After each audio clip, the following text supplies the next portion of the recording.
I found myself picturing how different the city might look from Cassie's perspective.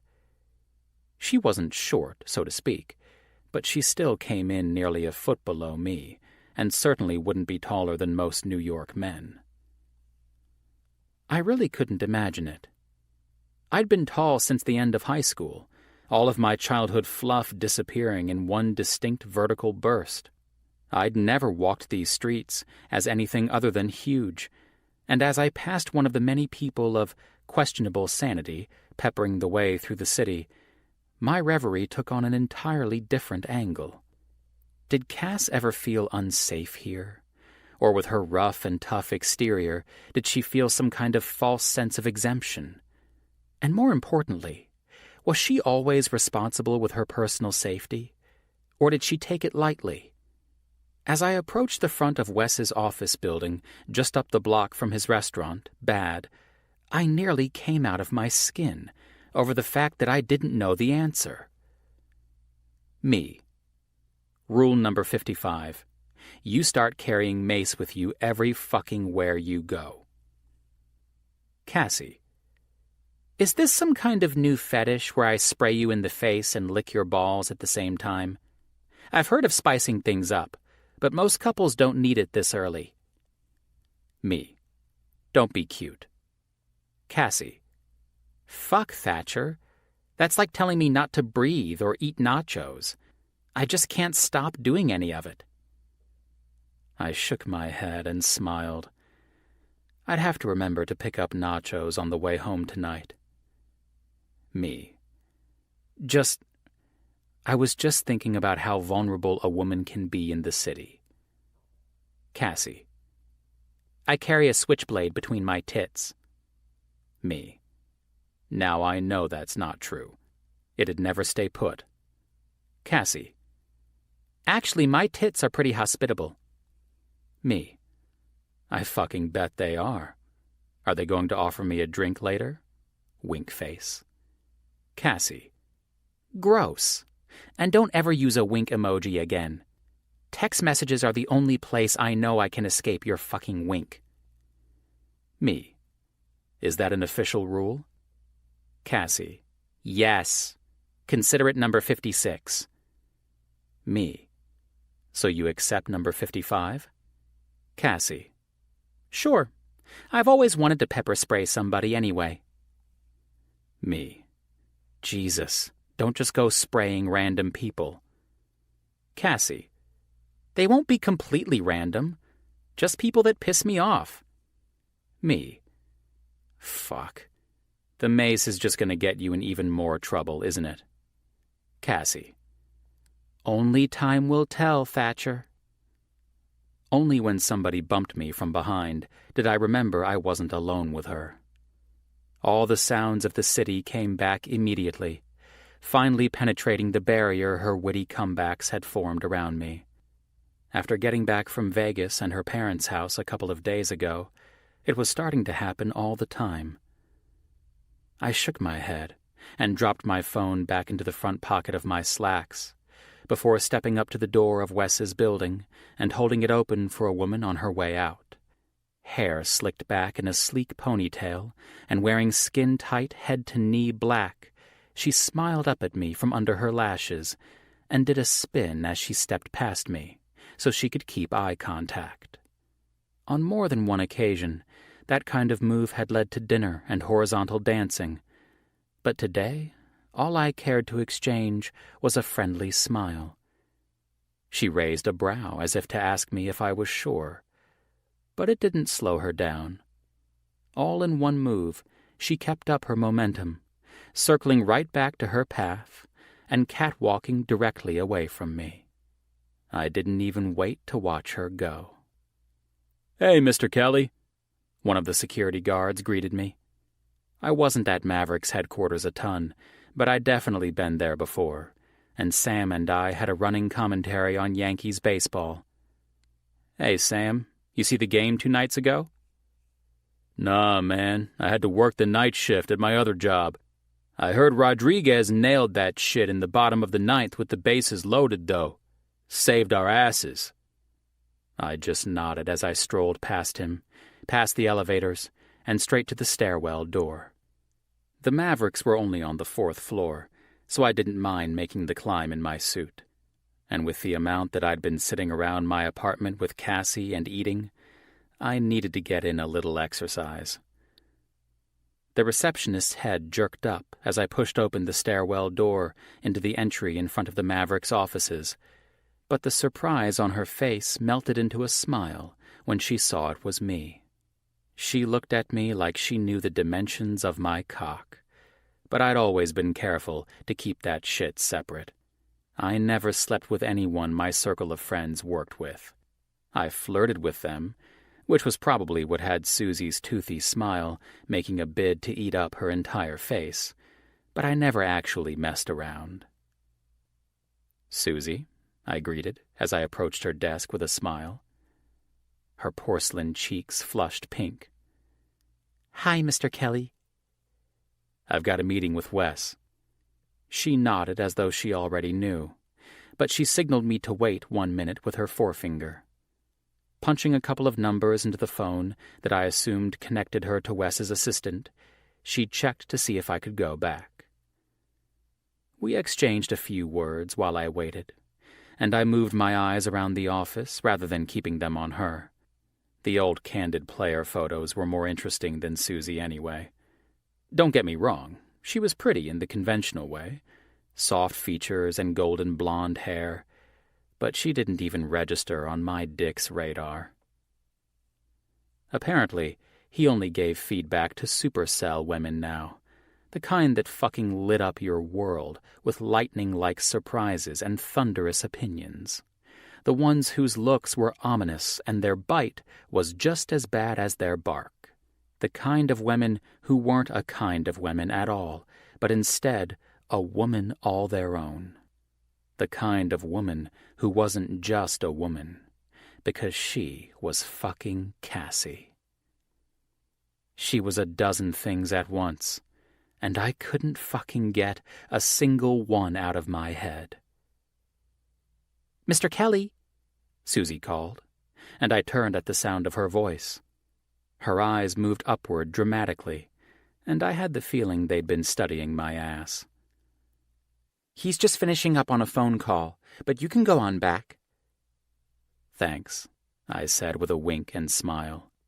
She flushed again, and only when she tried to surreptitiously hike her breasts higher in her bra did I realize that maybe I shouldn't have done it. It was just second nature, like a facial tic. I wasn't even sure I was in control of it. Pulling my face to neutral, I moved past her space and down the hall, looking at the nameplates on the doors as I did.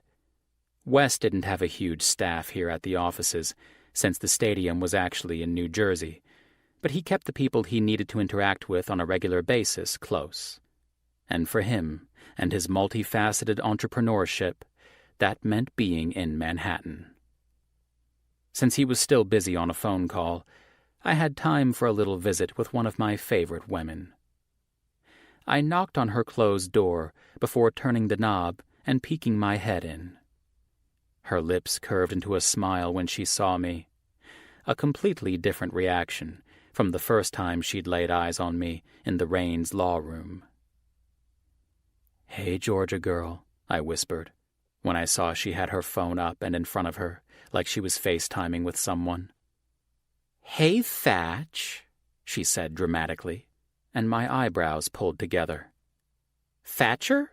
I heard from her phone, and immediately understood. "What's that motherfucker doing there?" I moved around the desk and into Georgia's space, until my big head came into the shot beside hers. "Hi, honey. Nice to see you, too." She rolled her eyes and smiled at the same time. "I just didn't know you were going to be there." "Yeah, baby, I have a meeting with Wes," I replied, and then noticed Georgia's eyes go comically wide out of the corner of my own at the unexpected genuineness of my endearment. "Oh, okay. Hey, I meant to ask if you're going to be home early tonight." Georgia's head moved back and forth between us, but I tried not to notice. Instead, I watched Cassie look over her left shoulder and talk to someone out of frame and back again, her dark hair pulling across the top of her low-cut shirt as she did. "Yeah, I should be done with this shoot in the next couple of hours. What about you?" "Yep. I've got to run back to the office after this and work on a couple of third-quarter plans that I'm almost done with. Stop by and open up for Frankie, and then I'll be home." "Okay, I'll see you there. Need me to pick up your dry cleaning on my way?" "That'd be great, honey. I'll get dinner." "Perfect." Someone called for her attention in the background again, and she whipped her head back and forth once more. "I have to go," she said directly to me, and she almost looked disappointed. "I'll talk to you soon, Horgy. Let me know if you need me to do any last-minute stuff for Big Dick's party." "I need you to cook," Georgie teased, and Cass just flipped her off. "Let me know if you need me to do something I'm actually capable of." "Like give blowjobs?" Cassie smiled as she made a slicing motion across her throat. I took the opportunity to interject. "I could actually use your help with one of those." "Just how many of those are on your to-do list?" she asked, pretending to be annoyed. "Every time I check one off, another one gets added to the bottom." "Yeah, it's more of a perpetual to-do." I heard someone speed talk about something from off to the side of her, and her eyes snapped back to us. "I really have to go now. Later." And then she was gone. I missed her immediately. "Picking up your dry cleaning?" Georgie questioned, and I waved her off. "Georgie?" "No, Thatch, that was as domestic as I've ever seen my friend in the history of, well, ever, and she didn't even seem pissed about it." "She's just determined not to let me win in a war of wills," I downplayed, in an effort not to talk about it.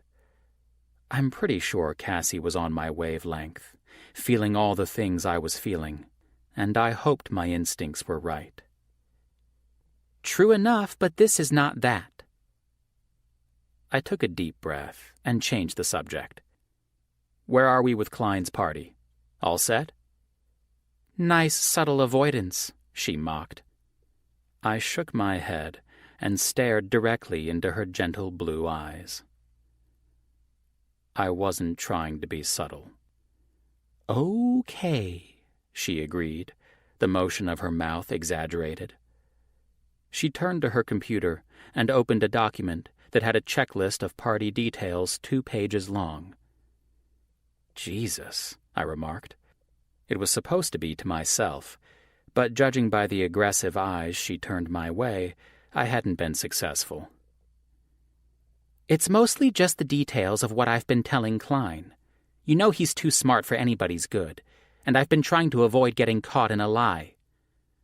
"Especially because you're a shit liar." "How do you know I'm a shit liar?" she pouted. "Honey," I tilted my head. "Everybody knows." "God damn it. I'm gonna be good at it one day." I shook my head with a smile and tucked a stray hair behind the ear of Klein's perfect match. "No, you won't. And that's a good thing. We are who we are for a reason. You're the perfect fit for my friend because you are the way you are. I'm pretty sure he'd be pissed if you changed." She smiled, and the sincerity of it lit up the room. Yeah, Klein had picked well. "Why are you the way you are?" "How exactly am I?" "Knock, knock," Wes said from the door, looking from Georgia to me curiously. "I've been waiting for you for at least 5 minutes, dude. I had a suspicion I might find you here, though." "Just saying hello," I dismissed, leaning down to place a friendly kiss on Georgie's cheek. "Does Klein know you like to kiss his wife?" Wes teased. "As a matter of fact, he does, Whitney." He didn't fucking like it, but he knew. And it wasn't like I was giving her open-mouthed tongue with a side of tit grab. Georgia just shook her head and threw up a jaunty wave. "Bye, boys." Her eyes moved to me, a piercing promise of, "This conversation isn't anywhere near over," rolling tumultuously in their depths. Wes and I both waved, before moving down the hall toward his office. "What did I interrupt?" Wes asked as we stepped inside, and he closed the door behind me. "Nothing." I pulled off my suit coat and took a seat in the chair in front of his desk. "We were just talking about Klein's birthday." "It didn't sound like that." Jesus. I rubbed at my head. "What are you, the conversation police? It was nothing." "So it doesn't have anything to do with your roommate?" he pushed with a smirk. Narrowing my eyes, I told him the truth. Well, at least half the truth. "No, it doesn't." He pulled out the chair from behind his desk and moved to sit down. "And how do you know she's my roommate? I'm pretty sure you were still out of town when that happened." "I was. Klein wasn't." I twisted and lifted my leg so that my right ankle rested comfortably on my left knee, and tried to tamp down the nervous swell in my stomach. Talking about everything with Cassie with other people made it real, and being real made me feel like I had everything to lose. My mind had rerouted the end goal, and winning a prank war wasn't my focus. I wanted to win her. He sure has made a flawless transition from Perfect Paul to Gossip Gabe. Wes smirked. "He's just happy he isn't the center of attention anymore. It was never his thing. But you should feel at home here."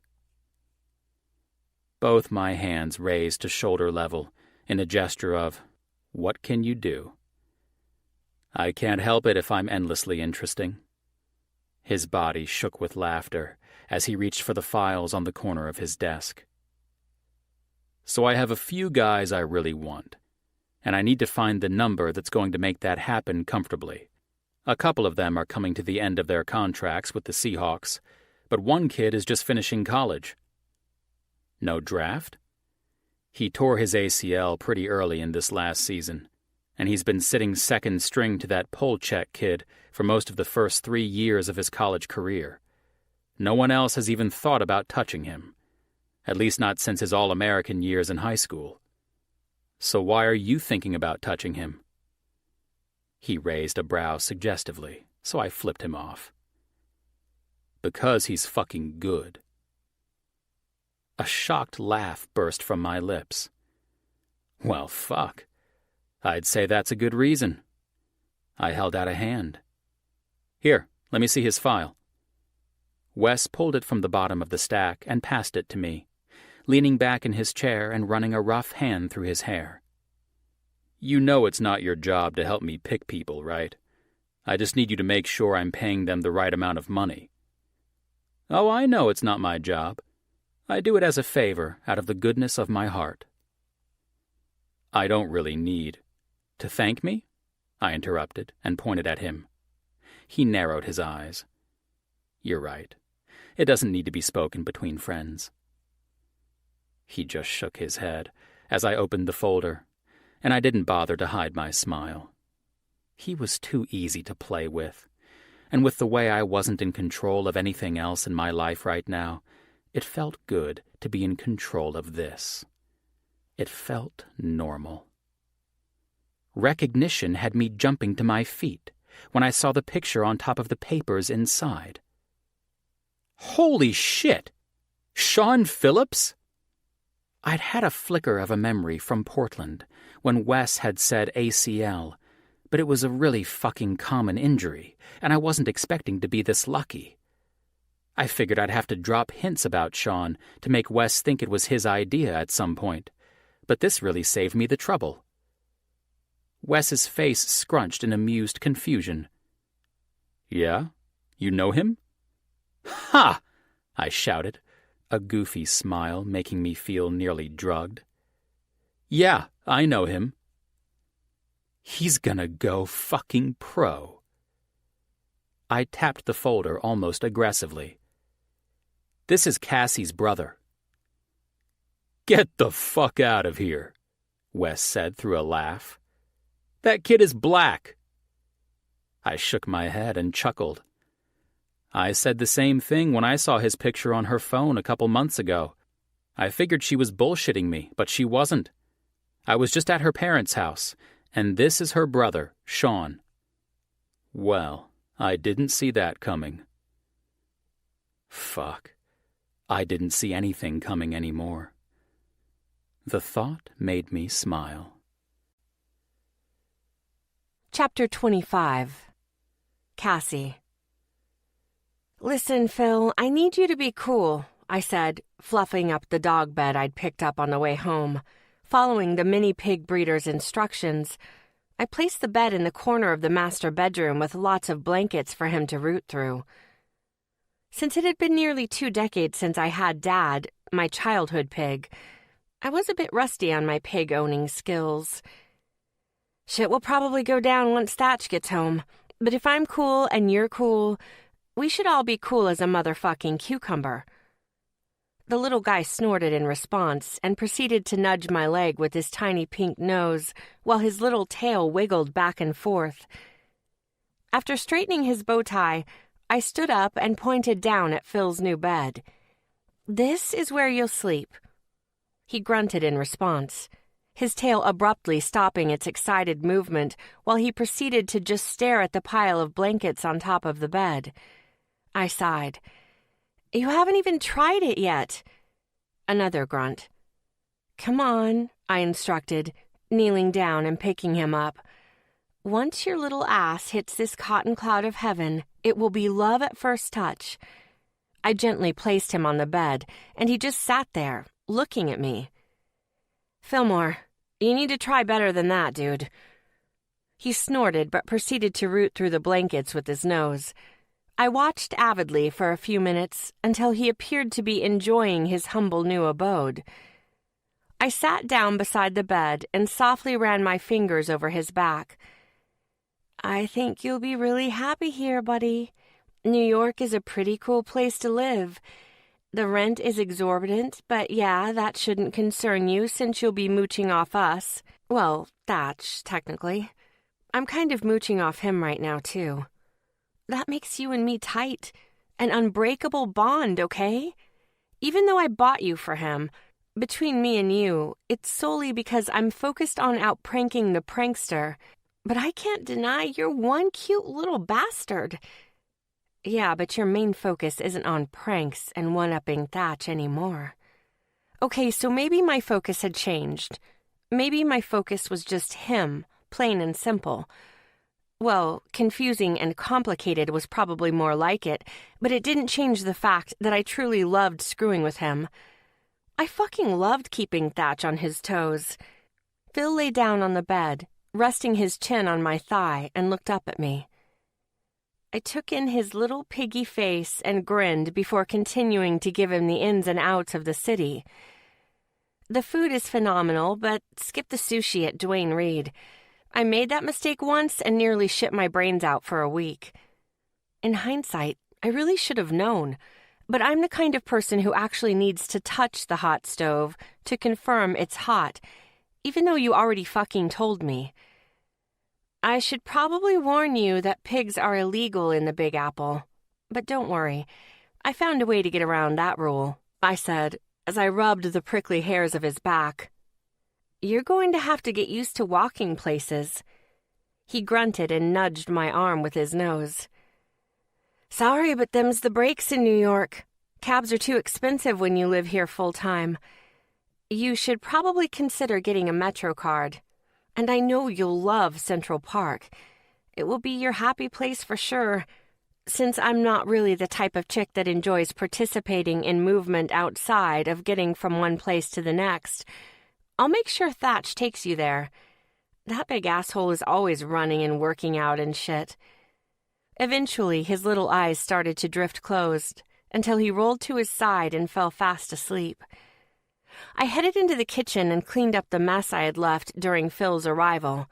Empty bags, torn tags from his new toys and collar, and a half-empty bowl of food and water littered the stainless steel space. Once I had all of the trash thrown away and Phil's belongings set up the way I wanted, I made myself comfortable on the couch and flipped on the television. By the time Thatch walked through the door, I was 40 minutes into a Lifetime movie I couldn't stop watching. "Jesus, Deb, get your shit together," I yelled at the screen.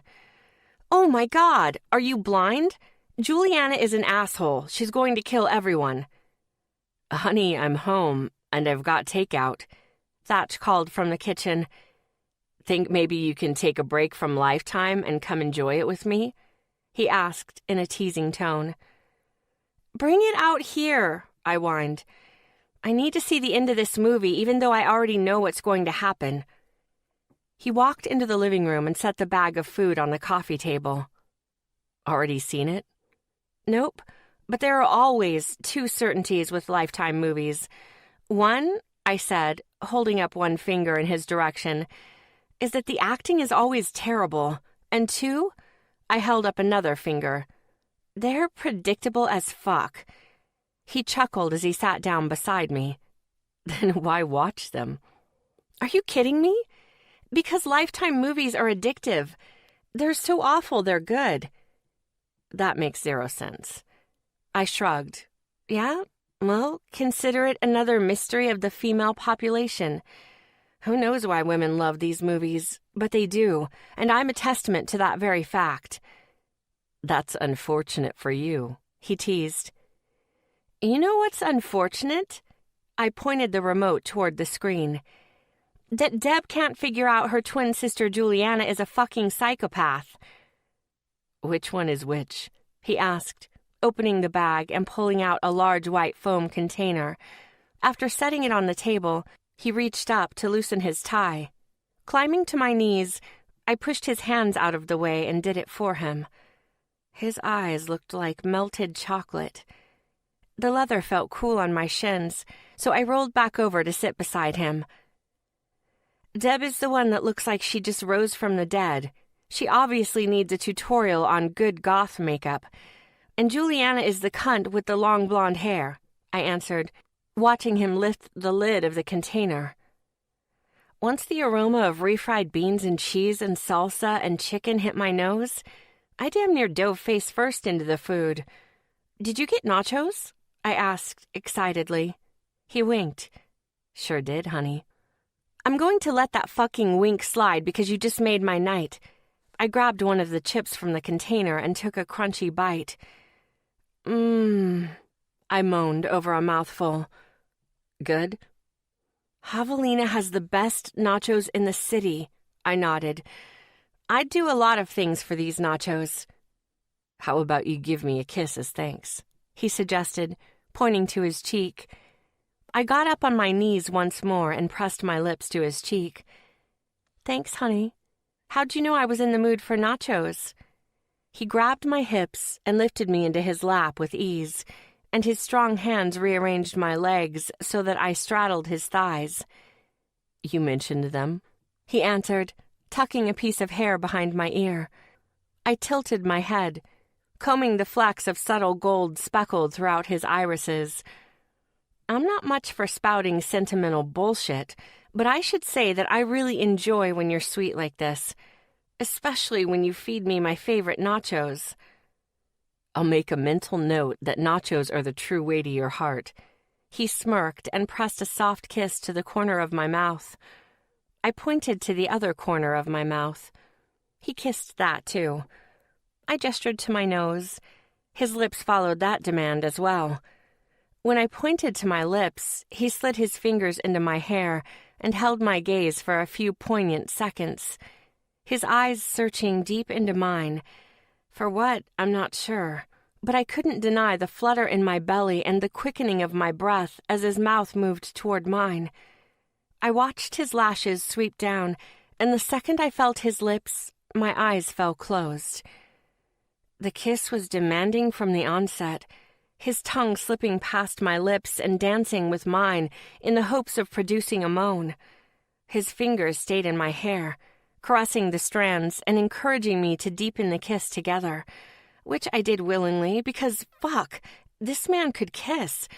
His soft, full lips held all sorts of power. They could have convinced me to do just about anything in that moment. "Fuck, Cassie," he groaned, as his hand slid down my back and grabbed my ass. He pulled my hips closer to his, and I finally gave him the moan he was hoping for. Right against his mouth. The supercock was hard and ready, pressed against me. Delicious nachos in the Lifetime movie were long forgotten. I wanted him. Hell, I needed him to the point that I was stunned by my desperation. The moment was fueled by lust, yet laced with an undertone of something more, something different, something my brain couldn't fully process. Far off in the distance, as in the same room, I heard a rustling behind us. But I ignored it, too consumed with this sexy-as-fuck man. My hands moved down his broad shoulders and slid over the muscles of his biceps. He was cut.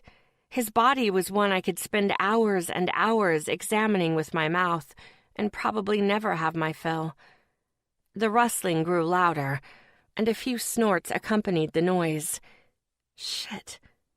Thatch paused and pulled away from the kiss. His head tilted to the side as his gaze stared deep into mine. "Did you just snort?" I had two options in this scenario. Either fess up and risk popping the soon-to-be bubble of hot and sweaty sex, or... Yes, I lied. Obviously, option 2 was the best choice.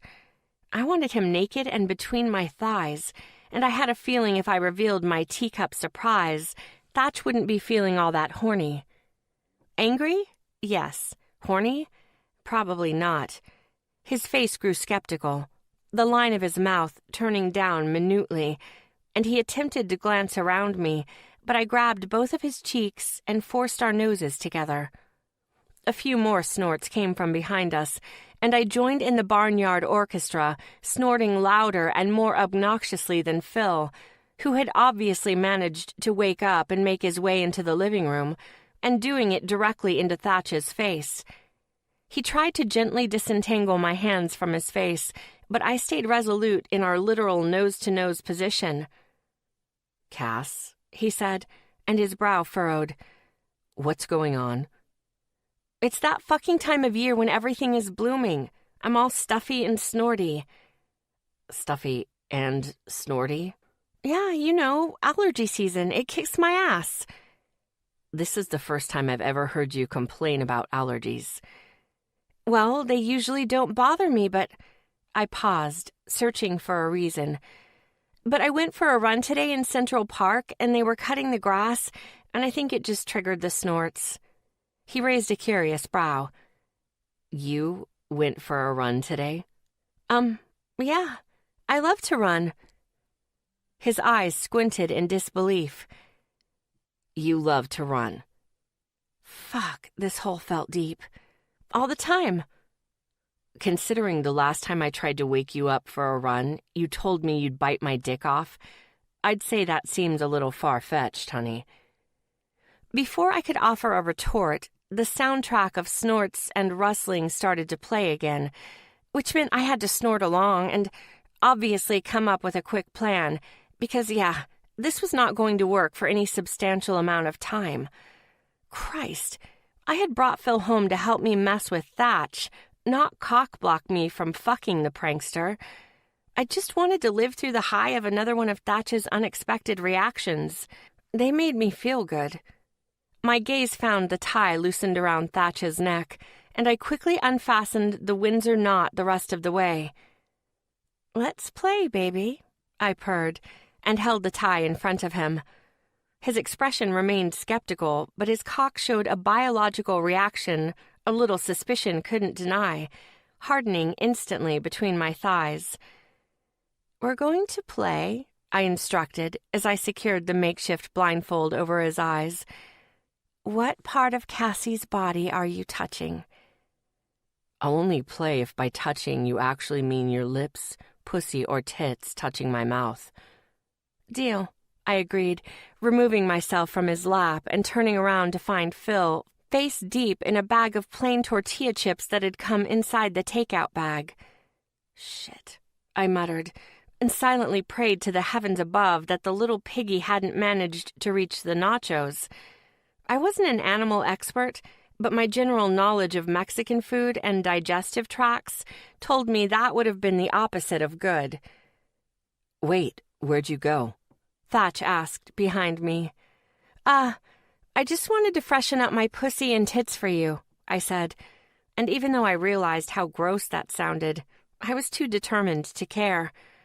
I had to hide the porcine chastity belt so I could resume the sex bubble. "Stay right there, baby. Don't move that big cock from the couch. I'll be right back."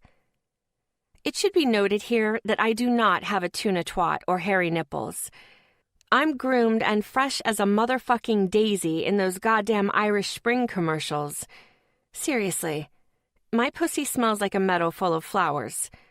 Well, the meadow with a hint of pussy. Because let's face it, pussies smell like pussies. And there's no avoiding that fact unless you want a yeast infection. I picked up Phil and carried him down the hallway, muttering, "I gave you one fucking responsibility. Be cool. That was all you had to do, and you pretty much fucked it up." Phil snorted, and his tail wiggled back and forth when I set him down on the bed. "You're being a bit of a cockblock, dude," I chastised, but he didn't mind, seemingly more concerned with rooting through the comforter. "Who's a cockblock?"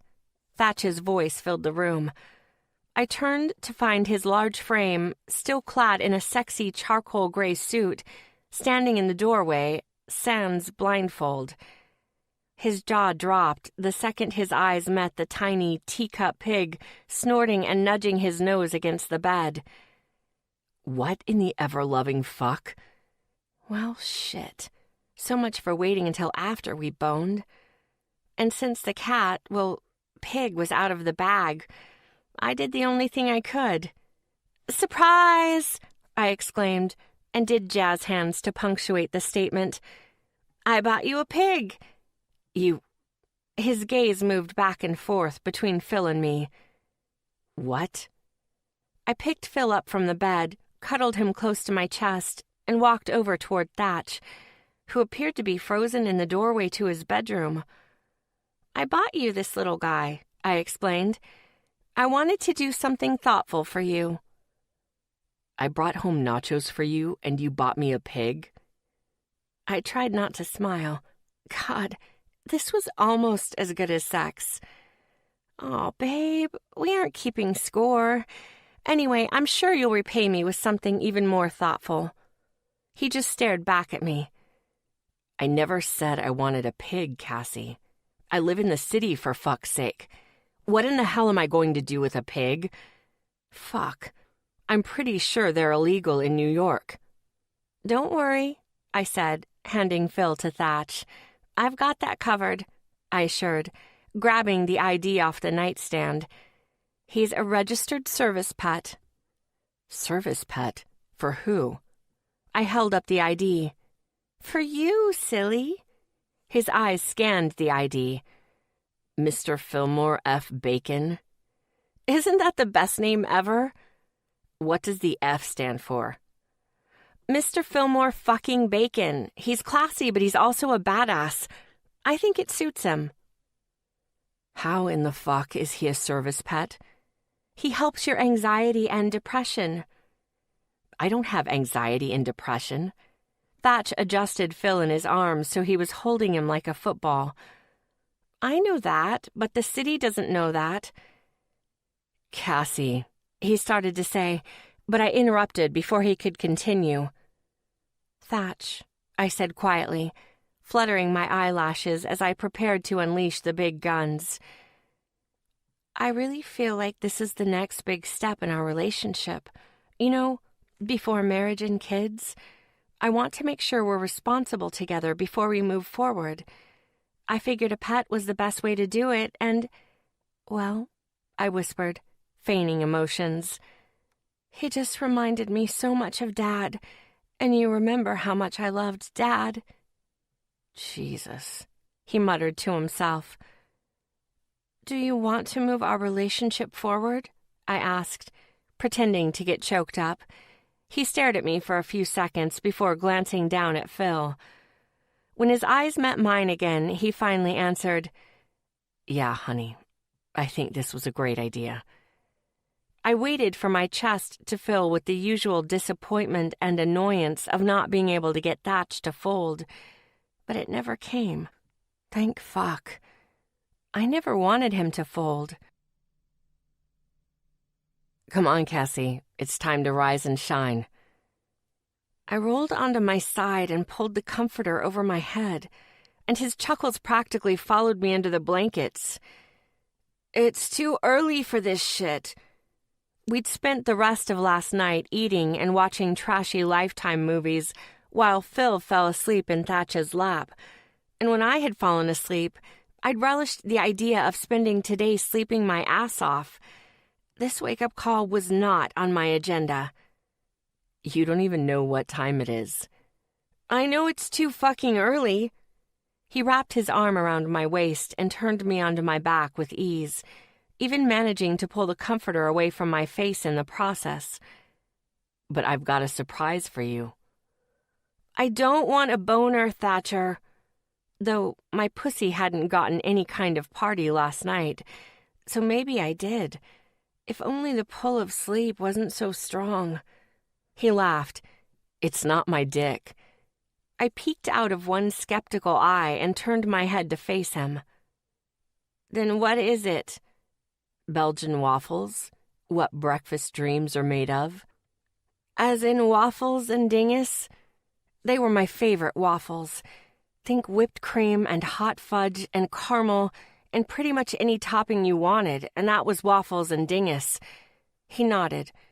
"I figured we'd get Phil some fresh air in Central Park before the Saturday morning crowd hits and grab waffles on our way back."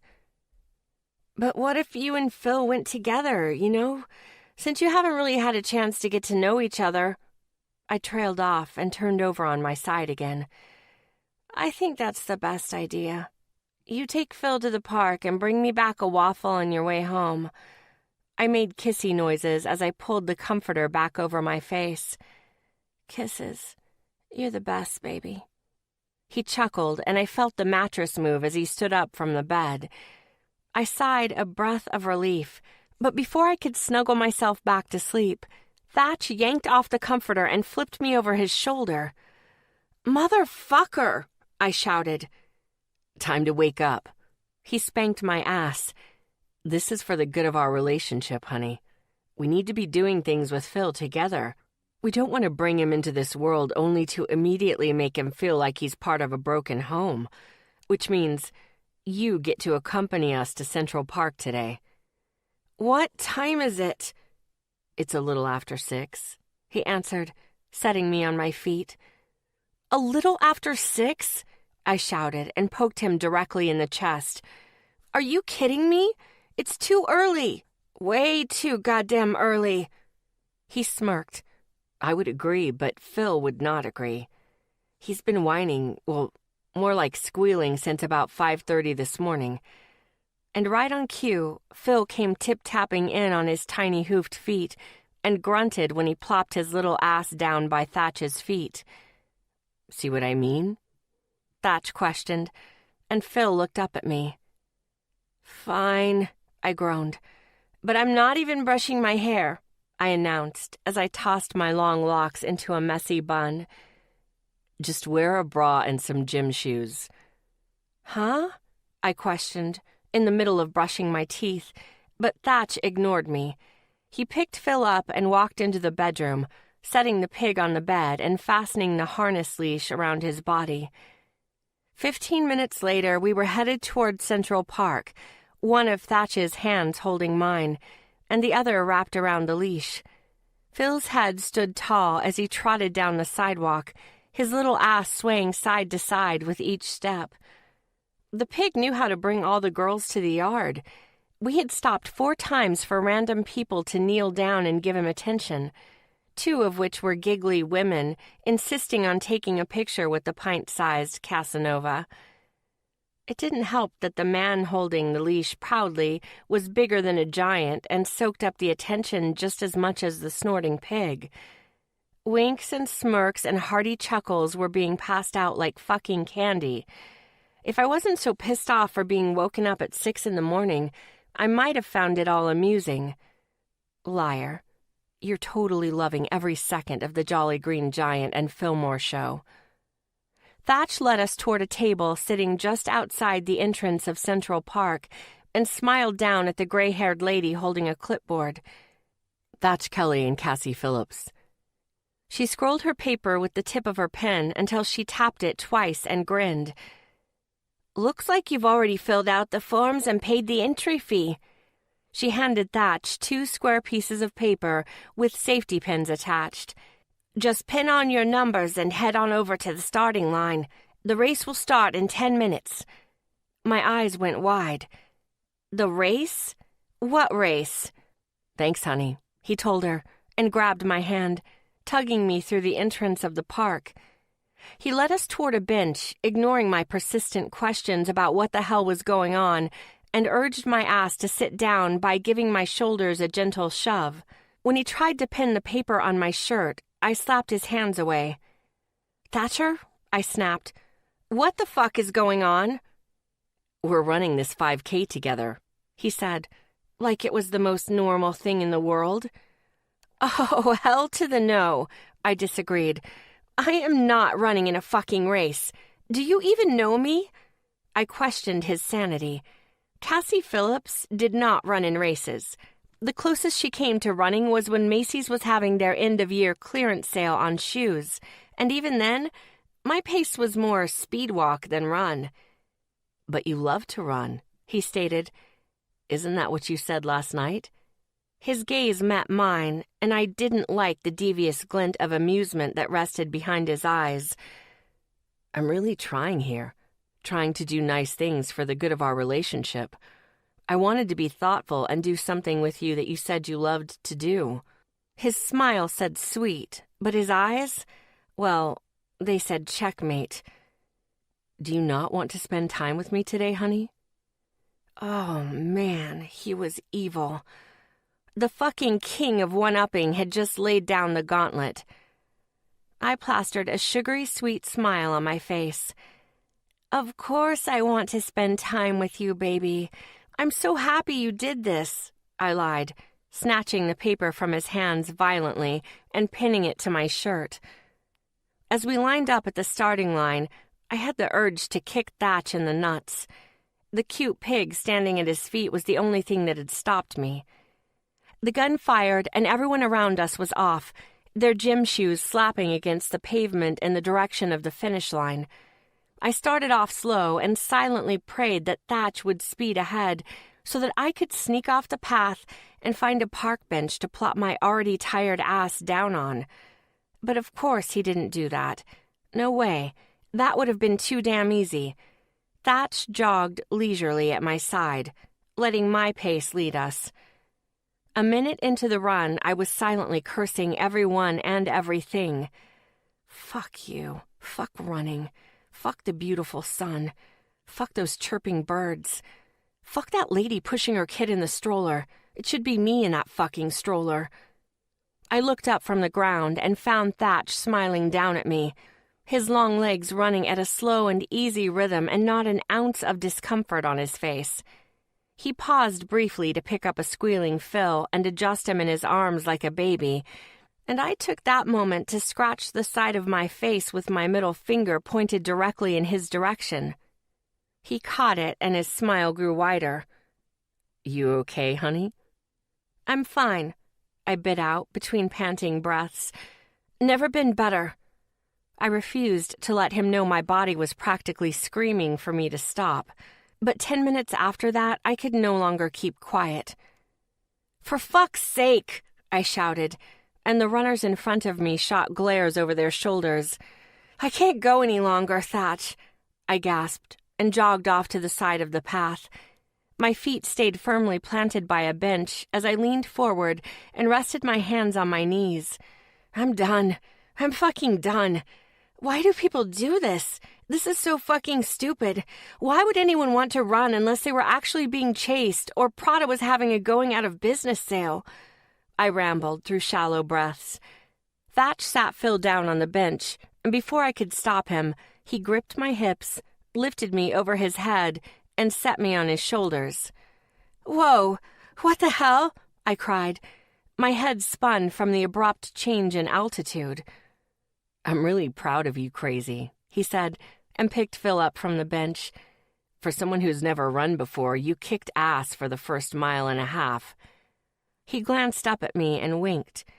"So now, just sit back, relax, and hold on tight to Phil. I'll take it from here."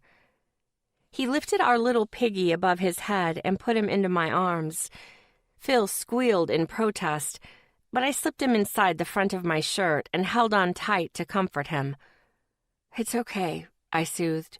"I've got you, little buddy." Eventually his squeals stopped, and he peeked his little head out above my neckline. He sniffed the air a few times and snorted his content, inside the warmth and safety of my shirt. "That's the cutest fucking thing I've ever seen," Thatch said, as he held his phone in front of us, catching all 3 of our faces in the shot. His gaze met mine in the screen, and those chocolate eyes of his glimmered with affection. "Smile, honey," he said as his lips curled into a handsome smile. I smiled. Phil snorted. Snap. And just like that, our happy little moment had been recorded. Forever unchanged. Just like your growing feelings for this beautiful, charming, perfect-for-you man. Well, 5 minutes ago you would have thought, perfect for you, asshole.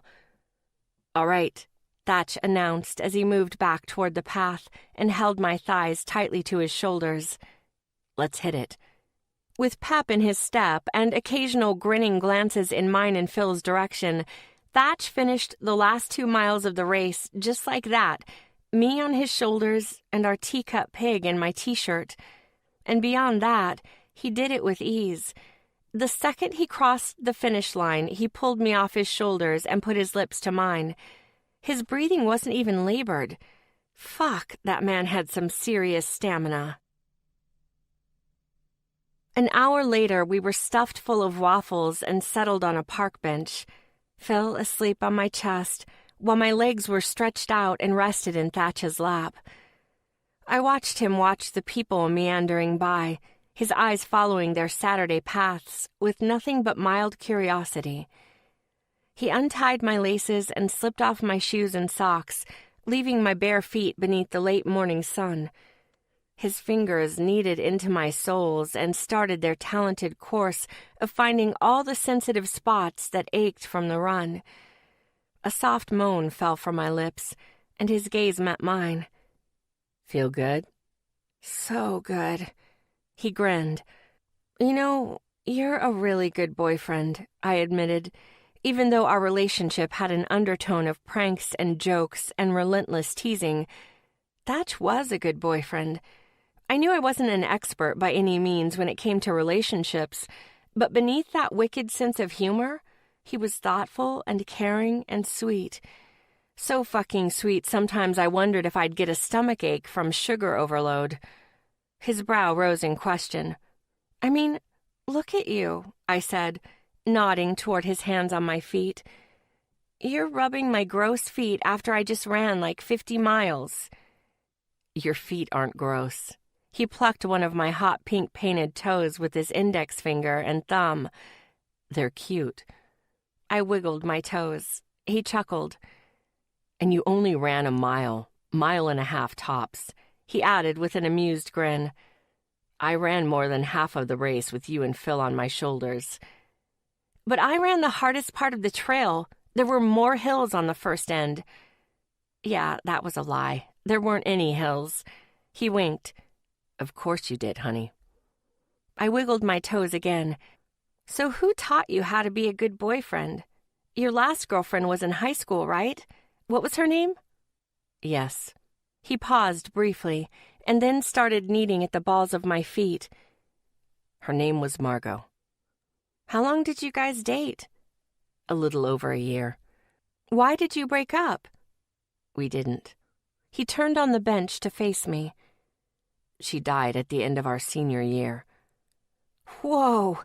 That had been unexpected. In the past, before Thatch, I would have shied away from going further with this conversation and tried to lighten the tone, but I didn't want to do that. Wow, Thatch, I'm so sorry.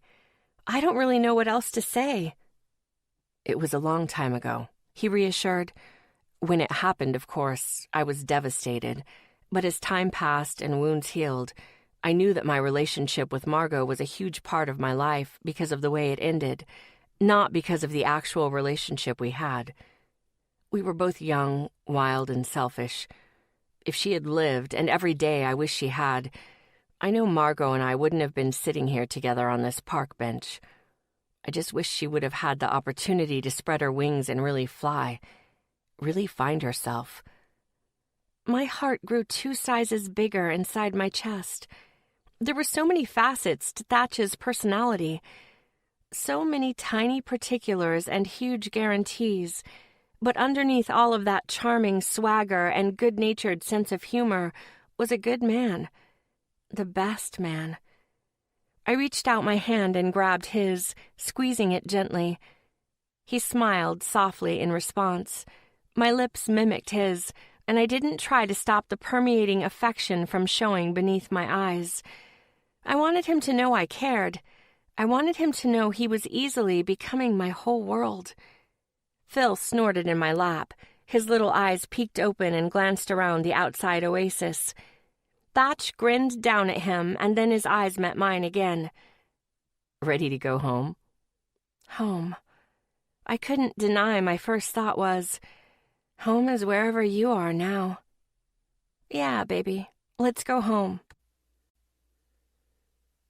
Chapter 26. Thatch. So you're good to get him to Monarch tonight, right? Georgia asked, as I stepped into the crosswalk with the phone to my ear. Klein's birthday party was finally upon us, and we were all just living in Georgia's world until it was over. I shook my head and smiled at the near panic in her sweet voice. I won't let you down. I'll get him there no matter what it takes. A bike messenger weaved up and around me to cut in front of the pedestrians. Cabs and cars filled the streets, the height of the commuting hour packing a 6 extra sardines into the can. But, you're not going to drug him, right? A startled bark of laughter had the people in front of me looking over their shoulders. I ignored them and focused on the woman at my ear. No, I won't be taking advantage of your husband in any way, but I will carry him there if I have to. Good. Not good, I corrected. If I have to physically carry your husband to his party tonight, you better start planning my funeral. She giggled. Okay, at least I've gotten a little practice at event planning, so I'll make sure it's nice. That's not really comforting at all. I'll also make sure Cassie puts a picture of her boobs in the casket with you. I smiled at the visual. Okay, I'm feeling slightly comforted now. Fantastic. I heard some guy hoot in the background, and my eyebrows pulled together as I made my way across Fifth Avenue. There was never any shortage of people talking to you when you didn't want them to. Men hooting at the attractive women, as though yelling at them gave them a chance, or crazy people forgetting the meaning of personal space. But as hard as I focused my ears, I couldn't figure out which of those scenarios Georgia was currently encountering. Where are you? Do you need me to do anything else? I've got about an hour before rugby practice. I'm just running by the tattoo shop to make sure Frankie's good, but I can skip it if you need something. Thanks, but I think I've got everything covered. I'm meeting Cass in just a few minutes, and then we're going over to the bar to finish setting up. 3 beats in the space of what should have been 1. My heart sped up at the mention of my roommate and lover.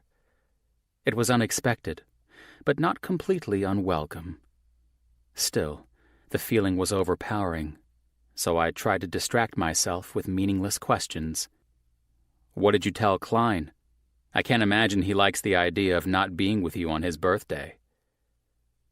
I could practically hear her smile. I told him it wasn't that he wouldn't be with me, just that he'd be with me later, and that I'd make sure being with me was verbiage for some very dirty activity. Ah, I breathed. The real way to a man's heart. Your puss. Yeah, I get it. Thanks. Hey, I'm just saying. My stomach isn't really the answer unless it's got a pussy sitting on... I said I get it, she yelled, and I laughed at the mental visual of curious eyes turning her way on whatever busy street she was walking. What's that? Did you say you didn't get it? I said, I will hang up on you, she threatened in a way that was supposed to be scary, but had all the danger of a chipmunk behind it. She was too cute to be lethal, and if she wasn't, I guess that was how I'd die. Okay, I conceded with a laugh. Just pass the message along to Cassie, okay? I will not dirty talk my best friend for you. My face felt swollen as my cheeks climbed up around my nose, but I made sure to do my best impression of an audible pout for her benefit. Aw, come on. The visual is so good.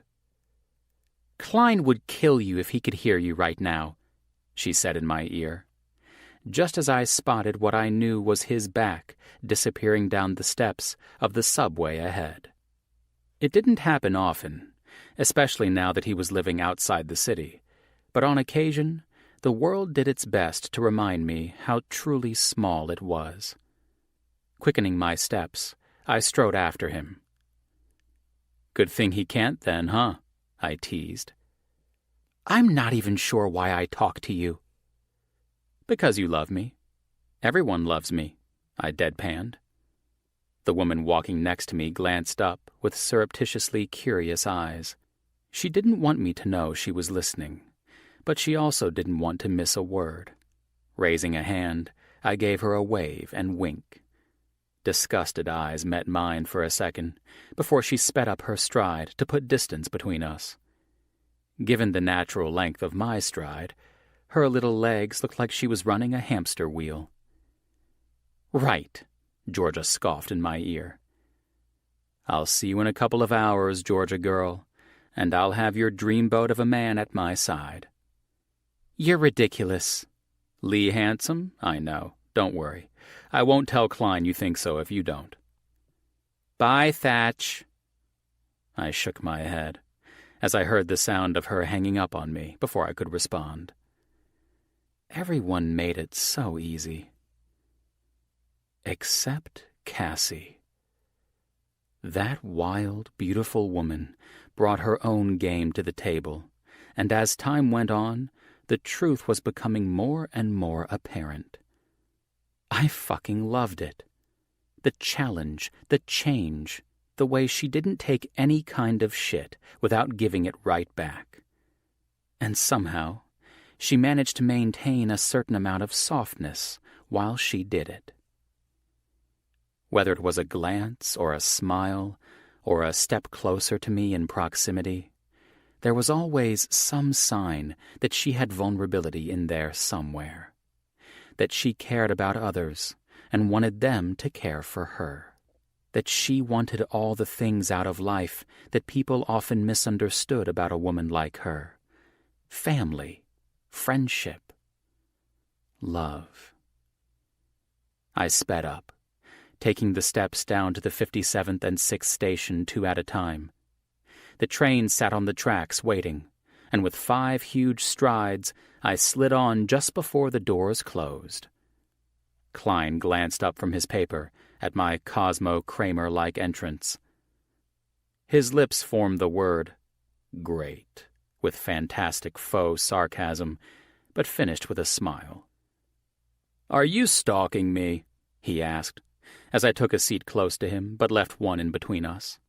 Spatially, that was the only way if I wanted to maintain any use of my arms. Yes. I've actually been watching you from the little window to your office all day. Didn't you notice me? He shook his head and laughed, tucking the newspaper into the handles of his duffel bag between his feet. I wouldn't be surprised. It's not like you're busy or anything. Exactly, I agreed, knowing he knew I was busy in the most literal sense of the word. Klein knew pretty much everything about me, so much so that I could barely even surprise him anymore. He actually pointed out tons of investment opportunities to me before I ever even mentioned them. Granted, I was usually already looking into them, but he was just a millisecond behind me. And when it came to money moves, that was saying something. Ready for practice? I asked as the train started to move. Honestly? I shrugged and nodded. I'd rather slice my eyeballs open. I just want to go home and be with my wife and our fucking wildlife refuge. I smirked. You have 2 animals, hardly zoo material. It doesn't feel like 2. Stan weighs 1,000,000 pounds and shits bombs, but he's actually the easier of the 2. Well, that much I believe, I conceded easily. Walter is a little prick. But I still enjoy it because Georgie does. What's that say about me? That you misplaced your balls? I joked. Fuck you. I leaned my elbows into my knees. It means you're a lucky bastard. Above us right now, thousands of unhappy assholes are leaving their miserable jobs and going to the bar instead of home. Klein raised his eyebrows. By choice. They'd much rather be there than go home, but you, my friend, are one of the wise ones. What about you? What about me? You're fine with going to the bar instead of home? I rarely go to the bar anymore. Not my point at all, and you know it. I shrugged with nonchalance and tried not to let my thoughts run away. I want what you have. He smiled. I pushed. You think Georgie would be into me? His smile turned into a scowl. Kidding, I said through a laugh. I almost told him I'd just gotten off the phone with his wife, but that would have raised at least one flag. It wasn't like I didn't talk to her, but I didn't tell him about it every time I did. How's it feel to be a year older, Grandpa? He laughed. You're older than I am. Yes, but I've aged better. Don't take it personally. I credit most of my looks to a rigid diet of Oreos, Nutella, and Trix. Plus, you know. I know, he questioned. Don't be embarrassed. You can't help it. He lifted his brows and waited. The man had legendary patience, so of course I caved. It's not your fault your growth was stunted. Jesus, Klein breathed out before a laugh. The only thing embarrassing is you. I lifted my shoulders to my ears. I can live with that. Come on, Thumbelina, shower faster, I yelled through the closed door of my guest room. Since Klein didn't live in the city anymore, he had to use my pad as his locker room post-practice. Now that I was clean and had dropped off Phil with the sitter, I figured he'd had plenty of time. The door swung open immediately, and I bobbed and weaved as Klein's fist punched the air an inch in front of my stomach. Oh, good, I stated calmly. I thought you were going to take forever, and we don't have time. Places to be and all that. He tried to hide his cringe. I did an equally poor job of hiding my laugh. Since I'd run into Klein, I'd decided to forego the tattoo shop and just head straight to practice with him. Frankie didn't mind, but really, it didn't matter if he did. My shares of ownership outweighed his. But it also did matter because I wasn't an asshole. Not most of the time, anyway. Sorry, buddy. The faster we go out, the faster I'll have you home to your brood. But for now, you're stuck with me. Which is obviously the worst-case scenario, he muttered in jest. I'll have to suffer through it.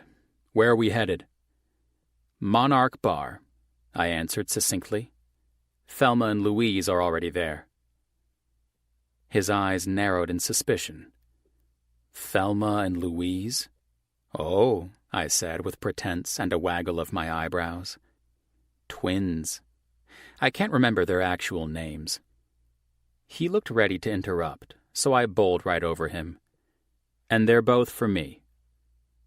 What about Cassie? He asked, as we walked down the hall to the living room.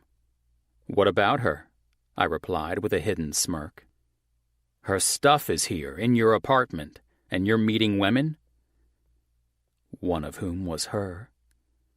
Yeah, she won't mind, I lied. I wasn't quite sure how serious she was about our relationship, if she was as serious as I was, but I knew she was serious about being the only woman. I liked my balls, thank you very much. They weren't exactly the best-looking guys in the place, but they made sure I had a good time when it counted.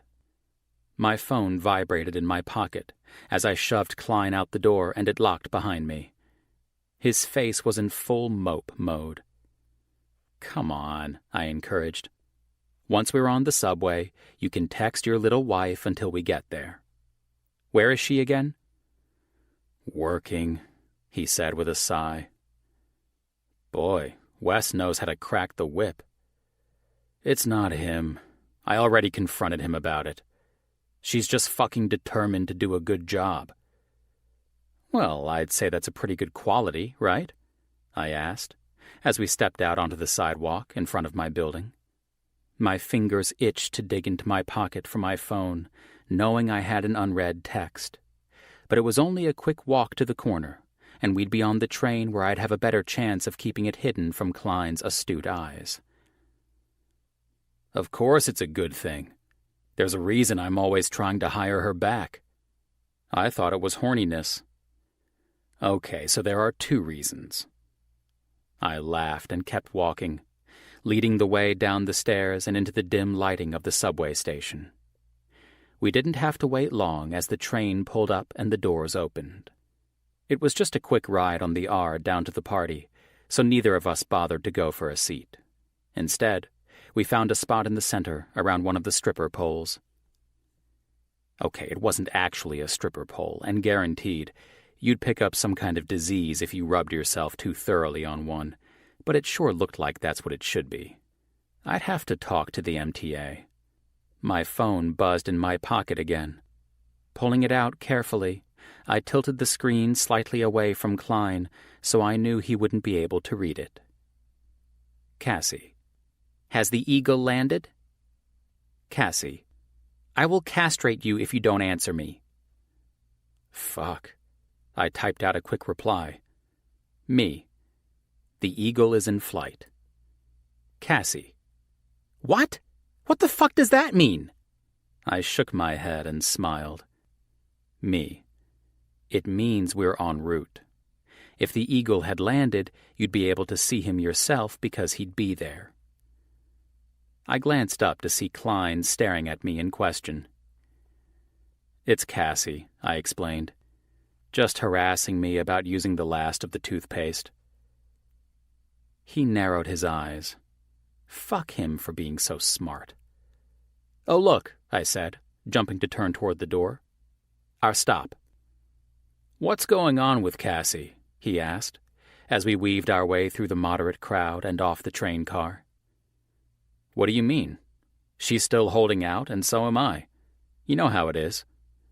Come on, enough with the innocent bullshit. I don't care how strong-willed you are. There's no fucking way that chick would still be living with you if you didn't like it. I shrugged, but let my lips curve into a smile as we jogged up the concrete steps and out into the busy intersection at 34th Street. She always surprises me. I think I know what she's going to do, but I never actually do. And that's it? The thrill? He asked skeptically. Not wanting to get into the details, but knowing he was one of my very best friends, I gave him the bare minimum. It's not just the thrill. A smile transformed his face.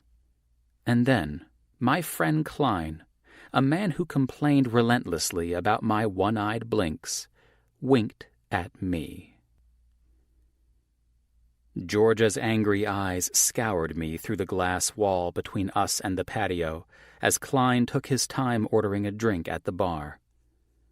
He'd actually cheered up after I shared the little glimpse into my soft heart, and I wasn't about to ruin it just so everyone could yell the word surprise 5 minutes sooner. Plus, I had been missing my friend. But as Cassie started to gesture with a knife in her hand, I knew I didn't have much time to stall anymore.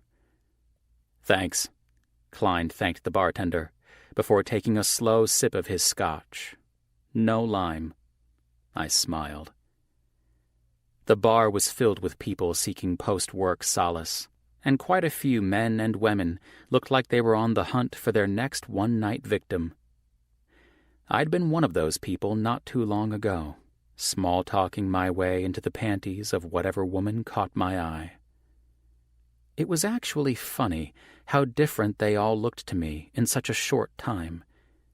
Sexy smirks were now desperate fake smiles, and what I once considered banging bodies held none of my interest. "Do you ever wish you could drink it the way you used to?" I asked, even though I already knew the answer. The answer was in all the little things I'd never been able to see before. "Not even a little," he replied without hesitation. It wasn't about the drink, but the life. We were both really happy guys. We were both content in our habits, hobbies, and careers. But some holes go unnoticed until something comes along that fills them. "Come on," I gestured overzealously as he put the glass to his lips again. "Let's go out on the patio." I saw Georgia and Cassie turn their backs to the window out of the corner of my eye. "I guess time's up, huh?" Klein smirked, and I narrowed my eyes. "What are you talking about?" I asked, in an empty attempt to continue our ruse. "My wife. She's ready for me. You've killed enough time." "How'd you know?" He scoffed, and I smiled. Clever fucking bastard. If I hadn't known 2 weeks ago, I would have known as soon as I saw my wife's ass through the windows. I laughed because, yeah, Georgia had a pretty memorable ass. I'd imagine the man who spent hours of his time paying it personal attention was highly attuned to it. Well, whatever. If he hadn't known, I probably would have never convinced him to come. He played the part of being dragged along well, but Klein Brooks didn't do fuck all he didn't want to. Just don't tell her you knew. Unlike you, I don't have a death wish, or a need to be right out of principle. Hey, I happen to think those are both admirable qualities.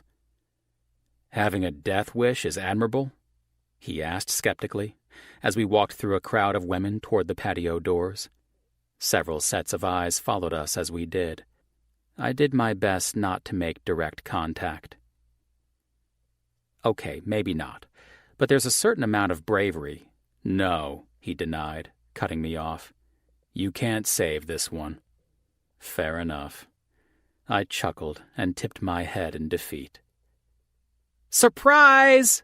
The crowd shouted as we walked out the doors, and I didn't waste the opportunity. Oh my God! I squealed with a hand to my chest. You guys shouldn't have. Plus, I knew Klein didn't really like the attention anyway. Thatcher Kelly, Cassie chastised, waving her arm in a reprimand. Her tits bounced with her gesture. I waggled my eyebrows and made my advance, while Klein rushed his wife and scooped her into his arms. He didn't make any other effort to address the crowd, and I wasn't surprised. It just wasn't his thing, especially not when Georgia was in the room. He only had eyes for her. Hey there, honey, I sweet-talked, as I pulled Cass into my arms and tightened my hold. Her chest pushed deliciously against the bottom of mine, and her hands shot up to grab me by my belt. The tips of her fingers snuck under my shirt and grazed skin. I held back a shiver. Why do I spend most of my time plotting ways to kill you when we're apart, and then hug you when I see you? Hopefully because you're falling in love with me. My good looks and charm, I joked. She didn't answer, though, her eyes holding mine contemplatively, until someone knocked into her from behind. We both swayed from the force, but I at least kept her from hitting the ground. She stepped away from me and our bubble after she gathered herself. I kept a hand at her elbow until I knew she was safely balanced back on her sickeningly hot heels. God damn, her legs go on forever. "Whoops, sorry," the clumsy woman apologized, putting a flirty hand to my arm and smiling. I excused her politely, but kept my face neutral. Cassie's eyes, however, became significantly smaller. "I'm Jennifer," the intruder offered. I stuck out my hand in an effort not to be rude. "Thatch." "Oh, wow. That's a fantastic name." I bit my lip to keep from laughing when Cassie's face took on the lethal edge of an assassin. "It really is a great name, honey," Cassie emphasized, before reaching around and brazenly giving my cock a squeeze. "He's got a monster—" "Cass!" I shouted, startled. "What?" she asked, raising an eyebrow in challenge. Tucking her back snug to my chest, I put my hand over her mouth. "It's nice to meet you, Jennifer. My girlfriend and I both think so." "Where's Phil?" Cassie asked with a smirk, as Jennifer mouthed a horrified, "Okay," and walked away. "At home with the sitter." "You left him with someone I've never met? Who is this person?" I walked toward one of the beer coolers Georgia had arranged for the bar staff to set up. Long necks stood out of a bath of sloppy, semi-melted ice, so I plucked one out with 2 fingers and gave it a gentle shake to shed some of the water. The cap gave way to my twist easily, landing right in the center of the garbage can as I tipped the bottle to my lips and took a swig before answering. "Yep, I'm paying someone to watch my pig, thanks to you. And it's a sweet lady in the building next door." She raised her hands, palms out, in front of her. "Phil is so much more than a pig." "You're right. He's a manifestation of you trying to win our little game." "I don't know what you're talking about," she denied, getting up in my space once again. I opened my arms to accommodate her, leaned back against the wall, and pulled her between my legs. Bullshit. "Hey, guys," Wes said as he approached us, easy smile lighting up his green hazel eyes. He was always running 15 minutes behind schedule. Luckily, he'd somehow managed to make himself important enough that people waited for him. I half expected Cassie to move away, go talk to Georgia or one of her other friends, but instead she turned her back to my chest, pushed her ass to my crotch, and settled into me the way I was on the wall. She pulled out her phone and glanced at it as she waved at Wes, but his eyes never left mine, and they were mighty fucking amused. "Hey, Cass, did Thatch tell you—" Wes started, and I waved a wild arm frantically to head him off. I shook my head to emphasize the point, just as her eyes left her phone and met Wes's. A Wes who had paused mid-sentence because I'd activated the bat signal. "Did Thatch tell me what?" It wasn't that she wouldn't know about Sean eventually, but I knew she'd both flip her shit and be angry with me that I hadn't said anything sooner, and I wasn't ready for the negative side of that coin. My plans for tonight were going to be flirting the line with pissing her off enough. Wes stalled and widened his eyes at me uncertainly. Did he tell you how much he sucked at rugby practice earlier? I closed my eyes and waited for the fallout. I was surrounded by absolute shit liars. How could I be so gifted in something all of my friends struggled with? Wouldn't I start to rub off eventually? But Cass didn't call him on it, instead dissolving into a gentle laugh. Yeah, right. Have you seen this guy? He tosses people around for breakfast. Trust me, I know. Wes's smile came back at that, and it had taken on an air of insinuation. Oh yeah? How do you know that? Fuck. Forget I said that shit, or I'll kill both of you. She shoved off of me so hard, it made me grunt in the middle of my laugh. Cassie's hand fell easily into mine as she talked to the people around her. She didn't notice the way people's eyes went there, the way they watched and smiled, or sneered in the case of a few women and pricks with dicks, but I did. Their eyes widened just slightly, and the corners of their lips turned up or down just enough. The tiny ticks of a person's thoughts out there for anyone to see, if they took the time. I know I hardly ever did, and I honestly don't think Cassie ever concentrated on anyone else's opinion. But tonight, as I publicly claimed her as mine over and over again, I found myself fascinated. I gently tugged her hand before releasing it and sliding a possessive hand around the curve of her waist to settle on her opposite hip. She sank into me effortlessly, and I wasn't sure if she'd even noticed what I'd done. Excuse me, ladies, but I'm going to steal my girlfriend for a little while. Once again, mouths turned up and down in equal supply, but the corners of mine went distinctly north. Cassie hadn't even questioned the sentiment. I'd obviously done a stellar job of desensitizing her to it. And tonight, I had practically followed her everywhere she went, touching her without permission and interjecting about our relationship any time the opportunity presented itself. Pushing the boundaries as always, I'd even told a couple of guys I was planning to propose soon. She'd smiled. Of course, she'd felt secure in the fact that I was joking. I wasn't so sure. It was the most fun I'd had in a long time. Once we were several feet away, Cassie's commentary returned. You didn't even wink at any of those women, Thatcher. Is your game failing? I bit my lip to stop a smile, but I didn't fight the urge to lean down and press a subtle kiss to her lips. It wasn't really necessary. When I pulled back, I didn't deny her the pleasure, though. Ah, there it is, she breathed. Just delayed a little, I guess. Something like that.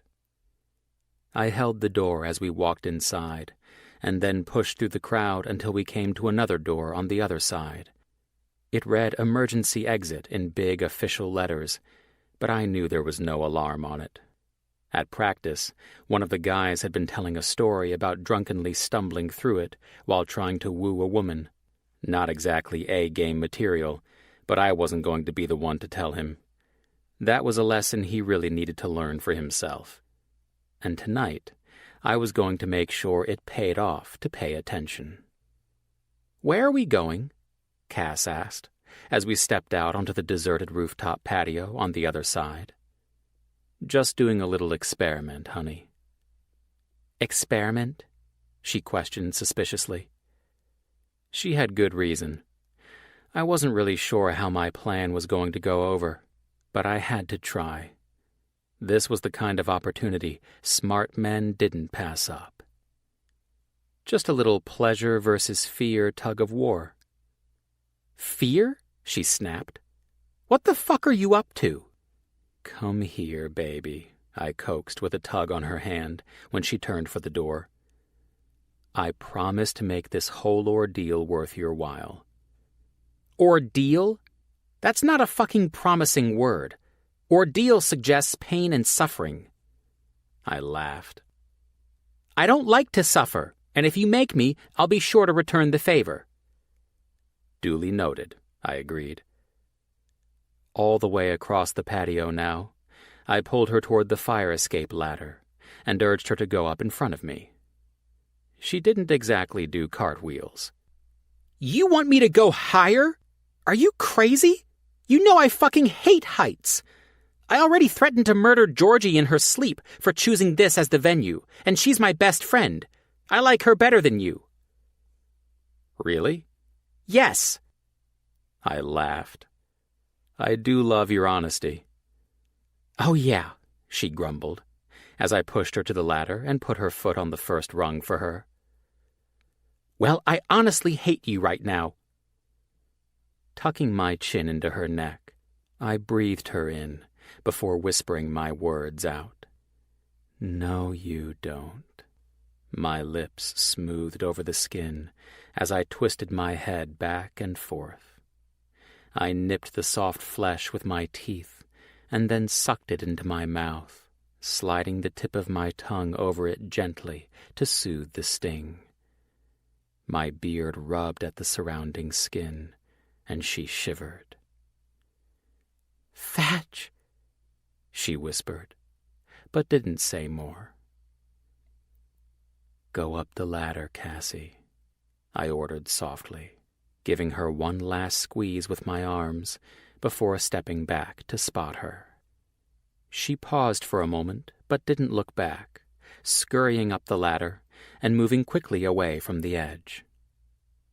As soon as I reached the top and traversed a safe number of paces away from certain death, she charged me. Her nerves were driving the conversation, and it felt unnatural to see her anything but confident and in control. I actually felt bad for a minute, that her discomfort was making me feel special, but when she fisted her hand in the material of my shirt at my chest, any regret retreated immediately. What's this about, Thatcher? I smiled. She glared. Do you trust me? No. Her answer was emphatic and immediate, and completely devoid of thought. Cass, I stressed. Fuck! She shouted, frustrated, and squeezed her eyes shut. Yes! For some completely insane reason, I do, and I have not one clue why, since you're a psychopath. Takes one to know one. Thatcher! She snapped, and I lunged. My lips slammed to hers aggressively, and she didn't delay or hold back. A gasp moved from her mouth to mine as I pulled her body flush with a hand at her ass. Her skirt was short, and the tips of my fingers just barely grazed the skin of her thigh. My hand flexed at the feeling, doing its best to leave my mark on the perfect canvas of her skin, whether either of us gave it permission or not. I nibbled at the plush padding at the center of her lower lip, and she tugged at the short strands of hair where my beard met my hairline. You want me to take your mind off the heights, baby? I asked, pulling my lips off of hers just enough to speak clearly.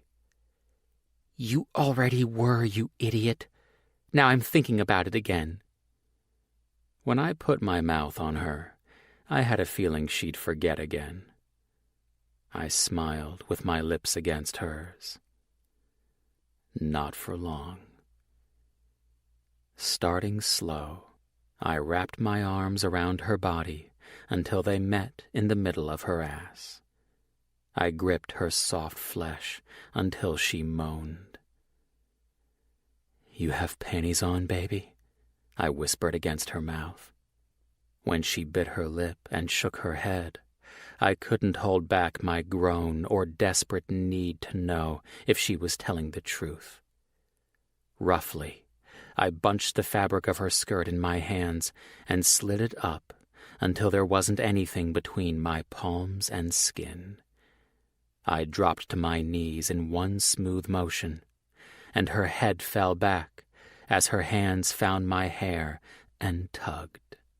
Leaning forward, I put my tongue right to her bare clit. "God damn, I will never be the same," I told her pussy honestly. Now that I knew she really would go out without anything under a little skirt like this, I'd be constantly out of my mind, wondering when she'd do it again. Settling one leg over my shoulder, I licked and sucked her pussy until her knees started to shake. With 2 hands at her hips, I lifted her other foot off the ground and urged her to settle the other leg over my shoulder too. "Holy shit!" she breathed. "I am literally sitting on your face right now." "Right where I want you." I nodded and flicked the tip of my tongue against her clit. Pulling back just enough to speak, I rubbed at the juncture of her thighs. "Close your eyes, baby." She took a minute, staring down at me between her legs, but eventually something she saw made her comply.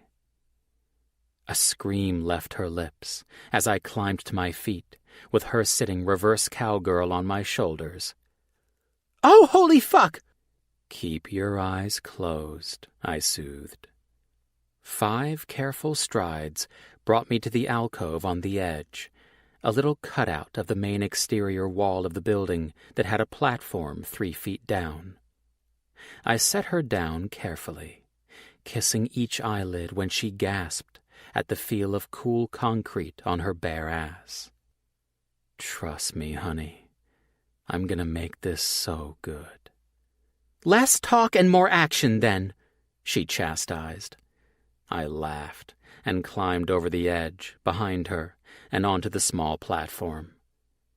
"Thatch?" she said nervously, as my lips touched her shoulder from behind. "It's okay, baby." With an arm around her back and another under her legs, I lifted her off the concrete to protect her skin and spun her to face the city. I hit my knees again and spread her legs one at a time, a foot on each of the surrounding ledges, until she was wide open and ready for me. Her eyes squeezed shut tighter. I kissed the inside of both of her thighs.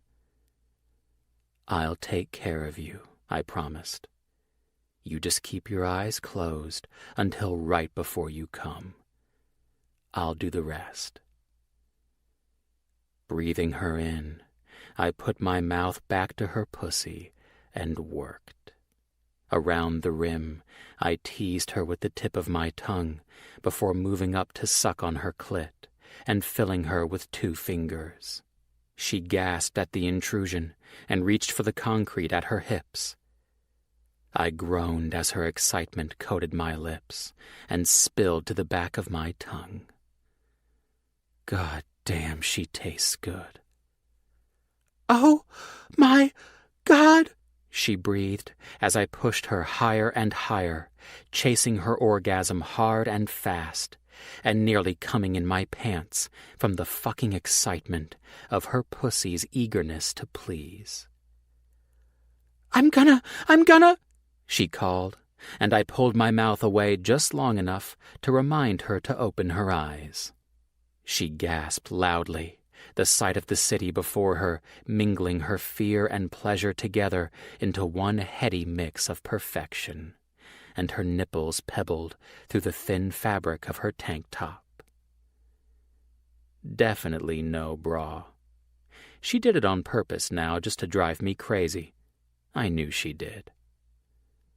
I stayed there and drank all of her in, careful not to waste a drop or miss one moment of her face. When all of it became too much, her eyes shut again, and her head fell back in the most perfect display of everything I'd ever wanted. She shook as I pulled her into my arms and tucked her face into my neck. How'd I do, honey? Her arms tightened around me reflexively. You did a good job, she told me. of showing my pussy to the top 50 floors of the Empire State Building. I laughed and pressed my lips to hers. Trust me, baby, they enjoyed the view. Chapter 27. Cassie. I cradled my cell phone between the crook of my neck and shoulder in order to grab a mint out of my bag. These wintergreen lifesavers were like crack. "Will you have time to stop by the apartment and feed Phil before your meeting this afternoon?" I asked as I walked down 28th Street, weaving in and out of lunchtime pedestrian traffic. "I'd do it, but I'm supposed to meet Georgie and Will for lunch, and then I have to stop by ESPN's offices to drop off some files." "Yeah, that's not a problem," Thatch responded in my ear, and the sound of papers shuffling filled the receiver. "Boy, you're awfully accommodating today," I teased.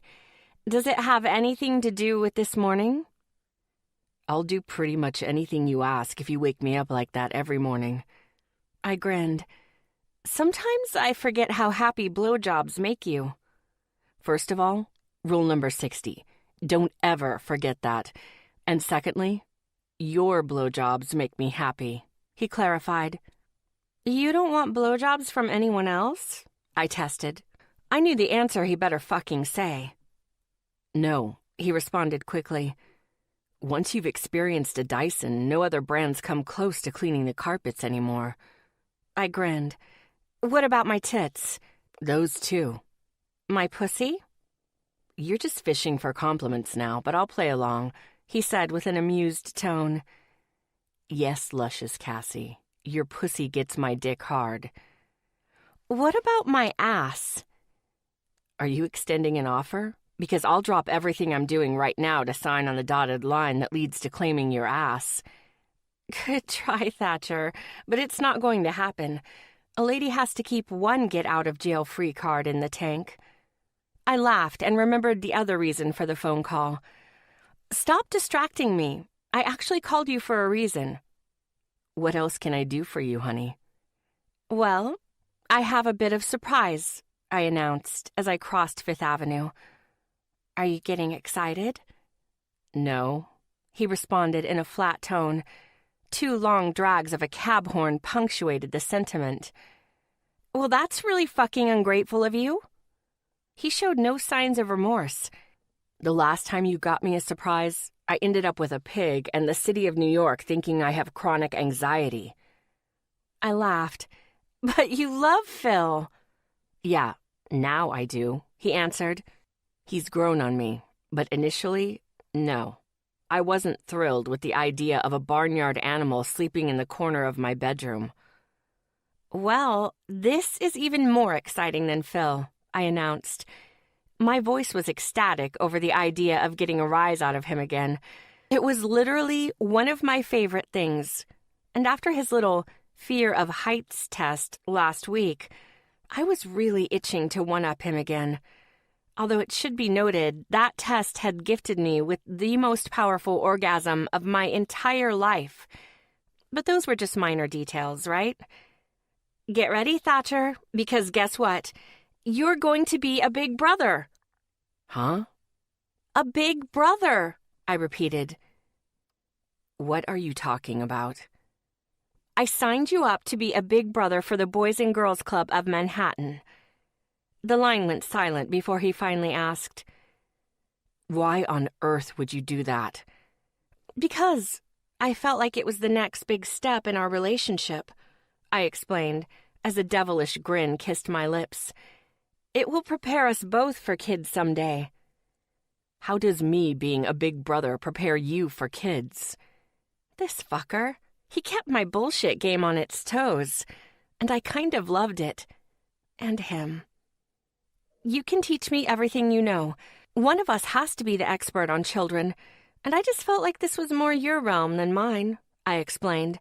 "There are just a few confidentiality papers and other legal mumbo-jumbo that you have to sign, but otherwise you're all set.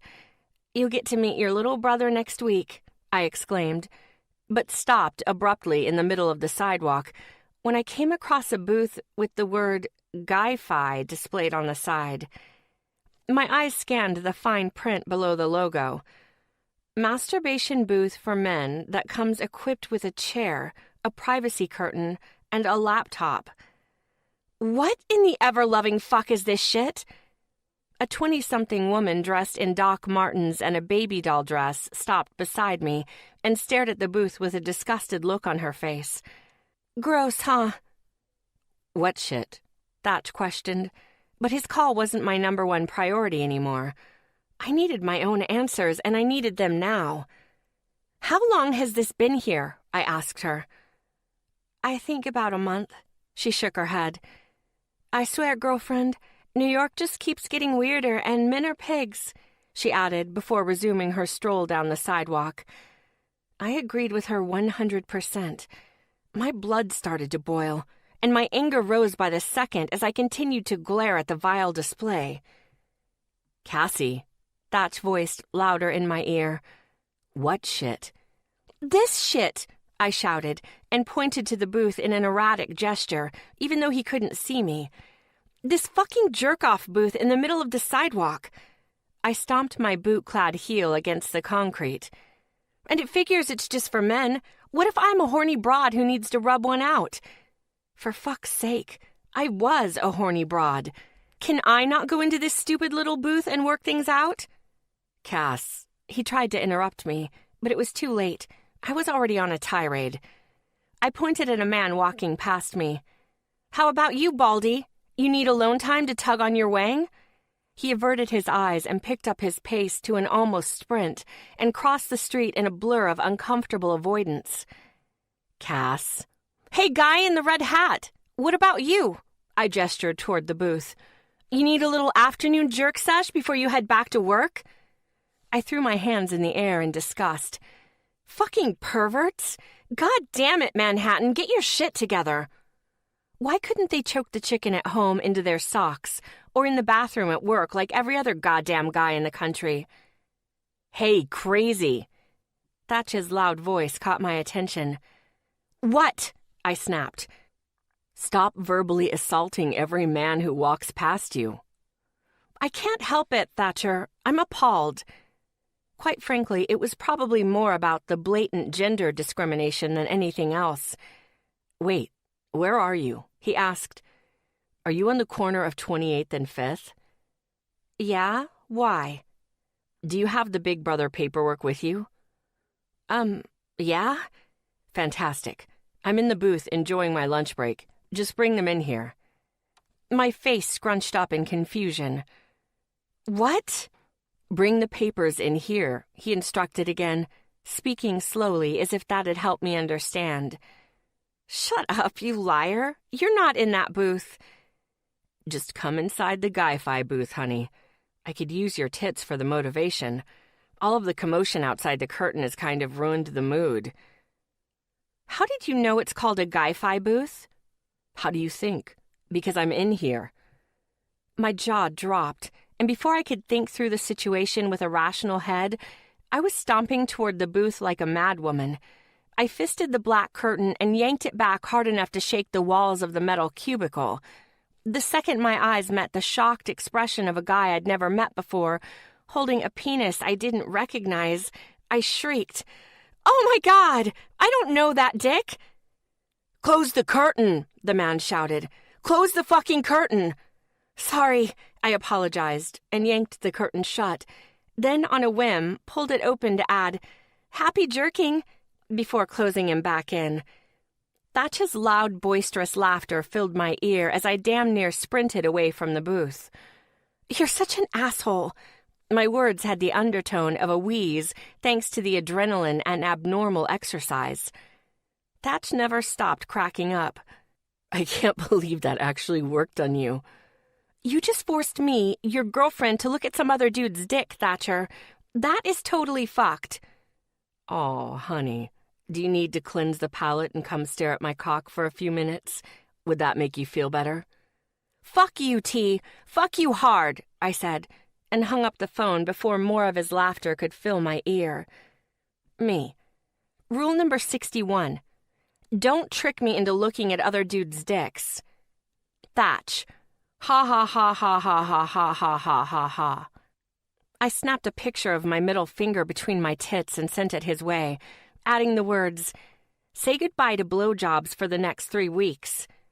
Thatch, "Hey now, let's not get too hasty here." Me, "Too late for negotiations. 3 weeks. Suck on that." Thatch, "You can serve me your pussy for breakfast every morning for the next month if you change your mind." Well, shit. That was a hard offer to decline. Me, "Fine."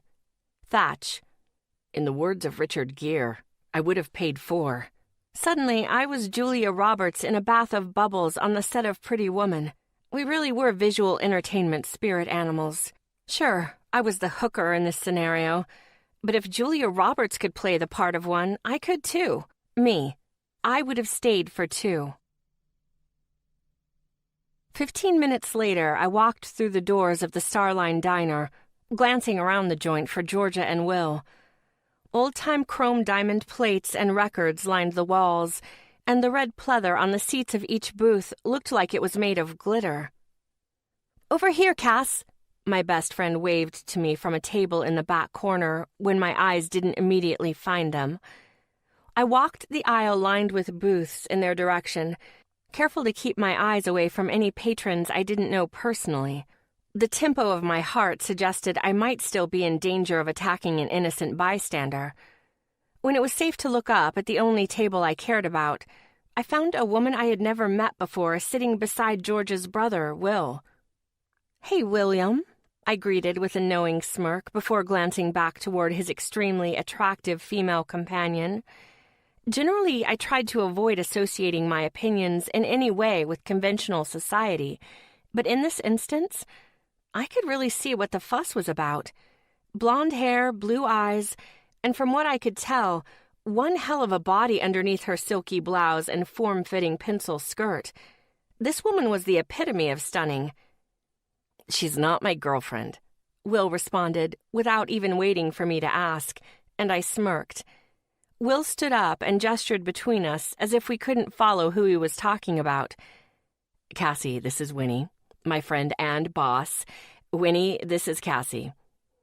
Since I was making a first impression and all, I chose to forego ribbing him too hard about it. We exchanged friendly greetings, and Winnie added, "I hope you don't mind that I'm crashing your lunch," as I sat down across from her. I waved her off. "Don't be crazy. A friend of Will's is a friend of mine." "Honestly," Georgia chimed in, "anyone who can put up with my brother wins my friendship right off the bat." Winnie grinned, and Will just laughed it off with ease.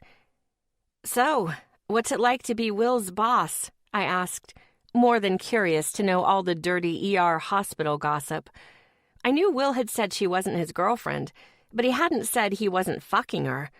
Trust me, I knew from plenty of fun experience they were not mutually exclusive. "Is it as terrible as I think it would be?" Georgia asked as a follow-up. Winnie laughed. "Will's actually one of my favorite residents." Georgia's expression fell. "Well, that's disappointing. I was hoping you'd have some awful things to say about him." "Not to worry, Horgie. I'll get to the bottom of this rabbit hole." "Okay, I've got questions." I leaned forward and rested my elbows on the table. "Here we go," Will muttered. "Tell me the truth. Do doctors and nurses really fuck around with each other like on Grey's Anatomy?" "Oh, yeah." Georgia's eyes lit up. "Tell us everything the hospital doesn't advertise. Well, unless it involves you two hooking up. Don't tell me any of that." My pout was instinctual, and Georgia laughed. "He's my brother." "Cover your ears, then," I retorted. Will sighed. "We've never hooked up, Gigi. We're just friends." "Yeah, Will and I are about as platonic as two people can get," Winnie agreed.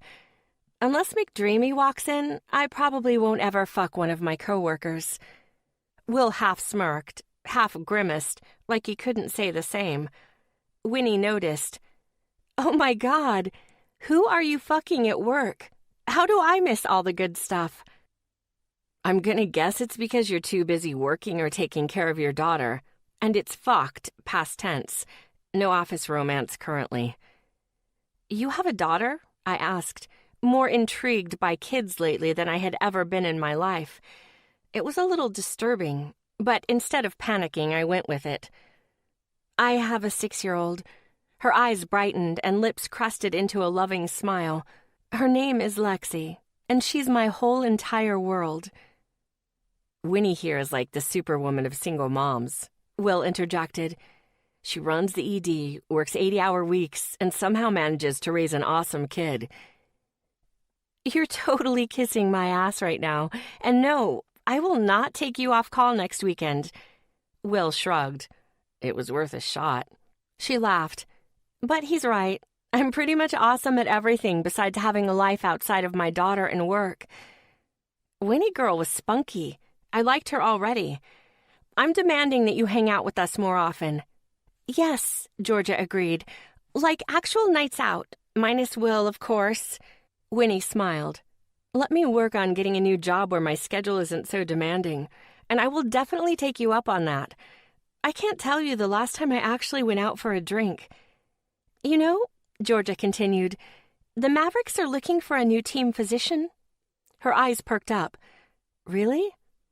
I don't know all the details of the position, but I know it would be less demanding than your current 80-hour work weeks, especially in the off-season. I could email you more info if you'd like. Less work and football players? Color me interested. She reached into her purse, pulled out a business card, and slid it across the table.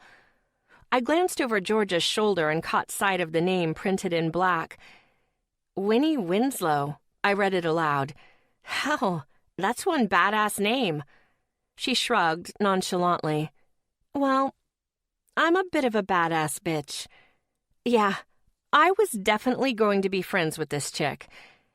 Feeling that any gossip about her brother and the blonde had been settled, Georgia's prying eyes came to me. And what about you? What about me? I challenged. You are just like your boyfriend, she accused with a laugh, and as much as I tried to stop it, I started to blush. Boyfriend? Will asked. What boyfriend? My skin started to tingle, and my voice locked up. Look at you, Georgia prodded. You'd think you'd be able to talk about it. You should be able to talk about a relationship when you're living with the guy, for fuck's sake. Wait a second. Living with the guy? When did this happen? Will asked, rapid fire, while Winnie looked on with interest. It's Thatch, Georgia announced. Holy fuck, why didn't he say anything either? My eyebrows pulled together. It's relatively new. You're living together, Will insisted with a laugh. I'm aware, thank you very much. I moved in as a prank. Nuh-uh, Georgia said. Don't give me that.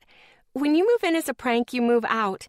You don't fuck like rabbits and make moony eyes at one another and talk about picking up stuff for each other from the store.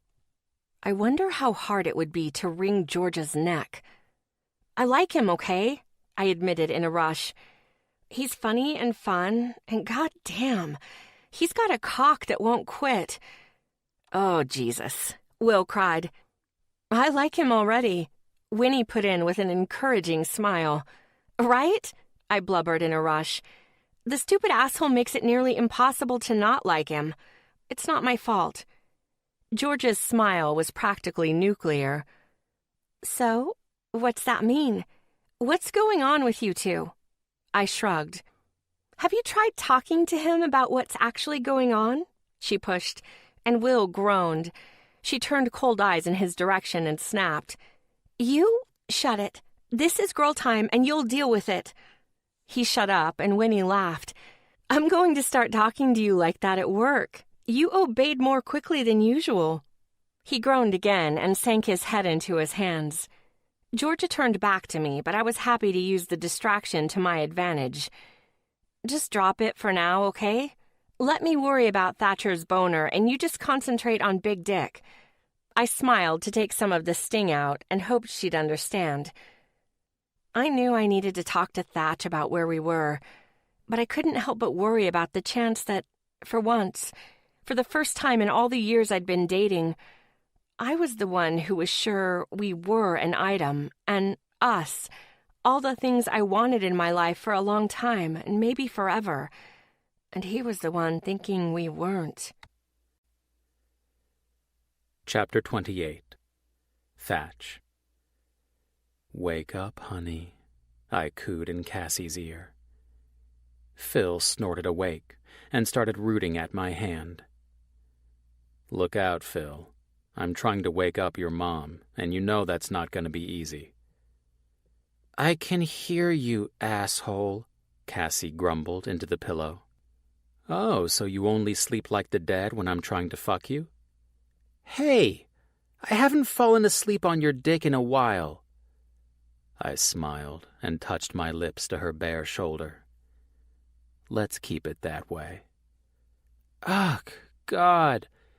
Where's the coffee? Is there coffee?" she asked, her eyes still closed tight. I picked up the mug from the nightstand and held it carefully under her nose. "There's coffee." One eye peeked open to make sure. "Thank God," she said as she grabbed the mug and pushed up to sitting. She took 3 sips before bothering to speak again. "What time is it? I feel like ass." "Don't worry about what time it is." Her eyes narrowed and jumped to the nightstand to look for what I'd been careful to move earlier. "Where's the clock?" I said, playing innocent. "Look at that. Phil must have done something with it." "Don't you dare blame Phil," she shouted. "What godforsaken time is it? You tell me right now, Thatcher." "It's not important. Just drink your coffee and wake up," I tried to say soothingly. She wasn't buying it. Out of the bed, she jumped and ran, coffee in hand and Phil hot on her heels. He snorted and she cursed, and I pushed up and off the bed to follow at a slow walk. This had to be what men felt like when they were walking to their execution. 3 a.m.? She shrieked from the kitchen. I winced. 3 o'clock was made as a time for going to bed, not waking up, she yelled, just as I cleared the mouth of the hall into the living room. Occasionally it's a time to get up. Radio DJs do it, as do people with flights first thing in the morning. "Do I look like any of those people to you?" she asked, and my eyes bugged out with the effort it took not to laugh. Her hair was a fucking rat's nest of epic proportions, and her tits were hanging there perfectly out in the open, like they did so often. Mascara smudged the creamy skin under her fierce blue eyes, and her nipples stood at full attention. She was the best thing I'd ever seen in my life. "I'm sorry about the early wake-up call," I apologized. "But I've got a surprise." Her eyes softened a little. "I like surprises."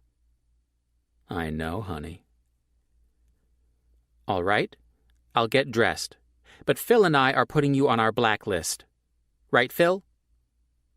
Phil didn't even look up from where he was rooting around at the bottom of the island. "Fuck, Phil! Would it kill you to give me a little support?" Cassie asked. "Phil's more of a guy's guy, honey. Bro code and all that. Don't feel bad." "Well, he better get his act together and remember who brought him here."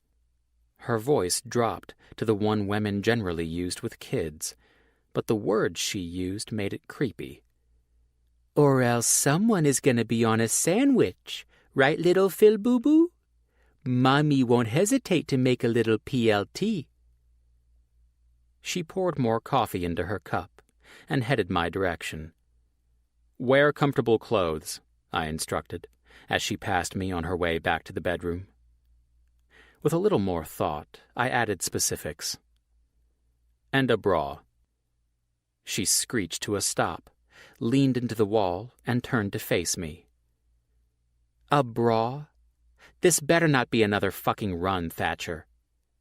"No running," I assured her. When she still looked skeptical, I broke out the big guns. pinky promise." She took the 2 steps back and hooked her tiniest finger with mine. I smiled at the sight of them intertwined. I swatted her ass when she didn't move immediately. "Go on, get a move on." She disappeared down the hall, but she did it walking backward and gesturing one-handed threats to me the entire way. If you think she wants to kill me now, just wait. "Where are we?" she asked as we pulled into the airfield. Luckily for me, it was hard to tell what was in the pitch dark if you didn't already have knowledge going in. "You'll find out." "You know, maybe I don't like surprises," she grumbled. I chuckled. "Yes, you do. Just have a little patience. You'll find out soon enough. You also wouldn't be this eager if you knew what it is." "I wish Phil could have come with us," she pouted, and I barked out a laugh. "You were just threatening to make him bacon, and now you wish he was here?" "It's called tough love. All the good parents use it every once in a while." God, she was cute. Ridiculous, but cute. The gravel of the empty parking lot crunched under our tires as we came to a stop, and I put the car in park. "We're here." She rolled her eyes. "I can tell we're here, but where is here?" I asked her the one and only thing I needed from her. "You trust me?" She leaned her head back into the seat and covered her face with her hands. A groan filled the otherwise silent air. "Ah, shit. You only ask me that before you make me do things I don't like." "But they normally turn out well for you, right?" "I fucking guess," she grumbled. I took her hand between mine and turned it over so I could trace the lines of her palm. "I'll look out for you, okay? And I don't just mean right now. I'll always look out for you." Jesus Christ. She forced open the door, climbed out, and slammed it. I sat stunned for a second before following her on my side. "Now I know how Georgie feels," she went on as she rounded the hood and pushed right into my arms. "Always dealing with that big-dicked bastard saying all sorts of swoony shit." I shook my head and squeezed her to me tightly. This was how Cassie Phillips reacted when you said something she liked. Unexpected. Bending at the neck, I kissed the top of her head and breathed in the scent of her shampoo. Normally, I'd have been searching to place the scent of a woman, but not her. I knew she used the pink kind of herbal essences, could picture the fucking bottle in my shower, and the thought of it made me smile. It didn't feel like the mystery was gone or some other cliched nonsense men told themselves they wanted to avoid. It felt good, like we were starting to become familiar in the best kind of way. Like I knew things about her that other men only wished they did. "Ready?" I asked into her hair. "I'm guessing I don't have a choice," she muttered, pulling her head from beneath my chin and looking up at me through her freakishly long lashes. I didn't answer with words. Instead, I touched my mouth to hers and pulled away, clasping her hand in mine. A smile tipped the ends of her lips up. We walked across the parking lot in silence, the echo of crunching gravel the only sounds in the early dawn light. When we stepped inside the hangar, she had to shield her eyes because of the sudden intrusion of light. Our companions were waiting across the space, already suited up. Cassie noticed them at the same time I did. "Claire? Frankie?" She turned briefly to me, and then back to them. "What are you guys doing here?" She didn't realize she was the truly unexpected guest. Claire stepped forward first, returning Cassie's enthusiastic hug, and Frankie followed not far behind.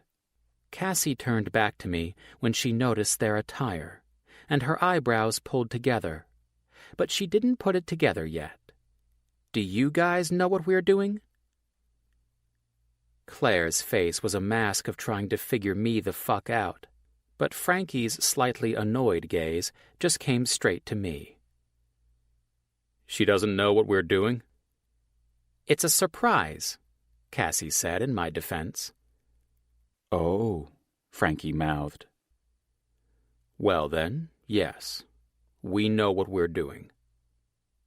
He hesitated, glancing to me for direction. "It's a yearly activity. We always do this on this day." I appreciated his attempt to cover for me, but I hadn't gone into this with any plans to keep secrets. I'd brought her here because I wanted her to know. I wanted her to know everything about me, and more than that, I wanted her to be part of it. Every day I spent with her made me want her to be part of everything I did. Margot was Frankie's little sister and Claire's best friend, and today was her birthday, I told her freely. Me, Frankie, Claire, and now you do this every year to celebrate her life. Her face softened, and goddamn, I fell right into her trap. So hard, so brash for the rest of the world. But in that moment, she didn't think about herself and how awkward it might have been. She thought about me. "That's amazing. Are you guys sure you're okay with me being here?" she asked, stepping back to include all three of us in her line of sight and questioning. "Yes," I answered conclusively, and with absolutely no hesitation. Cassie nodded. "Okay." She smiled at me, and then glanced back at Frankie and Claire. Her eyes moved from their faces to their bodies, taking in the protective suit and the harness. "Wait, why are they wearing that?" I took her hand, pulled her toward the office to grab our gear, and ruined her happy place all in one moment. Because we're going skydiving. "If I make it to the ground alive," Cassie yelled over the roar of the twin-engine jump plane, "I'm going to straight up murder you!" My arms wrapped tight around her chest, even though I knew she couldn't get away from me if she tried. She was strapped to me because I was her jump buddy, and we were 40 seconds away from our jump point. "I look forward to it, honey," I yelled over the noise, sneaking in a kiss to her cheek and earning a world-class glare and 2 middle fingers. Frankie and Claire looked on with smiles on their faces from across the plane. "I can't believe you're a part of this madness, Claire!" Cassie screamed as loud as she could. Frankie laughed, and Claire gave 2 thumbs up. "You ready?" I asked, maneuvering the 2 of us toward the door as the pilot gave the 15-second signal. "No, I'm not ready, you motherfucker! I can't believe you got me up here!" With a reach around her perfect body, I pulled open the door and scooted us toward the edge. "Oh, sweet baby unicorns," Cassie breathed. "It's okay, honey," I soothed. "Just close your eyes and enjoy the ride." "Close my eyes? What's with you and always making me close my goddamn eyes?" she shrieked. "Only until you feel like you can open them," I clarified with a laugh. "I promise I'll take care of you."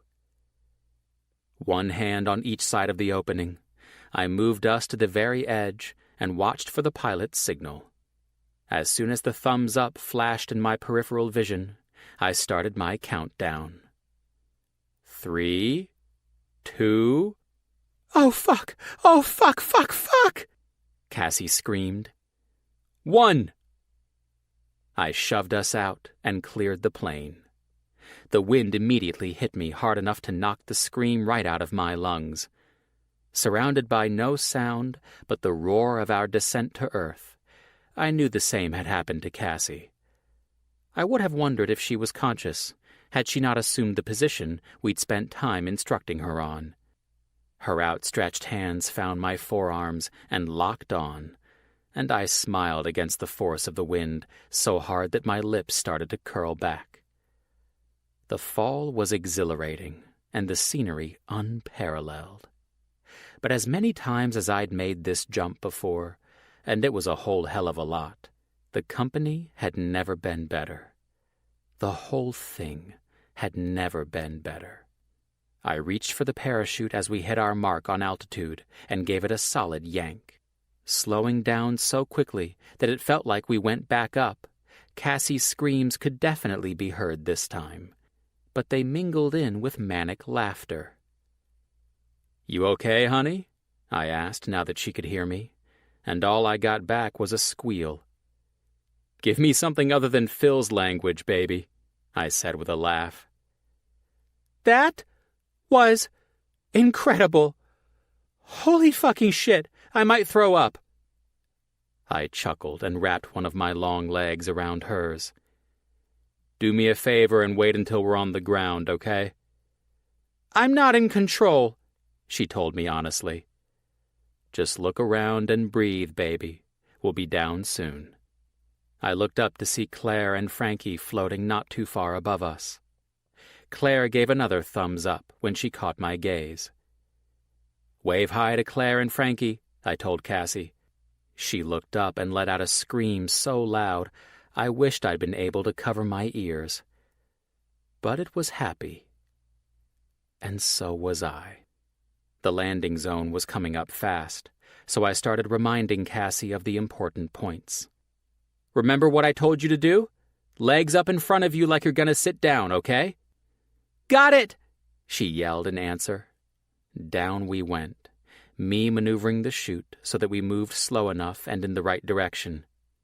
She did terrific on impact, executing my instructions exactly until we came completely to a stop. "Woo!" she screamed in excitement once more. I laughed as I unhooked her from my chest and tapped her on the shoulder to let her know I was done. Before I could move to get up, she turned and tackled me, taking me back to the ground, wrapping her arms around my neck and pushing her lips to mine. I had never experienced anything better than that moment. She let me go and jumped up, hopping around from foot to foot in excitement. I watched her smile, and as the sun glinted off her hair, I just knew. I never wanted to do this without her. I didn't want to do any of it without her anymore. I was in love with her. "Cassie," I called, and her eyes came to me. Claire and Frankie were landing 30 feet away, and her attention was split, so I called her name again. "Cassie." "What, Thatcher?" she asked. As soon as her eyes locked with mine, I dropped to one knee. We were still nearly the same height. "What are you doing?" she asked through nervous laughter. I just shook my head and took her hips in my hands. "Marry me." "What?" she yelled. I said, "Marry me." "Thatch," she breathed, just slightly shaking her head in disbelief. With a clench of my hands, I dug my fingertips into the cushion of her ass and laid down a challenge I knew she wouldn't be able to resist. Because when it came to this truly selfish request to have her as mine for the rest of my life, I didn't care why she said yes, as long as she did. "What's the matter, honey? You scared?" Her brows scrunched, and her eyes searched mine, deep and unrelenting. And then, after what felt like an eternity, she said the one word that nearly knocked me on my ass and had my heart pounding so hard I thought it might jump out of my chest and into hers. Yes. Chapter 29. Cassie. How much farther until we get to my soon-to-be in-laws' house? I glanced over toward the driver's seat, taking in the relaxed posture of the motherfucking one-upper sitting beside me. Thatch drove down the highway with one hand on the wheel and the other holding mine. The crowded edges of the street filled with trees rather than people. It was like a different world up here outside of the city, the only bonding characteristic the name of the state. But my concentration on nature was next to none thanks to Thatch. I knew what he was doing. The occasional tap or soft caress of his fingers to my left ring finger. Yeah, I knew. He was trying to egg me on, to make sure I couldn't forget what I'd agreed to or what this trip meant. Maybe he should have been soothing my nerves or whispering encouraging mantras into my ear, but I sure as hell wouldn't have been if the roles were reversed. All I knew was, despite our attitudes toward nearly everything, the proposal had felt serious. Serious in nature and serious in meaning. Of course, I hadn't asked him about it like a fucking coward. It was so unlike me, but everything was so good, and I didn't want to ruin it with details. This just meant I had to figure out where to go with this little prank war next. I wasn't sure about the particulars, but the possibilities lay somewhere between an unplanned pregnancy, hiring Dean as my wedding planner, or me wearing a strap-on, and this time the war would be waged outward, against our friends, as a unit. I was positive I'd find a perfect middle ground, or a nice balance of all three. Although I wasn't sure if a pregnant woman wearing a strap-on was a violation of some unspoken rules of morality. I'd have to Google it when we got home. Thatch grinned beside me. About 20 minutes or so, honey. You getting nervous? Me? Nervous? I scoffed. I haven't been this excited since Magic Mike XXL came out, and even that feels a little lame in comparison. And that's saying something, Thatcher. I almost caught a glimpse of Channing's cock in that one. You're excited to meet my parents? I tapped the handle of the passenger door. Oh, yeah, baby. I get to meet my future in-laws, check out teenage Thatch's masturbation suite, talk your mom into showing me pictures of baby Thatch. I feel like you're taking me to a sex shop, I said with a waggle of my brows. I won't even know where to start. I was excited and surprisingly comfortable, given the situation, but Thatch was at ease, so I was too. I should have strip-searched you before you got in the car. If you pull a black light and white gloves out of that suitcase you call a purse, I'm carrying your ass straight back to the car. Shut up. You're making me horny, I said, and he winked. The music faded with a quick flick of my wrist, and I grabbed my phone from the console. Did you tell Klein about our engagement yet? He shook his head. The gossip train had slowed, though I guess it had been only a couple of days since he'd demanded I enter the ultimate lifelong prank war, because that's what a marriage between Thatch and me would mean, a lifetime of one-upmanship and laughs. My chest felt warm and heavy at the possibility. Perfect. I hit George's number in my contacts and prepared myself for one of the best conversations I would probably ever have with her. Put her on speaker. I need to hear this. My body buzzed with the thrill of having a ready and willing accomplice while I tortured people. I tapped the speaker icon, and Thatch and I waited, practically bouncing in our seats, until Georgia picked up on the third ring. Hey, Cass, she greeted in her normal, bubbly voice. Thatch smiled out of the corner of my eye. What are you up to? Oh, not too much. Just heading to meet the parents. Thatch smiled again. And I decided right then maybe solo gigs were better. This fucker's attractiveness was distracting. Everything in my head slowed as I tried to force my concentration back to the conversation with Georgie. You're on a plane right now? Confusion swirled up and out of the phone like tear gas. Not my parents. Then whose parents? Thatcher's parents. Who else's parents would I be meeting? She laughed. Honestly, I'm not sure, but I didn't think you'd be on your way to meet his either. I need to get my calendar and mark this date down. This is a momentous occasion that should be documented. Thatch flashed me a smirk as he got off the exit for Frog's Neck. Go ahead and keep that calendar out, because there's a few other dates I need you to mark down. She groaned. I'm not watching Phil. I'm busy. Every day until I die. I grinned, and Thatch squeezed my knee. How does October 28th sound for a wedding? Will that give you enough time to plan my bachelorette party? Part of me fluttered at the thought of walking down a multicolored, leaf-covered aisle toward Thatch at sunset. I focused on Georgia instead of putting the cart before the horse. Pranking our friends was one thing, but we hadn't even discussed this in any real terms yet. Planning it in my head might jinx it. Huh? Will you be my matron of honor? A few fake tears pulled at the corners of my eyes. Fuck. They must be missing me in Hollywood. Matron of honor? She sounded baffled, and it made me smile more. Are you going to answer every one of my questions with another question? If that's the case, it's going to be really fucking hard to accomplish anything in this conversation. Are you having a stroke? Are you having a stroke? I repeated. What are the signs? I think I might be, she muttered. Klein really needs to stop banging you into the headboard, G.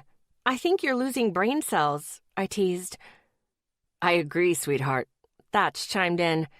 You're not as quick as you used to be. What in the hell is going on right now? Klein, Georgia called away from the phone. Klein, get your ass in here. A few seconds later, Klein's voice was muffled in the background. Jesus Christ, Benny, what's wrong? I think something is wrong with Cassie and Thatch, she continued to shout. Thatch and I grinned at one another. What? It was Klein's turn to sound confused. Something is wrong with Cassie and Thatch. I think they've been abducted by aliens, or possessed. Call a priest. I know zilch about exorcisms, but I know we need a priest. Get Maureen on the phone. I bet she knows a Catholic priest who can help them, she rambled. Give me the phone, baby, Klein coaxed in a calm voice. A rustling noise echoed from the receiver, and then he was on the line. Why is my wife looking through the yellow pages for priest right now? Why does your wife have a phone book is what I want to know, Thatch chimed in. I haven't seen one of those since 2005. I ignored him and started a conversation of my own. Hey, big dick, how's it hanging? Thatch has a big question to ask you. Fuck, honey, I haven't decided yet. He played along. Can I have 2 best men? Georgia would like FaceTime popped up on my phone. I showed it to Thatch, and he nodded with an amused glint in his eyes. 2 seconds later, Klein's face filled my screen. What is happening? Get excited, Brooks, I said with a smile. Because Thatch and I are getting married. Klein's eyes narrowed, but before he could say anything, Georgia's face replaced his. Her blue eyes were practically bugging out of her head. Are you fucking with me right now? Of course not, Horgy. I thought you'd be more excited about this. Aren't you happy for us? I feigned concern. No, no, no. She kept shaking her head. There's just no way. I know you're screwing with me. Thatch tilted the screen toward his face. We're not screwing with you, Georgia girl. Your beautiful best friend is going to be my wife. I turned the phone back to me, and I had to fight the urge to laugh when I saw Georgia's face, scrunched up in absolute shock. How many months do you need to plan my bachelorette party? I know you're busy at work, and I don't want to overwhelm... Her jaw headed straight for the floor. You're serious? I nodded. She looked away from the screen and took a deep breath. Eventually, her eyes met mine again. He asked you to marry him? I nodded again. Yes. And you said yes? Yes. And you want me to be your matron of honor, because you're really getting married? Yes. How are you being so calm about this right now? This is like a big step, Cass. Like the biggest step you can possibly take into a pool of lava that will swallow your soul for life. Hey, Klein said through a laugh in the background. She turned to him with a soft smirk and wild eyes. Except us. Our marriage isn't like that. Klein shook his head. Yeah, right. I shrugged and bit back my smiles as I went in for the kill. You know, the marriage part isn't scary to me. The unplanned pregnancy? Yeah, not gonna lie. That scares me a little bit. But it has nothing to do with Thatch being my baby daddy and more so with the fact that my boobs are already big. I mean, can you imagine what they're... She looked like she sucked on a lemon. You're pregnant? I can't be 100% sure yet, but... You're pregnant? The wedding makes sense now, Klein muttered in the background. I ignored him and focused on Georgia, giving in a little and changing the storyline just slightly. Well, no, not yet, but I think I'm ovulating. And Thatch is like real virile, if you know what I'm saying. She put a distressed hand to her face. I think I need to lie down. Will you and Klein be the godparents? The screen flashed across their kitchen in a blur until it hit the ground with a loud thud. Footsteps echoed across the hardwood until Klein's face came into view again. I'm convinced you're trying to kill my wife. I couldn't hold back the laughter. Okay, so the pregnancy thing was a joke, but I couldn't help myself. His face turned skeptical. You two are really getting married? Thatch tilted the phone toward himself again. I want Vegas for my bachelor party, Kay. But I think Wes should plan it, no offense. But his pockets are deep and won't have us cruising the strip in a minivan.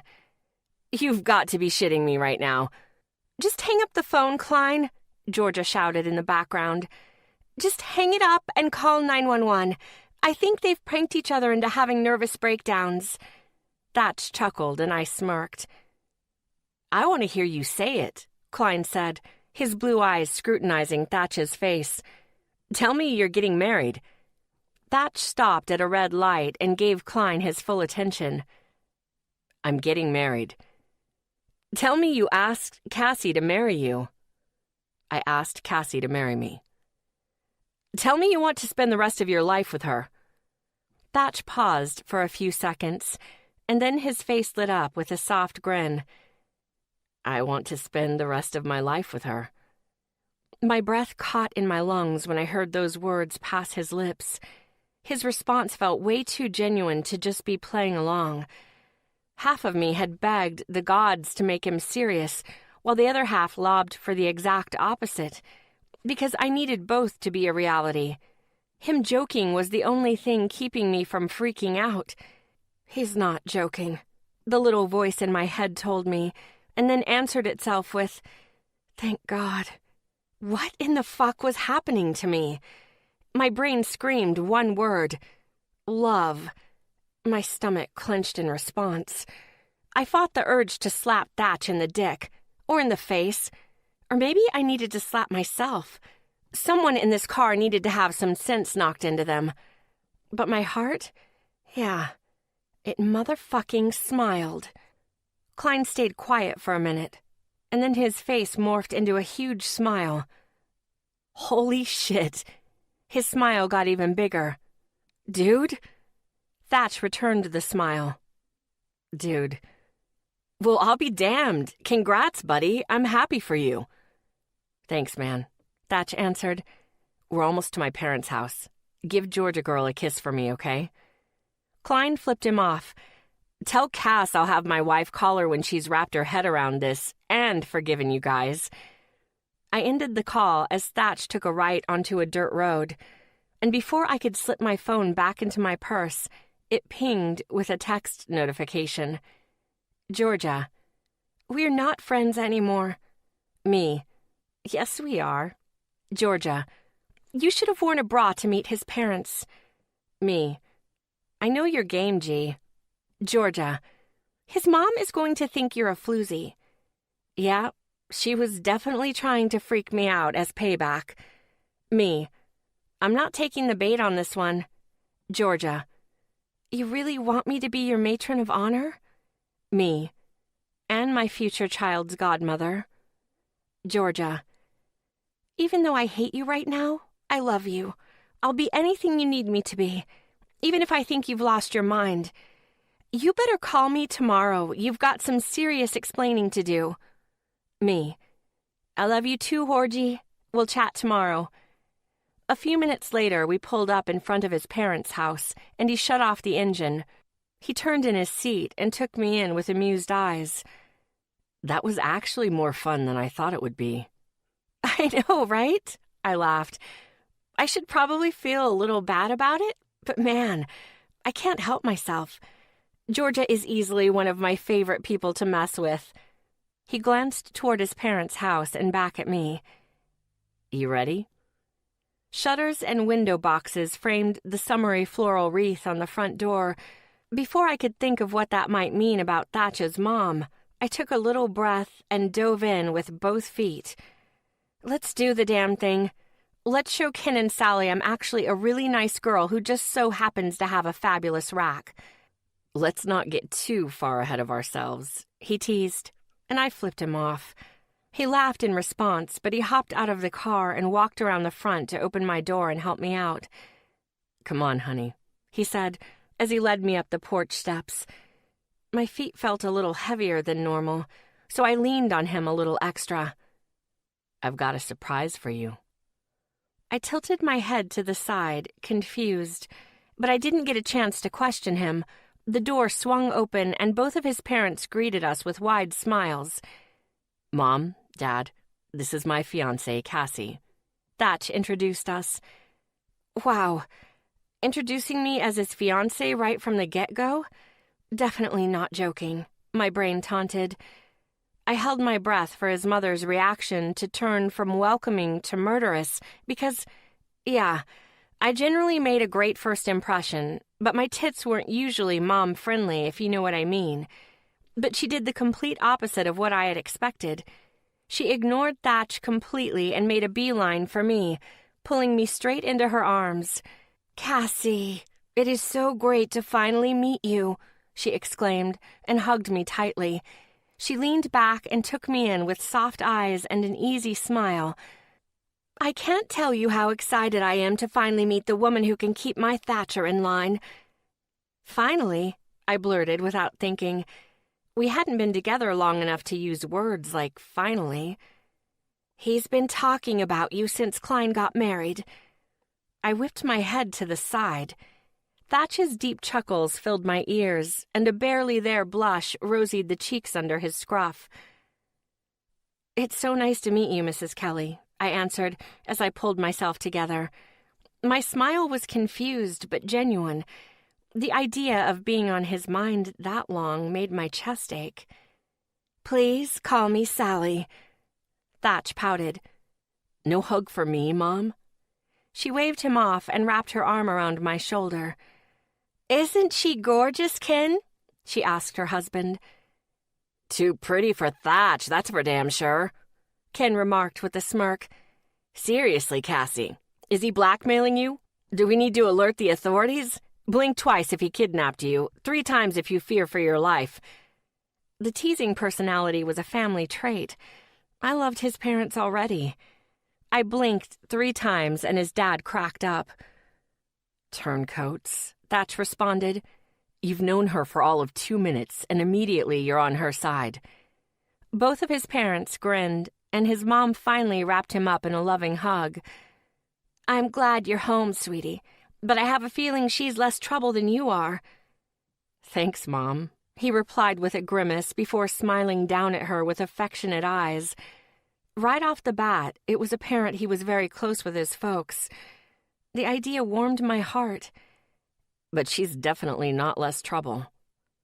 My warm heart felt ragey all of a sudden. Well, let's go inside, Sally insisted, unfazed. Dinner is almost ready. Dinner was delicious. I dried off the last dish and set it in the cabinet carefully. Sally had served us dinner on the good china, and a constant film reel played in my mind of somehow shattering all of them.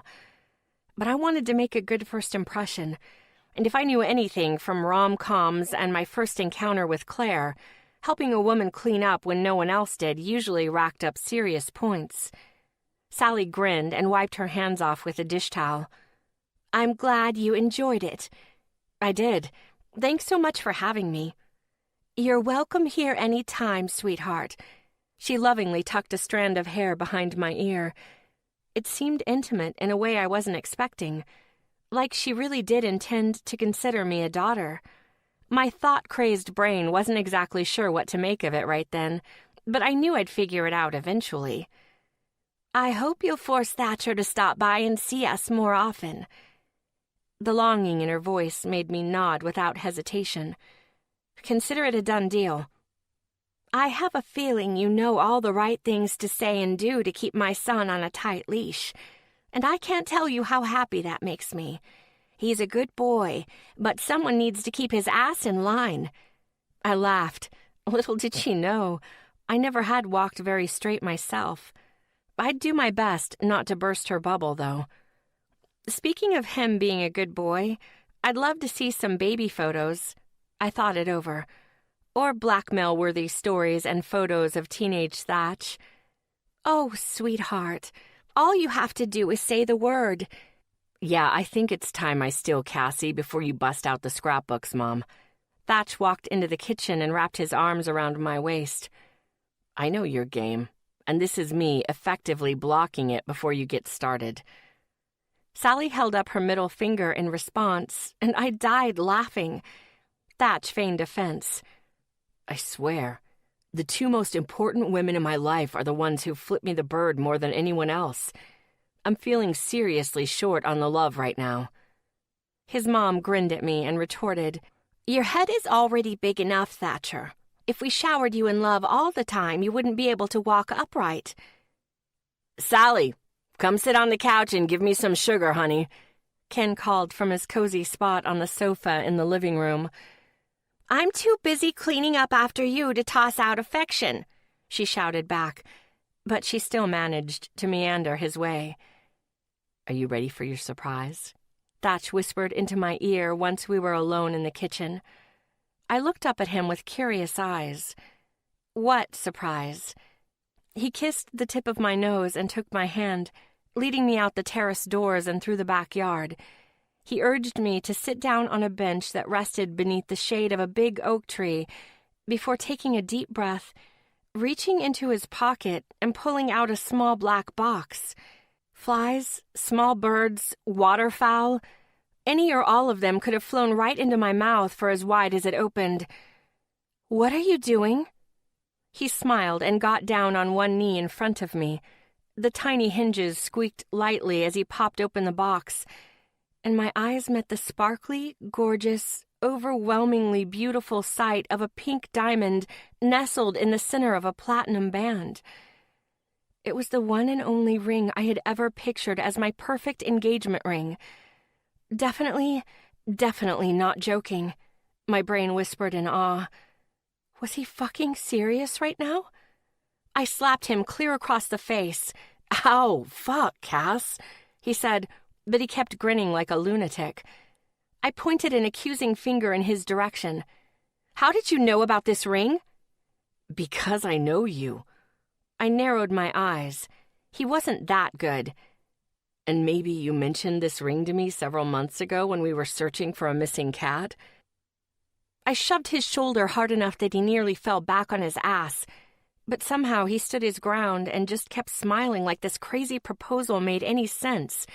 Like I wasn't completely losing my shit. Like it was normal to propose to someone twice. "That was forever ago. How did you even remember that? Are you on drugs?" "There are certain things I'll never forget. In my lifetime so far, most of those memories include you." I stared down at him in shock, and my heart continued to pound inside my chest. I felt like it was trying to escape my body. His eyes softened to caramel. "Be my wife, Cassie Phillips." I stood up and paced in front of him. "Jesus H. Christ," I muttered to myself. He grabbed my hips and stopped my momentum. "Marry me, honey. spend the rest of your life making outrageous, wild, insane kinds of trouble with me. I smacked him in the dick so hard that he fell onto his side and held his balls. Ow! Holy fucking shit! I snatched the box out of his hand and stared down at the ring while he lay fetal and struggled to catch his breath. "This isn't really going as planned," he wheezed. I took in the gorgeous ring, and my heart grew 3 sizes. This was my ring. The ring. God, he was such an idiot. A perfect idiot. My idiot, but a fucking idiot for sure. And for some reason, I didn't ask any of the questions a sane human being would ask in that moment. What this meant for us. Or if he was sure. Or if he thought it was fucking crazy that it had all started as a prank. Love had taken over. And I was finding when it came to that stupid 4-letter word, all rational thought fled the building. Love made you senseless. Me more so. And it made you follow your heart even if your brain was shouting, "What in the fuck is happening right now?" We had never once exchanged the sentiment. But as I stared into the eyes of this man, who looked like he might want to strangle me, or possibly needed to ice his balls, I knew it didn't matter. My heart had taken control and was driving this crazy train of spontaneity. Eventually, Thatch got himself to standing and made his way over to the bench and sat down. I stomped my way over to him and held the box in front of his face. He covered his crotch and stared up at me with confusion. "Yes!" I shook the box in his face. His brows rose to his forehead. "Yes?" "Yes, you crazy asshole," I said and held out my left hand. "Put that gorgeous fucking ring on my finger before I slap you in the dick again." Thatch sat there for a few moments, just gazing back at me, his eyes searching mine. And then, the motherfucker grinned. He took the box from my persistent hand and slid the ring down my finger. His lips kissed it softly once it was in place. "Come here," he said, as he stood and lifted me into his arms. "Kiss the hell out of me with that perfect, crazy mouth of yours." He didn't have to ask twice. I wrapped my legs around his waist and crushed my lips to his. I'd come to his parents as his fiancée, but I'd be leaving as a woman planning to get married. There wasn't normally a difference, but the change for me was staggering. Chapter 30. Thatch. Cassie was wrapped around me like a second skin as we sat together beneath the old tree in my parents' backyard. Crickets chirped, and fireflies glowed in the distance. I didn't want to be anywhere but here, with my soon-to-be wife, breathing her air, smelling her sweet skin, and just holding on to her, savoring this quiet sliver of time where nothing else mattered but us. I wasn't sure if I'd be able to have kids in the future after the number of times she'd slapped me in the dick, but no doubt I didn't want to be anywhere else but here, with her, my fucking lunatic of a woman. Twice she'd said yes. And the second time, she wasn't high off of an adrenaline rush and taunted by a challenge. When she had said yes, well, yes, you crazy asshole, I'd seen her wild, untamed heart inside the depths of her blue eyes, and I'd known instantly she wasn't saying yes because she didn't want to fold. She'd said yes because she wanted this as much as I did. Same fucking page. Yeah, I know. Same unspoken page. No offense, but fuck you guys. We'll talk about it when we're good and ready. Come on, Thatcher. Take me somewhere good, Cassie whispered in my ear. My lips curved into a grin at the feel of her mouth skimming lightly across the skin. Somewhere good, huh? What'd you have in mind? Nope, no way. That's not the way this works. You just have to surprise me. I spanned the whole of her knee with my hand and gave it a squeeze. Okay, honey. I think I can manage that. Up and off the bench, I did the same for her, lifting her to standing with ease. Her breath caught, and my cock jerked awake. I swear, I never get used to your size. I waggled my eyebrows. I've heard it's the kind of thing that takes a while to acclimate to. Mischief sparkled in her eyes, right next to the moonlight. Put your boner away, Thatcher. I smiled and pulled her farther into my arms. My mouth met the skin of her neck, and I inhaled as I spoke. Not a goddamn chance. At least wait until we're not in your parents' backyard, she said through a laugh. We better move fast then, huh?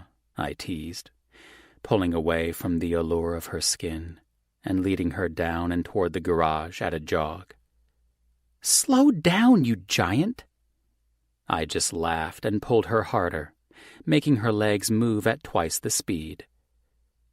What is it with you? Always making me run and shit, she grumbled, and I shot her a cocky wink. Uh-oh, she huffed with a smile. Not the wink, too. I'm gonna be in fucking trouble tonight, aren't I? God, I hope so. Grabbing her hips, I lifted her up, and over my shoulder she went. I ran across the lawn, and she squealed the whole way. I'd had dreams about this. My girl, my Nova, this kind of evening, even if I'd never known it. The door to the garage slammed behind me, and I put her on her feet so I could get the car ready to go. She flipped on the light switch for me as I pulled the cover off the Nova and pulled the chain to manually raise the larger garage door. I folded the cover and tossed it on the tool bench, dumping the keys out of the jar that hung on the cork wall, before rounding the car and pulling open the driver's side door. What do you say? You ready to go for a ride? Cassie's eyes flared at the innuendo, and I didn't think I'd ever get used to a woman who didn't shy away from being challenged. She loved it, fed off it. Every reactive muscle in her body begged me for more. I am. She raised an eyebrow, and my smile deepened, as though the two were physically connected. Are you? Always, honey. I winked, and she shook her head. Half the time I did it anymore, it was just to see her reaction. I couldn't get enough of it. Jump in, I offered as I folded into the seat. Where are we going? She asked as she climbed in beside me. I shook my head and laughed as I reached back to tuck a hair behind her tiny ear. Nope, no way, I spouted back. I have to surprise you. Her eyes turned heated, but I knew her well enough by now. What if she started, leaning over and rubbing a hand slowly up the inside of my thigh. Good try, I replied, and she scoffed. Save it for later. I put the key in the ignition and gave it a turn until the big block under the hood roared to life. The car shook violently, and lucky for me, it wasn't the only thing. God damn, I told Cassie's tits. I'm never driving you in anything other than this car ever again. Her head flew back in an arc of hilarity, and the line of her throat opened up like she was taking a shot. I wanted to drink from her in that moment, the sweet glow of her skin, the only thing brightening the dim cab of my car. Her laughs echoed, and the engine rumbled, and with my ring on her finger, I had an honest moment of wondering if there'd ever been a better instant in my 35 years of life. Eyes to the windshield and drive, she demanded with a wave of her hand. But the fact that she thrust it straight out from her chest at tit level didn't go unnoticed. She secretly wanted me to have what I was after, even if she wouldn't admit it. I shoved in the clutch, pushed the shifter into first gear, and revved up the idle as we coasted out of the garage. Cassie settled into her seat with ease, reaching forward to toggle the radio, just as a streak of moonlight forced its way through the large front window. Soft rock filled the silence, Bob Seger's night moves deepening the already curved line of my lips.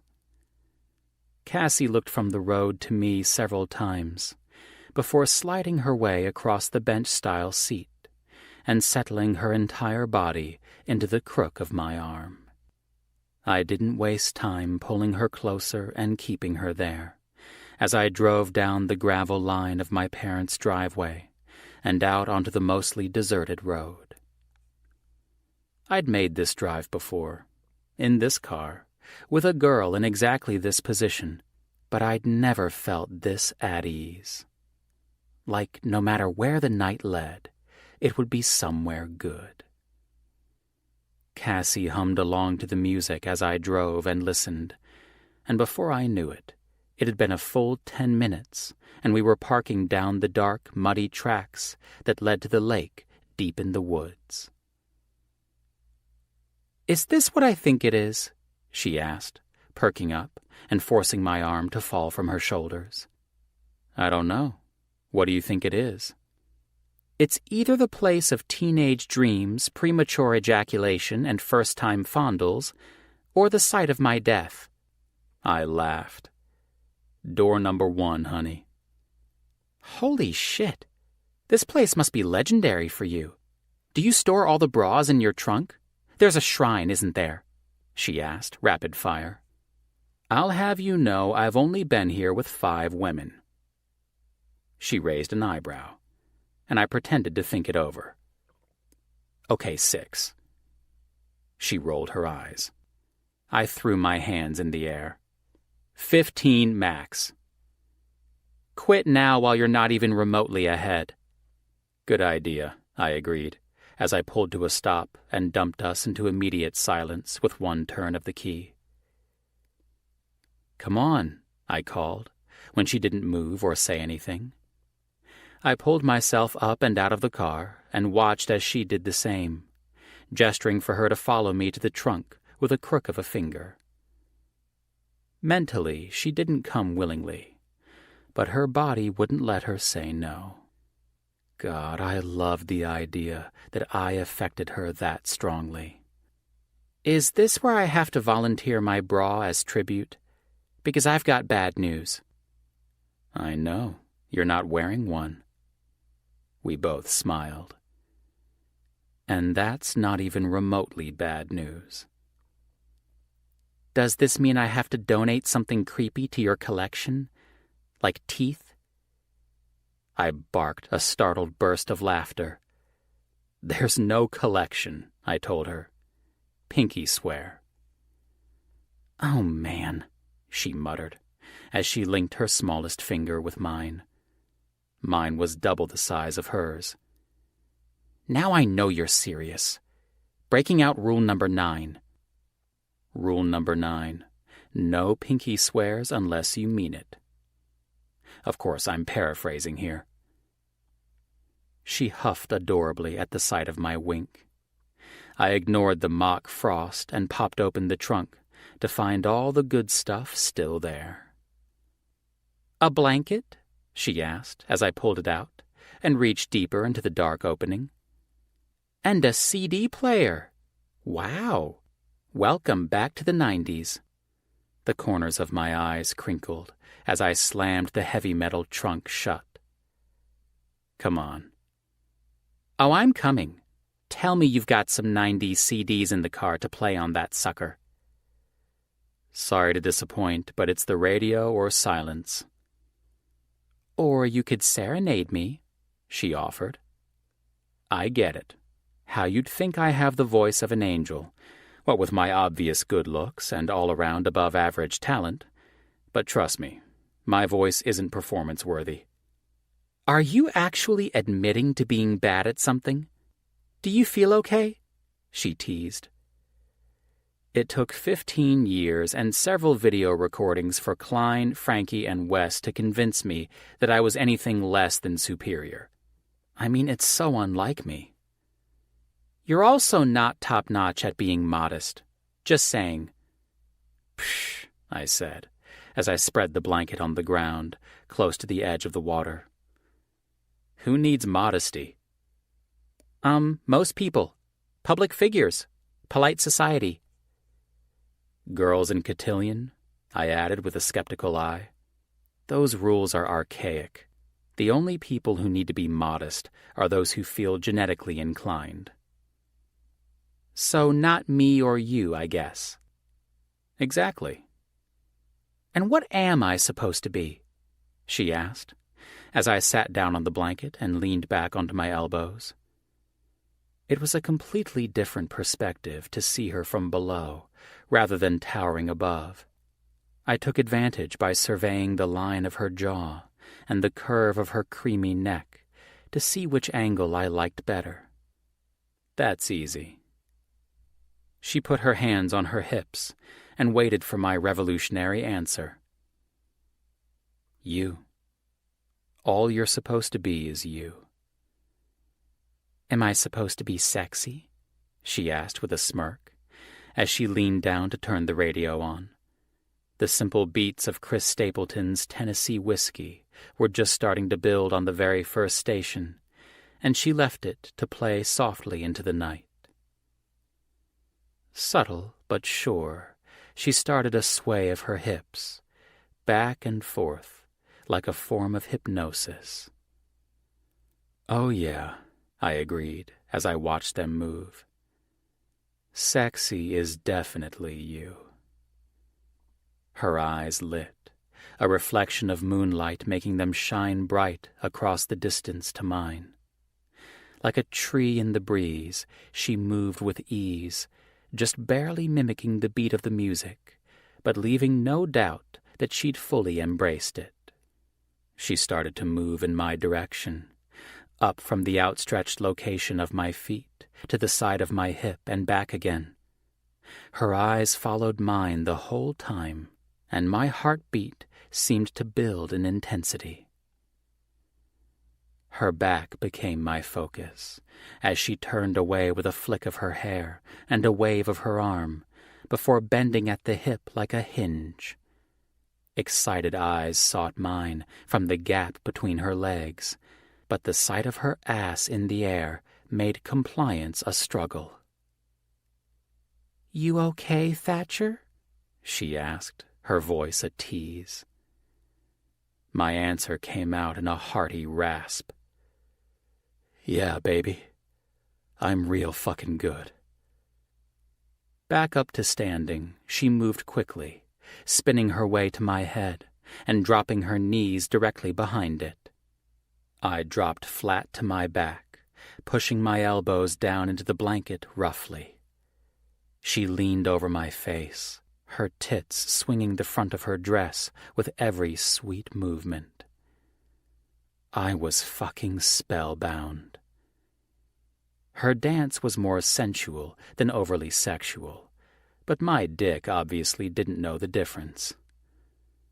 Sweet Jesus. I reached behind my head with the cock of an arm until the palm of my hand met the warm skin of her thigh. It was soft and luscious, and I could feel the muscle move underneath it as she continued her torture. And then my hand wasn't on her anymore, as that leg kicked up behind her into a full extension. Her whole body turned on a pivot with a flourish until she fell on my chest, executing a split directly on top of me, as though I was an apparatus. Holy fuck, I muttered to myself, and she smiled. Strip aerobics, baby. You want to be my pole? She asked with a wink of her own. God damn. Count me in 7 nights a week. Chapter 31. Cassie. As we sat at the bar drinking beers, eating peanuts, and enjoying the ambiance that was a small-town bar, I could still feel the pulse of Thatch between my thighs. There'd been no stopping him after showing him some of my best naked dance moves under the stars. 1 orgasm, 2, he'd worked me over like we weren't outside on the edge of some random lake, but instead, like we were putting on a porny performance for millions. Just the thought of it made me smile. But the sex had done the opposite of its usual, waking me up to a level that I knew I'd need something else to soothe the pounding pulse of my energy enough that I could fall asleep. So I had convinced him to take me to the infamous Sticky Pickle for a nightcap. The satisfied look in his eyes told me I could have swayed him into pretty much anything. He kept up a steady stream of affection in my direction, kissing my forehead, sliding a lock of hair behind my ear, flashing flirty winks and charming smiles, and every time he grabbed my left hand and kissed my ring, I'd threatened to slap him in the dick again. Honestly, I couldn't remember the last time I'd had so much fun. Shit, Thatch muttered, as his eyes glanced toward the front of the bar. What? I asked, and swiveled on my stool to watch 3 guys stroll in through the door. They were loud and boisterous, and my initial thought was that they looked like small-town douchebags looking for trouble. I turned back toward Thatch.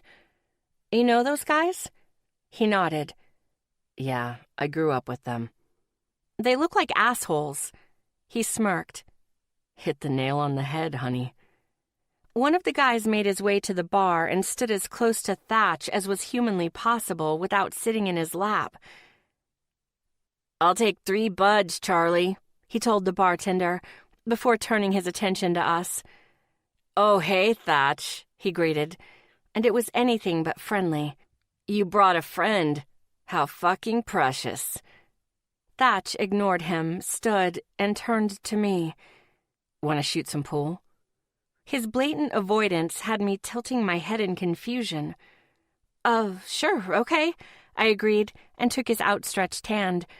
I let him lead me over to the back corner where 3 pool tables stood in a row before I started asking questions. What was that about? He handed me a pool stick and grabbed the rack. That was me avoiding trouble. Was this the same kind of trouble that I had to bail you out of? Exactly that kind of trouble, he muttered. His body language was all off. Stiff neck, clenched jaw, and his normally playful brown eyes were practically black with irritation. I hated seeing him like that, strung so tight that I feared he might snap in half. Thatch needed a distraction, and he needed it quick.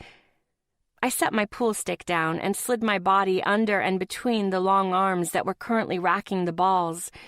My back was pressed against the green felt, and our faces were mere inches from one another. His brows rose in curiosity. What are you doing? I wrapped my arms around his neck and grinned. Just flirting with my fiancé. Is that right? His mouth turned soft, quirking up at the corners. That's right, baby, I whispered against his lips before taking his mouth in a slow kiss. My tongue teased his in a slow circuit. He grabbed my hips and responded with a dirty, sexy, wet fuck of my mouth as he pressed himself against me. My body was practically clinging to his by the time he found the willpower to pull away. Thank you. He pressed one final kiss to the corner of my lips. He knew my game, but he didn't make a big thing of it, so I didn't either. I grinned while he stood and straightened the bulge in his jeans with amused eyes pointed in my direction. Can I break? I asked, as my fingers slid the chalk over the tip of my pool stick. Be my guest. He gestured toward the table. Things had managed to stay pretty smooth after that. We played 2 rounds of pool without any trouble from the 3 dickheads milling about the bar. Thatch had won both times and was adamant each win equaled 3 blowjobs. Your math is all wrong, I retorted with a hand on my hip. 1 round, 1 blowjob. I'm a numbers guy, honey. My math is never wrong. I laughed and flipped him off. Just rack the balls while I go play some songs, I ordered, and walked over toward the jukebox, sliding a few dollars out of my back pocket. As I scrolled through the depressing list of song choices, I wondered if I'd find anything worth playing. Conway Twitty? No. The Thong Song? Nope. She Thinks My Tractor's Sexy? Jesus, take the wheel before someone in this small town dies from shitty music. R. Kelly, Stuck in the Closet? Fuck no. Shania Twain, Any Man of Mine? Okay, now this I can handle. As I waited for the machine to process my credits, the dickhead from earlier decided to make his appearance. He leaned one greasy elbow against the wall and crowded my personal space. I'm Johnny, and you must be one of Thatch's fuck buddies. His skeevy gaze honed in on my chest before it finally met my eyes. I glanced around the room to find none of Johnny's friends in sight, and Thatch chatting with an older guy by the pool tables, his back to me. Looks like I'm handling this asshole by myself. Game on. I'm his only fuck buddy, I corrected. I'm his fiancé. Oh, that's fucking fresh. I feigned confusion and battened down the hatches. This fuckface was going to do his best to surprise me, but he didn't have one goddamn clue who he was dealing with. What was that, Joni? It's Johnny, and I said that's fucking fresh. He flashed an evil smile. How much are New York hookers these days, dollface? I'm sure I've got enough cash on me tonight to take your pussy for a ride. Dollface? Man, oh man. This guy really had no idea who he was trying to fuck with. Joni, you wouldn't know what to do with a pussy if it smacked you in the face and said, lick my clit. His face turned hard as stone. Obviously, I'd hit a nerve, which wasn't that hard to figure out. Guys like Johnny didn't get pussy. Guys like Johnny got their right hand a bottle of lube and fuzzy porn in their parents' basement. And if they did somehow manage to get some, they juggled and jostled it until it couldn't take one more fucking second. Aw, Joni, it's okay. I schooled my face into a sympathetic smile. One day you'll find your perfect hooker who's willing to take one for the team and let you pay her to fuck you. Keep your chin up, Joni. It'll happen. He got all up in my personal space, his harsh breath smacking me in the face. You must be a special kind of bitch. You'd have to be to marry a murderer. Murderer? Yeah, I knew without a doubt whatever bullshit Joni was peddling was purely fiction. And now I understood why Thatch had ended up in jail the last time he was home. The asshole just stood there staring down at me, and his mouth morphed into a devious grin. That's it, motherfucker. Keep smiling, I thought to myself as I stared up at him. A spineless man picking fights with women who were half his size. He had some balls, that was for fucking sure. But so did I, and mine were bigger. Cass? Thatch called from behind me, but he was too late. No way was I walking away from this fight. And it's not like I couldn't defend myself. You didn't walk around with a mouth like mine without knowing how to throw punches. I reared back with my right arm and uppercut Johnny hard enough to knock the grin straight off his face. His body crumpled to the ground within seconds. I ignored the sting in my hand as I stood over his prone form and looked down at the pathetic display. Who's the bitch now, motherfucker? Cassie. Thatch's concerned voice grabbed my attention.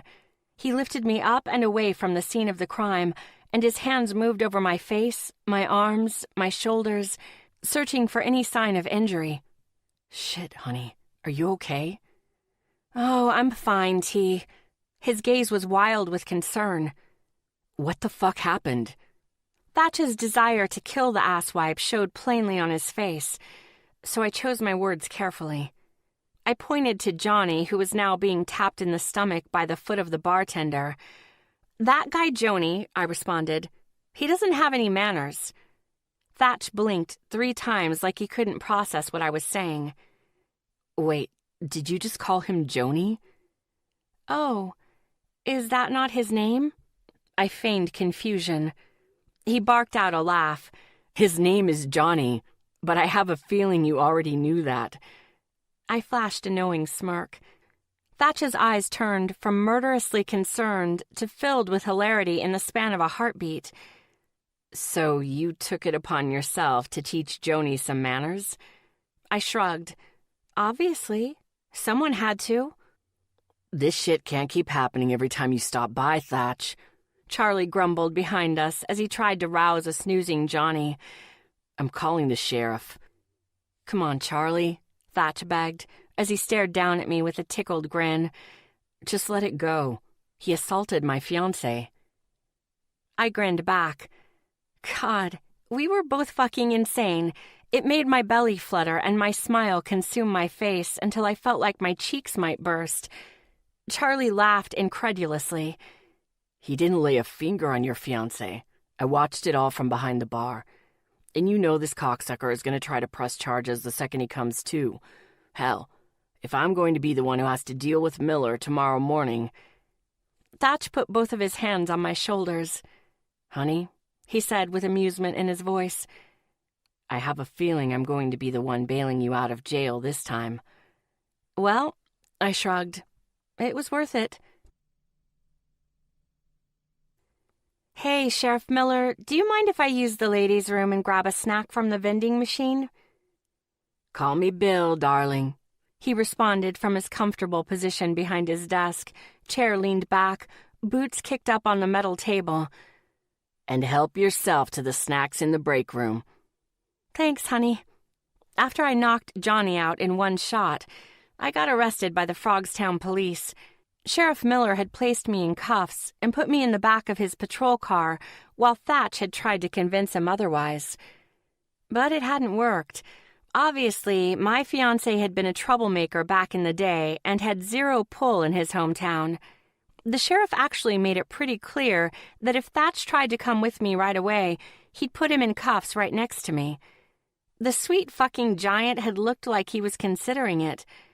But 30 minutes of flirty banter and fluttering eyelashes had gotten me on the sheriff's good side, and he had taken the cuffs off and given me free rein of the station. He had even apologized for having to keep me for the required 6 hours. Yeah, Bill and I were good buddies now. Once I took a quick pee break and grabbed a bag of chips from the station's break room, I plopped down behind one of the deputies' desks and mimicked the same position as the sheriff. Mind if I use my phone for a minute? Go ahead, darling. Bill flashed a grin in my direction before returning his attention to the small TV across from his desk. He was 3 episodes deep into a Bonanza marathon. Thatch answered on the first ring. You okay, honey? Oh, yeah, I'm fine. You can pick me up in about 30 minutes. I'll be there. Fantastic. See you in a few. I ended the call and relocated to a chair beside Bill. Mind if I join you? He glanced over his shoulder and shook his head. I love these old shows, I said, as I opened my bag of chips. I used to watch them all the time with my dad when I was a kid. They don't make 'em like they used to, that's for damn sure, he answered with a wistful smile. Bill and I got through another episode of Bonanza before Thatch powered into the station to pick me up exactly 30 minutes later. He'd obviously timed it so I didn't have to be here even a minute longer than necessary. He stopped dead in his tracks when he saw me sitting behind the sheriff's desk, teaching him how to use Facebook. Honestly, Bill, it's not as hard as you think it is, I told him as I scrolled through my news feed. Plus, it's pretty awesome how you can keep in touch with pretty much everyone in your life without having to pick up the phone. He chuckled. I think I could get used to that. Well, my ride is here, I said, as I logged out of my account. But don't be a stranger, okay? Bill grinned. Same goes for you. Did you get me all bailed out? I asked Thatch as I stood up from my chair and threw my snack wrappers away in the trash. Pretty ladies don't pay, darling. The sheriff didn't give him a chance to answer. Now, you've had a late night, so be sure to go home and get a good night's rest, okay? Thanks, Bill. I leaned down and kissed his cheek. Don't work too hard. I grabbed my purse and walked over to Thatch. Ready? He glanced around the room in confusion. Did they change the jail? What? His chocolate eyes were equal parts amused and surprised. This is not the kind of jail experience I got the last time I was here. I grinned up at him. I should have fucking known, he said, as he wrapped his arm around my shoulder and led me toward the doors. Should have known what? That you'd be the one person to get Sheriff Miller wrapped around your finger. Once we got in his car, I turned in his direction. Can I ask you a question? His eyes met mine. Of course, honey. And you'll be honest with me? He nodded. Always. Why did Johnny call you a murderer? Thatch's face grew tight. His jaw ticked several times in response. Is that what pushed you to hit him? Yeah, I answered honestly. Obviously, I knew his words were complete shit. But it was the fact he had the balls to say something like that. It didn't sit well with me, Thatch. Someone saying something like that about you. He watched me for a few quiet moments, and I gave him his space. When Margot died, she was with me, he explained. She was spontaneous and stubborn, and when she was set on doing something, there was no stopping her. She made a reckless decision that took her life, and I couldn't stop her. I tried to stop her, but I couldn't. I grabbed his hand and squeezed it gently. There was more to tell, but he'd tell me in his own time if he wanted to. Knowing that much was enough. Thanks for telling me, Thatch. He stared out the window while his thumb rubbed soothing circles over my hand. Thanks for being you, Cassie. Eventually, he glanced over at me and smirked. And thanks for defending my honor. I grinned. Thanks for letting me go all Fight Club on someone and for stopping by McDonald's on the way home. He chuckled. You're hungry? So hungry, I groaned. The Frogstown police have shit snacks in their break room. You've got to be fucking kidding me. You were in their break room? I'm not kidding about that or the fact that I'm hungry. I snapped at the windshield and held my stomach. Get moving, baby. I've got a Big Mac with my name on it. Chapter 32. Thatch. You've got to be kidding me, Klein said, as he and Georgia walked up to us arm in arm. You brought the pig to this? Hey, watch it, Big Dick. Not everyone's animal is an asshole, Cassie retorted. Excuse me? Georgia cut in, and I tuned the women out. We couldn't get our usual sitter, I told Klein ridiculously. He looked like he was constipated with amusement, fucking dying to get it out, but it was all backed up in there. We'd just gotten back from my parents' house last night, but we'd both promised Maureen we'd be here at her charity blacklight slide event months ago. Of course, we'd responded separately to two very separate invitations. Now we were a real we, living together, engaged. Fuck, I'd been the one to do it, to demand that it happen, and part of me still couldn't wrap my mind around it. Two serial daters with nearly blank relationship histories were engaged to each other. I'd have been tempted to call an exorcist if I weren't fucking thrilled to be chained to this devil. Georgie! Georgia's dad, Dick, called from the opposite side of the slide. People filled the closed-down street, and only the bright lights of several light trees on the perimeter made it so you could see anything. The whole thing about a black light event is that it needs to happen at night. Hey, Dad, Georgia yelled back. We all waved like little puppets in time with one another. Dick looked to us and back again, trying to find an easy way to get around the slide. It ran nearly an entire block in length, and people clogged the only available space along its sides. When seconds turned into a minute of trying to navigate the people and stuff around him, Dick gave up and just climbed right fucking through it, sloshing the glowing water with his feet and ignoring anyone who called after him. I didn't even try to stop my laugh as Georgia grumbled, "Oh, for fuck's sake." Klein wrapped his arm around her shoulder as her mom, Savannah, followed in Dick's footsteps, clad in nothing but a string bikini. Cassie tucked her face into my chest to hide her laughter. She might have even snorted, but when I looked at her, she pointed down at Phil. "It was the pig." "Hey there, Klein," Dick greeted with excitement, slapping him on the shoulder first, then his back, and then finally pulling him into a tight man hug. Their little father-son-in-law bromance never got old. "Thatch, Cassie," he acknowledged when he finally released Klein, and then wrapped Georgia in a hug. "This is some shindig, huh? Not Mora's usual charity scene." I glanced around the neon spectacle. "Yeah, I don't think the crusty upper-class crowd is happy about it, but it seems to be a big hit."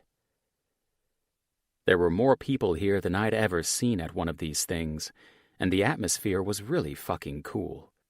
Glowing shirts and neon-looking water all the way down a giant slip-and-slide that had to be 500 feet long. There was nothing adults, especially ones like me, liked more than acting like a big fucking kid. Doing it for the good of someone else was even better. "Thank fuck," Dick snapped. "Only so many times can I sit through one of those fucking hoity-toity dinners." "Dad!" Georgia scolded. "Hey, I'm with Dick," I said, and Cassie agreed. "Me too." I raised an innuendo-filled eyebrow. Savannah noticed.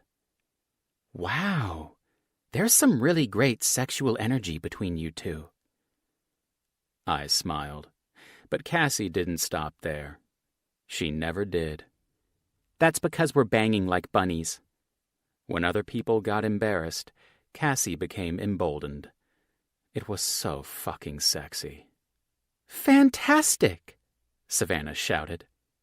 Dick held out his knuckles for me to give him a pound, and Georgia dropped her head into her hands. "Why me, God?"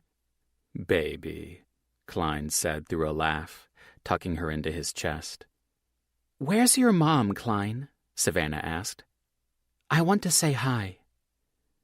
"She's here somewhere," he muttered. All our eyes scanned the surrounding crowd to see if we could find her, but really it was like looking for a little piece of conservative fluff in a giant lint ball. "Oh!" Cassie pointed out, completely defying the odds. "There she is." "Maureen!" Dick yelled loudly. I shook my head and looked to the ground. "Here! Here! Over here, Moore!" Klein's mom struggled to lock onto the face in the crowd calling her name. "God damn these crowds," Dick grumbled. Cassie let go an ear-piercing whistle that silenced the entire crowd and made them turn to us. Maureen's eyes found the group, along with everyone else's. "I knew there was a reason I liked you, other than your rack," Dick told Cassie. Georgia sighed. "Oh, Dad." Cassie didn't mind at all.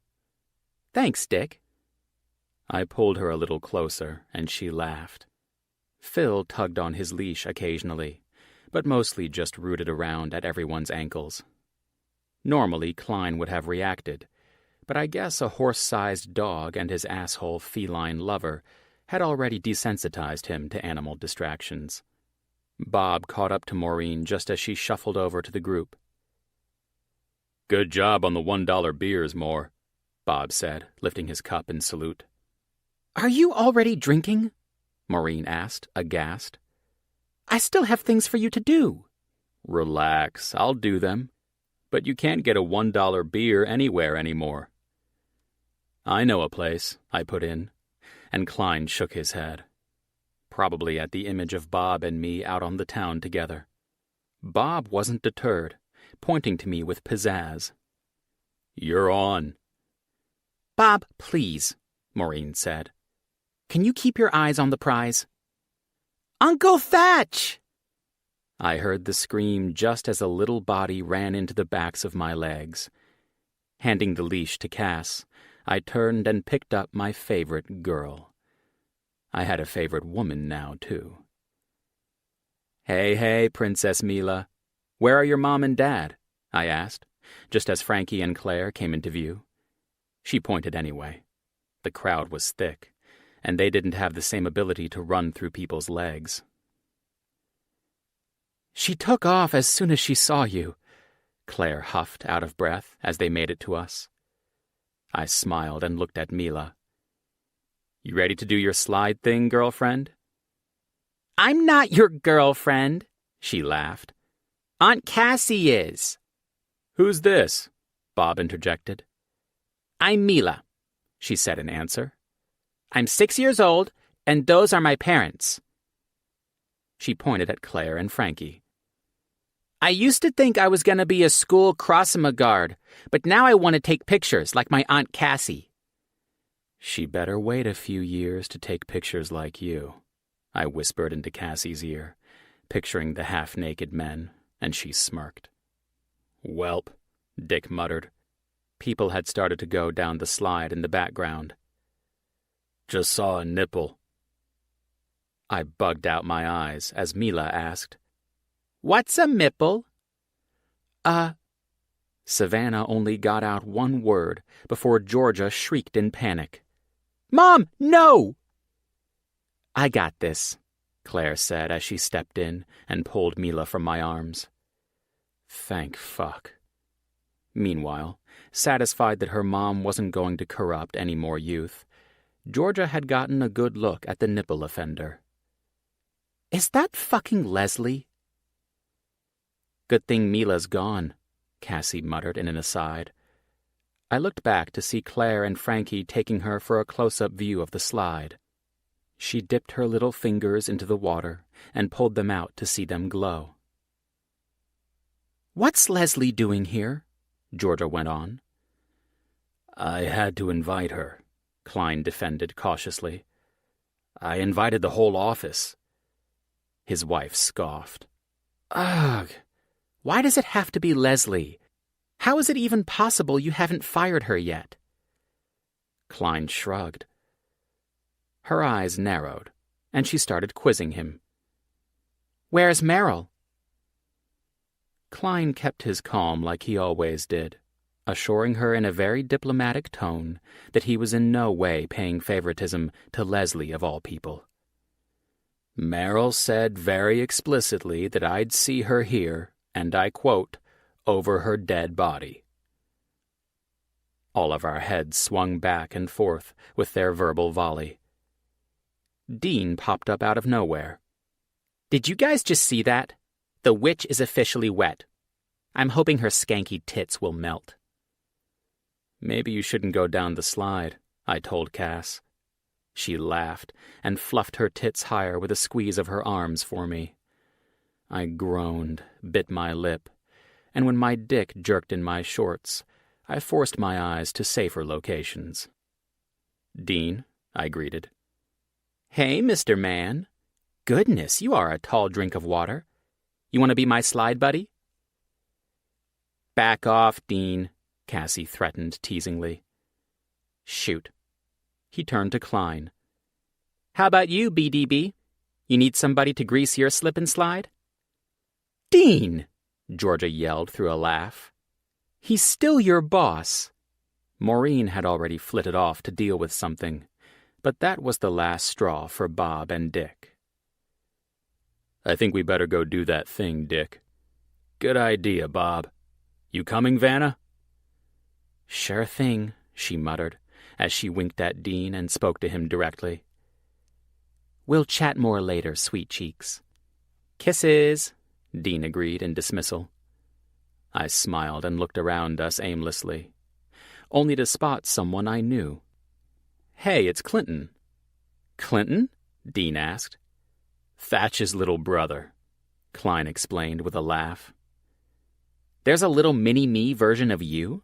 Dean asked with interest.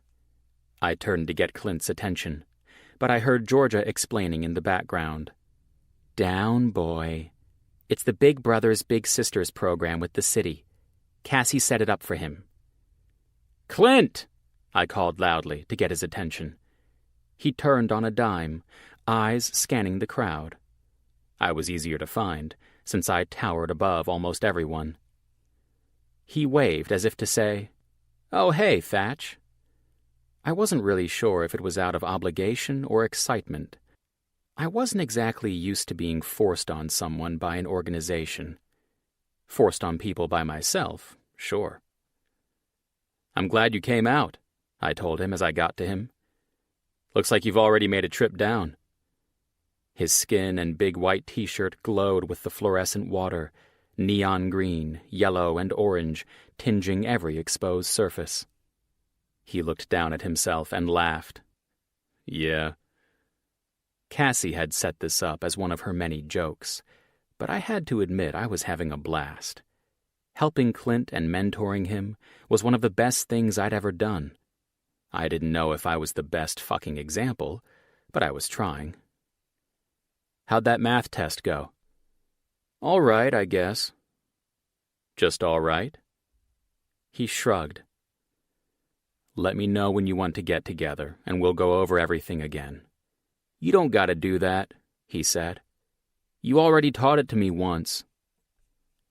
"I know I don't have to," I replied, "but I want to." His face seemed blank, but I knew he was actively thinking it over. "You here with your friends?" I asked. "Yep." They stood behind him, watching us with interest. I stuck out my fist for a pound. "Okay, man, I'll let you get back to it." He nodded and turned to leave, but after a brief pause, turned back.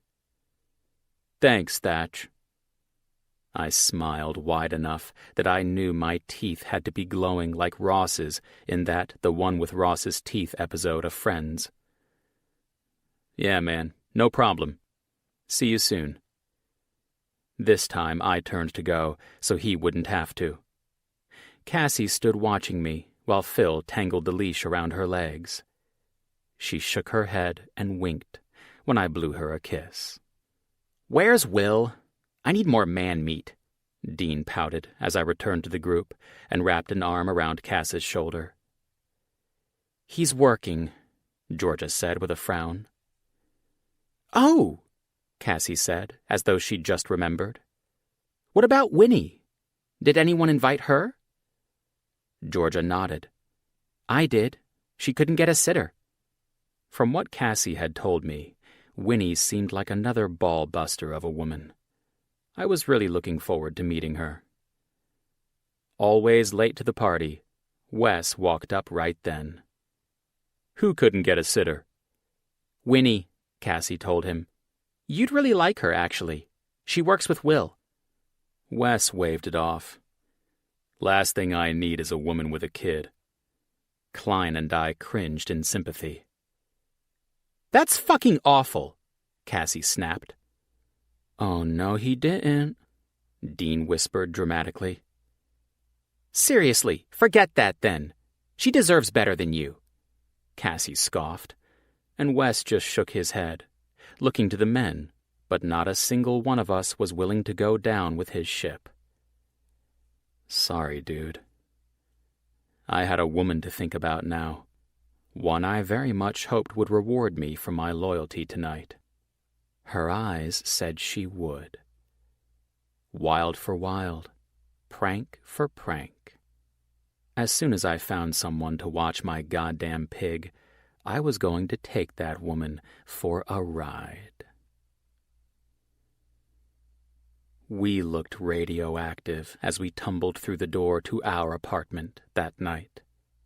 Cassie was wrapped around me like a glove, and I didn't have any desire to come up for air. I didn't care if the apartment looked like a goddamn pride parade under a black light. Phil barely made it through the opening before I shoved it shut with the weight of Cassie's perfect body. "God," she moaned as I ate my way down the line of her throat with my teeth. "No, baby. Thatch." Her fingers shot out and pinched my nipple ring with a rough tug. Thankfully, the state of my dick was too important to her right now. Redistribution of blood flow made the move even more painful. When she licked the seam of my lips, it transitioned straight to pleasure. I hiked her higher on the door and put my face directly between her tits. Her hands worked to loosen the waistband of my jersey shorts, pulling them and my boxer briefs free of my fully erect dick in one motion. I shoved it against her as soon as it was free, trapping her hand between us.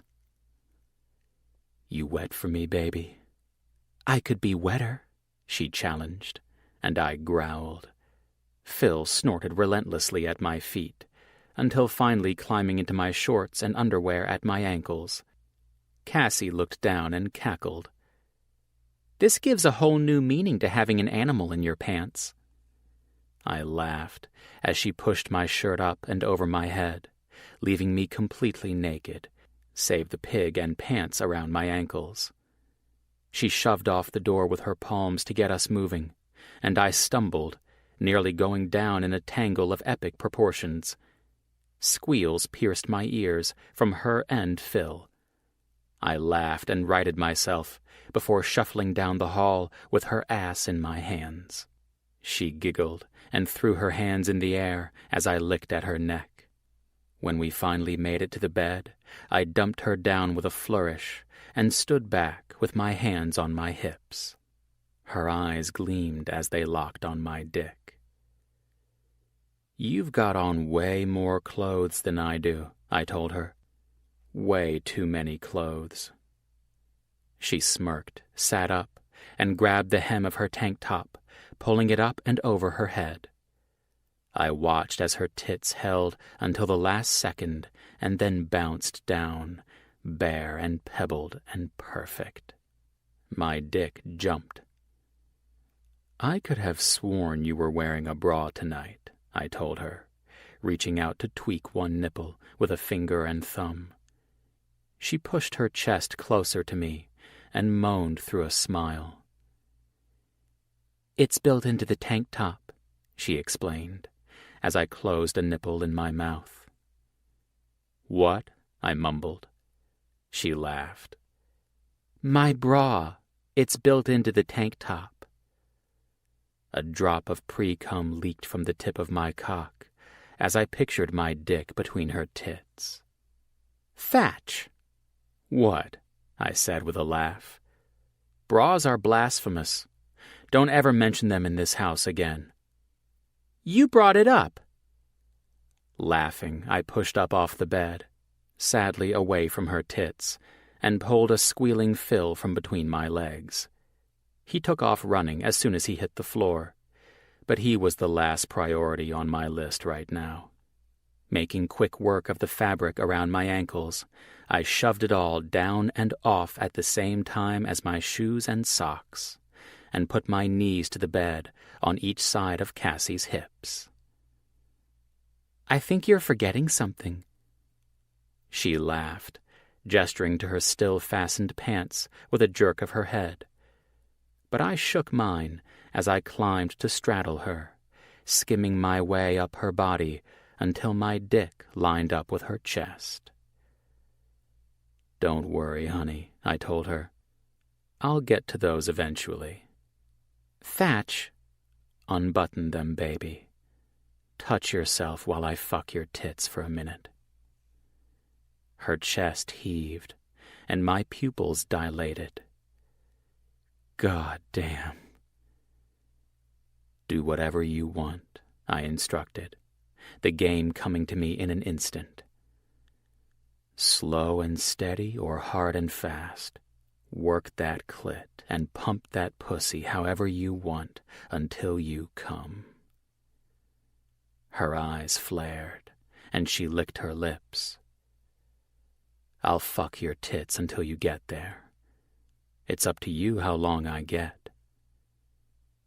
She reached out quickly and pumped my dick twice and hard. I looked over my shoulder as she reached between my legs and undid her pants, shoved them and her panties to her thighs, and pushed her finger into her pussy to gather moisture. When she brought it back out, and started working it, I looked back to her.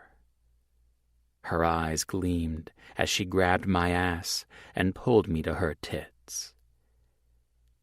"Come on, baby. I'll go slow."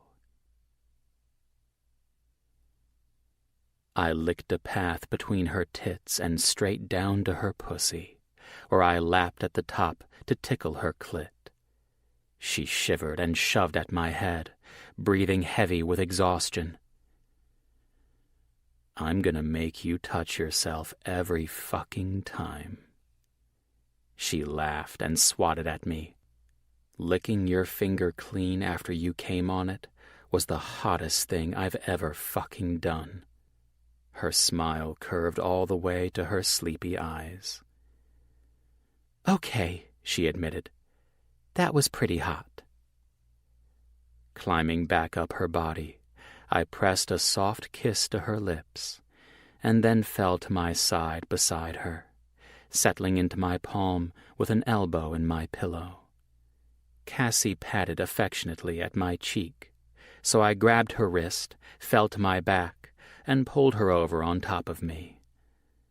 Her eyes moved from mine like a river, curving down my jaw to my neck, and then pooling on the tattoo across my chest. "What's this one for?"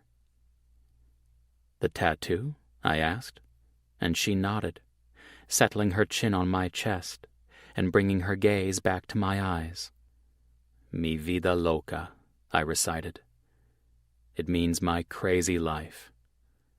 I got it when I was 27, when it first hit that I'd done it, that I'd succeeded in all kinds of things, and I was in complete control of my destiny. I never expected any of this. The success, the drive. I'm pretty sure everyone thought I'd be doing something menial or nothing at all. You were that wild? Yes. But it was more a lack of focus. She laughed and looked down at my chest contemplatively, tracing each letter slowly. "Yeah, I can relate to that." She skimmed her fingers across my chest and over to the praying Mary on my arm. "What about this one?" "That one is for Margot. Well, it's about her anyway. I got it a couple of years after she passed, from Frankie, right after he opened the shop. I think it was sort of cathartic for both of us to put ink to skin, to embody all the things we hoped she'd found in heaven that she'd yet to find on earth." "Like what?" she whispered. I ran a thumb under her eye and twisted her hair between two fingers. Peace. Contentment. She was still so young and restless, searching for everything and coming up with nothing. Her nod was unhurried, and her eyes studied mine. I was sure she was looking for some kind of sign that I was over it all. But to me, I never even had to think about it anymore. I'd never be over the way it happened. But all I felt was Cassie. She didn't leave any room for anything else. She tapped the word trust on my chest. "Why trust?" "Because it's the only thing I really need." "The only thing you need to what?" "To live," I answered simply. "I don't need to know what's going to happen, or how it's going to happen, or even the why. I just want to know that whoever's making it happen cares about me enough to give me that freedom." She acknowledged. She settled like she might fall asleep, so I tapped her on the nose, my heart in my throat. I wanted her to know something that I hadn't bothered to tell anyone yet. You missed one. She lifted her chin off of my chest, and her eyes opened again as she'd thought it over. She was convinced she'd studied my body enough to know. It hit her like a truck. "Of course!" She rolled off of me enough to free my arm and turned it over to expose the inside. Evolve scrolled across in fancy rolling script. "Okay," she said as she traced it. "So what's this one?" I took a deep breath and blew it out. "That's the first tattoo I ever did." Her startled gaze jerked to mine. "You did this one?" I nodded. "Last fall." "What? How? I don't get it," she rambled. I shrugged and looked to the comforter. "I've been apprenticing with Frankie. They make you do your first real run on yourself. So you don't permanently fuck somebody else's skin up." "It doesn't look like a first tattoo," she said, excited. "It's amazing." "Yeah?" "Oh my God, yes! It's really good." My smile would have blinded an airplane. I was really fucking nervous about that thing for a while. I actually had to go to rugby practice the day after I did it. And of course, I ended up on the skins team. I had this gut reaction that everyone would give me a hard time for how much it sucked. She shook her head quickly, and then leaned forward to touch her lips to mine. "Do you have any more stuff?" "No more tattoos on myself, but I've got some drawings." The sheet left me in one smooth motion as she jumped up and wrapped it around herself, demanding, "Show me now." Up and out of the bed and boxer briefs on, I led her out of the room and to the second bedroom. When I opened the door, she stomped her foot. "I can't believe I hadn't snooped in here yet. What is wrong with me?" Chuckles shook my chest as I watched her spin in a circle, taking in the room. The walls were filled with drawings I'd done, and my notebook sat right in the middle of my sketch desk. She made a beeline for it and started flipping through the pages. I had all sorts of different things in there. Original designs, sayings that stood out to me sketched in varying script, and even faces and places that I'd remembered vividly enough to draw. "Holy shit, Thatcher." I walked up behind her and put my lips to her shoulder.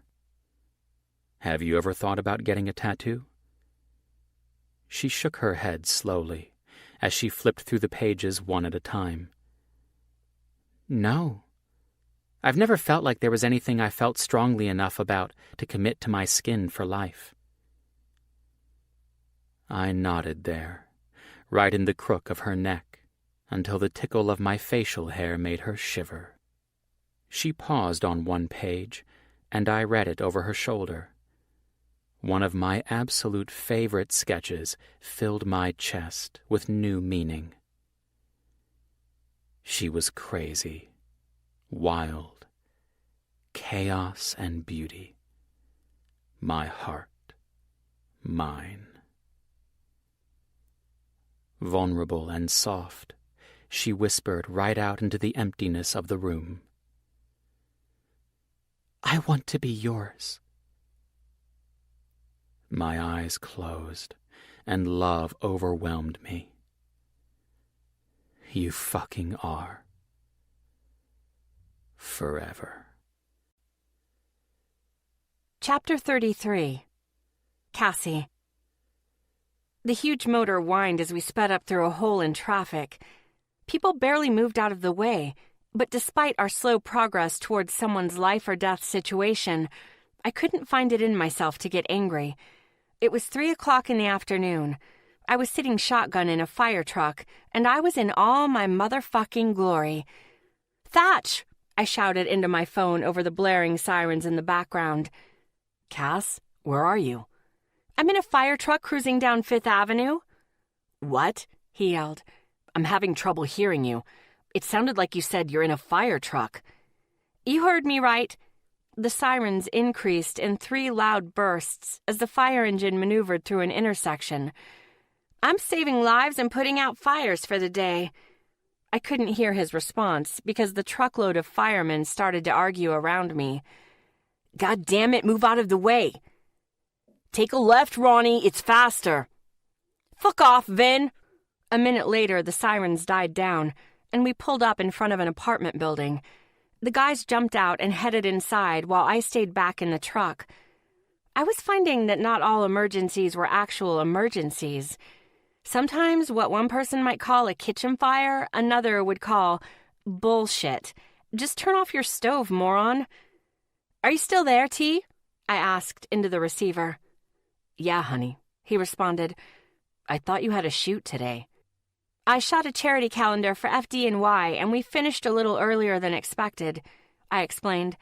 I convinced the guys to let me go on a few runs with them. Do you have any idea how cool it is riding around in the fire truck all day? I hopped out of the truck and started to pace on the sidewalk. The adrenaline rushes from the last 5 runs had my body bursting with excited, nervous energy.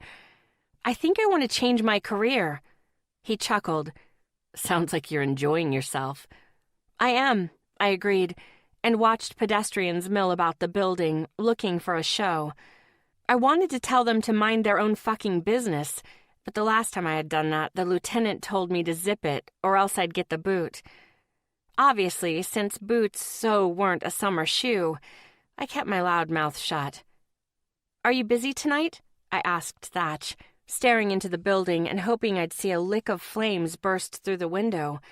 It would probably ruin people's lives, but it would really make mine. Yeah, I'm an asshole today. Just rugby practice and then I'm free. I grinned. Want to meet me for a drink after? Sure. Name the time and place and I'll be there. Perfect. I'll ask the guys where we're going and I'll text you. And by guys, you mean the firemen, right? Yep. I waited for a jealous or unsure reaction most men would have given in that kind of scenario, but it didn't come. Thatch merely took it all in stride, not the least bit concerned that I was palling around with a bunch of muscly firemen. Sounds good, honey, he answered. I'll see you tonight. Okay, see you then. Cass, he asked before we ended the call. Yeah, baby? Be careful, okay? His voice was soft around the edges. God damn it, this thoughtful dickhead. If he were standing in front of me, I might have kneed him in the balls. But instead, I answered, Don't worry. The only time they let me out of the truck is if I'm sneaking out of it when they're running into a building. Otherwise, the protective bastards are all about proper protocols and fire safety. They're kind of a pain in my ass, to be honest. Good, he chuckled. I like these guys already. A few beers deep, I strongly encouraged Ronnie to sing karaoke with me on stage. No way, Cass, he said through a laugh. I don't care how gorgeous you are. I'm not getting up there. I fluttered my eyelashes like a lady and then spewed words that conveyed the exact opposite. Oh, come on. Don't be such a ball sack. I think you mean don't be such a pussy in this scenario, Ronnie retorted. Hell no, I scoffed. Pussies trump balls every time. Those bitches can take a serious pounding. Balls are the sensitive little fuckers. Shit, they'd probably cry during Titanic. Vin chuckled. Yeah, Ronnie, stop being such a ball sack. Ronnie flipped him off in response, but he stayed resolute in his decision. How about a game of quarters instead? Brian offered. And when it came to drinking games, that was one I simply could not and would not refuse. For the next hour, I spanked the boys at quarters while the waitress kept up a steady stream of fresh beers and rounds of shots. It was a little after 9 when Thatch strode through the bar doors, freshly showered and looking sexy as hell. God help me. He made jeans and a t-shirt look better than anyone I knew. His eyes met mine, and a slow smirk crusted the corners of his lips as he headed in my direction. Hey, crazy, he greeted as he leaned down to kiss my cheek. Hi, I grinned up at him before turning back toward the table. Guys, this is my fiancé Thatch. I introduced him to the 6 guys seated around the table. Baby, this is Vin, Ronnie, Brian, Bruce, Eddie, and Matt. Thatch shook each guy's hand and sat down beside me. When I hopped out of my chair and made myself comfortable in his lap, his eyebrows shot up with amusement. "I missed you today," I whispered into his ear. "I'm glad you came out." He kissed the corner of my mouth. "I'm glad you had a good time today." "I think tonight is going to be even better." I waggled my brows. Thatch smirked. "Is that right?" I nodded slowly. "Oh yeah, that's right." His gaze made a slow circuit down my body, taking inventory of all his favorite places. But his eyes really lit when they landed on the flesh of my cheeks. It must have been obvious that I was just buzzed enough to break out all of my dirtiest moves. His eyes dove back to my chest as soon as the thought scrolled across my open eyes. I knew I was showing every single freaky intention. "Anyone need a beer?" Ronnie asked, pulling Thatch's attention from my tits to across the table. "You buying the next round, Ronnie?" Vin questioned. "No, he's not," Thatch interjected. Memo received. He lifted me out of his lap and placed my ass back in my seat, but not before giving the cheek of it a healthy, meaningful squeeze. His hands would be spending time there later. "I've got the drinks for the night, guys." He stood and motioned for the waitress, handing off his credit card with instructions to put all of the drinks for the table on his tab. "Hell yeah, thanks, man." Brian held up his bottle as Thatch sat back down beside me. "You know," Ben chimed in, "he kind of owes us for driving his girl around all day." Thatch chuckled, but he knew better than to say anything. He had visions of my pussy in his eyes, and there wasn't any form of male camaraderie that'd make sacrificing worth it. My face scrunched up in annoyance, and my even looser-than-normal lips flew. "Hey now, dickhead. Pretty sure I'm the one in control of your calendar photos, and I haven't edited them yet. Things can end up looking a lot smaller, microscopic even." Ronnie laughed. "Yeah, but Vin has a point, Cass." "What's that supposed to mean?" "It means you're a handful," Bruce added. "I guarantee the city will be sending us a complaint from the old woman you told to move the fuck along and mind her own business." "She was just standing there in the middle of the sidewalk," I argued. "She was in your way." "She wasn't standing there, sweetheart," Ronnie corrected. "She was just moving very slowly." Vin laughed. "Yeah, she had a walker. Give the woman a break." "Whatever," I scoffed. "That's the last time I try to help you guys out." They all agreed enthusiastically to my permanent hiatus, and Thatch laughed. "That will definitely be the last time you'll ever be allowed on a fire truck." Brian agreed with a smirk.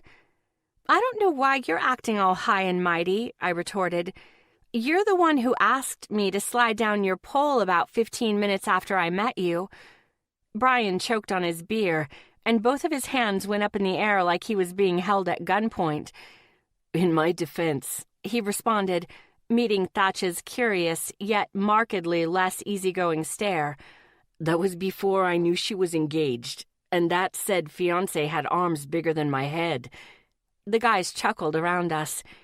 "And she kneed me in the dick the second the words came out of my mouth."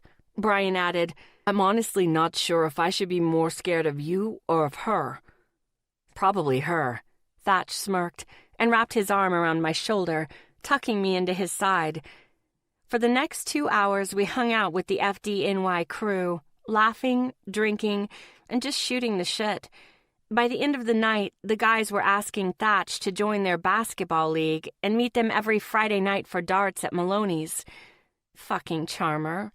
It didn't matter if it was men or women, I swear. He held some kind of conversational gene that automatically made people want to either fuck him, be friends with him, or both.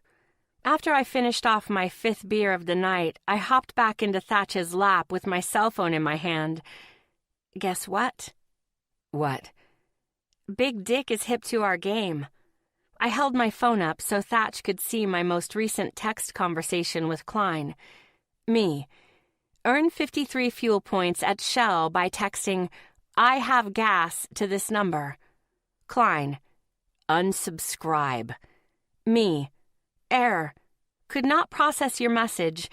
please text 1, 2, 3, 4, 5, 6, 7, 8, 9, 10, 11, 12, 13, 14, 15, 16, 17 so that our IT department can assist you with your request. Klein. Oh, hey, Cassie. Klein. And Thatch.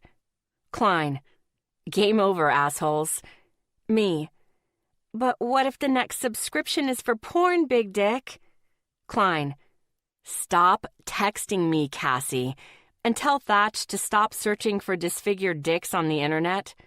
Thatch laughed, and I nuzzled my face into his neck, letting the rumble run all the way through me. Tired? He asked. He ran his fingers up and down my back in soft, smooth movements. No, I shook my head. Just horny. He chuckled. What am I going to do with you, crazy? I leaned back and met his amused gaze. Take me home and fuck me?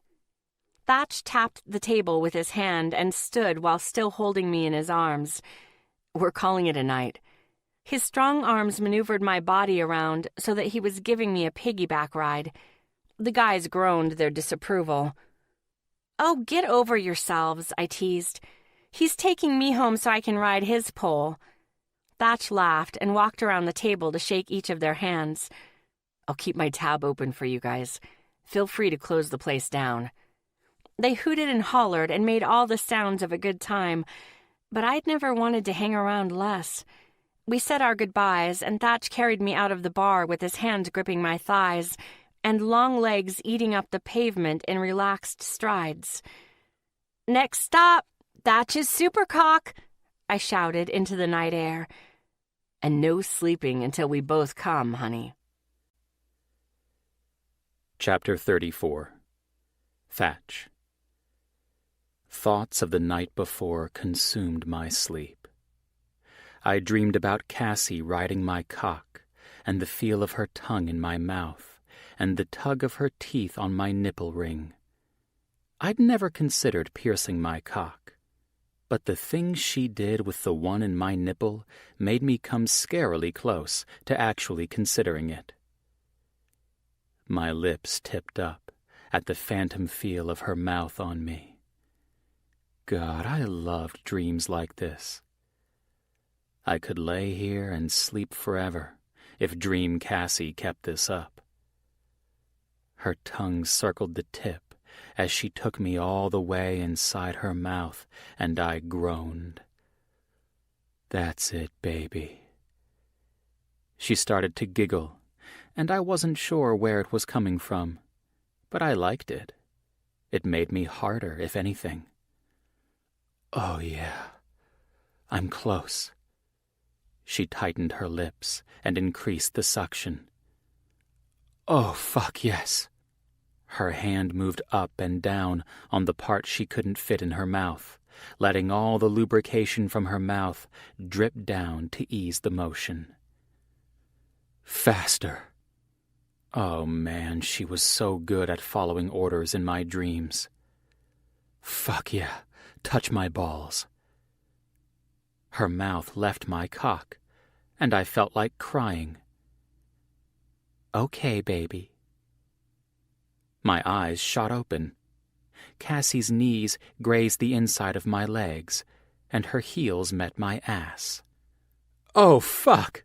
I cried in excitement at the sight of a very real Cassie kneeling between my legs and running her hand up my thigh until it met my balls. Apparently, I hadn't been dreaming at all. Her mouth closed around me again, her eyes peeking up to meet mine, and I came right then. Something about the mix of the surprise, her mouth, and the weight of her unabashed eyes on mine made it impossible to hold back. No doubt I sprayed the back of her throat with the strength of my orgasm, but she just swallowed, making her neck bob explicitly. Phil snorted at the foot of the bed. Cassie wiped her mouth with the back of her hand and climbed down to the end to get him, all while I lay there, trying to come back into my right mind. Good God, I was lost in her, in the way she surprised me constantly and never held back, She wasn't embarrassed to be bold, and it made me want to foster it, to constantly create an environment where she never felt the need to be anything but herself. As soon as Phil was up on the bed, he scrambled forward, and I threw the top sheet over my slowly softening dick. "I'm glad you didn't see that, buddy." Cassie smirked, and I rubbed at Phil's head, still a whole lot in shock. "What's going on?" "I just dominated that blowjob." "You did, honey," I agreed on a grin. "But what did I do to earn it?" "Nothing yet. It's what you're going to do." I shook my head and smiled. "And what would that be?" "We're going camping." The smile fell from my face just a tiny amount. I caught it before it went too far, but she noticed. "Oh, come on. I went skydiving with you." "I had to drag you into the plane," I pointed out, as I worked to close all of the thoughts of my past back in their pretty little box. Trust. Cassie didn't know the details of Margot's death, but right now she didn't need to. It would only make her feel bad about something she had absolutely no reason to blame herself for. The last thing I wanted was to hold her accountable for Margot's actions. I couldn't think of anything that would piss me off more if the roles were reversed. I forced my mind back to her, that moment, and the words coming out of her mouth. "Yeah, that was pretty fucked up now that I think about it." "You ended up enjoying yourself," I pointed out, picking up her hand and twisting her engagement ring with my fingers. She looked down at the gesture and smiled. "Exactly. And you're going to have fun now. Everyone is coming. Klein, Georgia, Wes, Will, even Frankie and Claire." I took a deep breath and smiled for her. Her own happiness intensified. Phil snorted. "Oh, and Phil. Sorry, Fillmore. I didn't forget you, I swear," she amended. "So when do we leave?" "Right now. You have time for a shower." "Do I have time for a shower with you?" "No." I ran my tongue along my top lip and then bit into the bottom. "Okay," she caved. "There's definitely time for the special shower." The sun was at full strength, and the humidity was set to fucking mist when we pulled into the campsite that afternoon. It was a perfect recipe for severe storms, and by the way Klein jumped out of the car with Georgie like there was a fire under his ass, I wasn't the only one who'd noticed. I glanced back to Frankie in the back seat, and his green eyes said he knew what I was thinking. "We better bust a nut, dude." "Yep. I'm guessing we've got an hour tops before it pours." "What are you guys, meteorologists?" Cassie scoffed, while Phil snorted his way around the floorboard at her feet. "It's a fucking sauna outside," I explained. "It's not like I had to calculate the atmospheric pressure and wind shear." "What?" Claire asked. "Don't ask, baby," Frankie advised. "What?" I laughed. "You don't like my above-average interest in weather, Franklin?" "Oh my God!" Cassie cried. "You're a weather geek." I narrowed my eyes. "I'm engaged to a fucking nerd." Claire laughed, and Frankie gave me a pat on the shoulder. "It had to come out sometime, buddy." "Fuck you guys." "Aw, don't be sad, Thatcher. Come on, turn me on. What's the force calculation for my pussy?" The answer poured out without planning.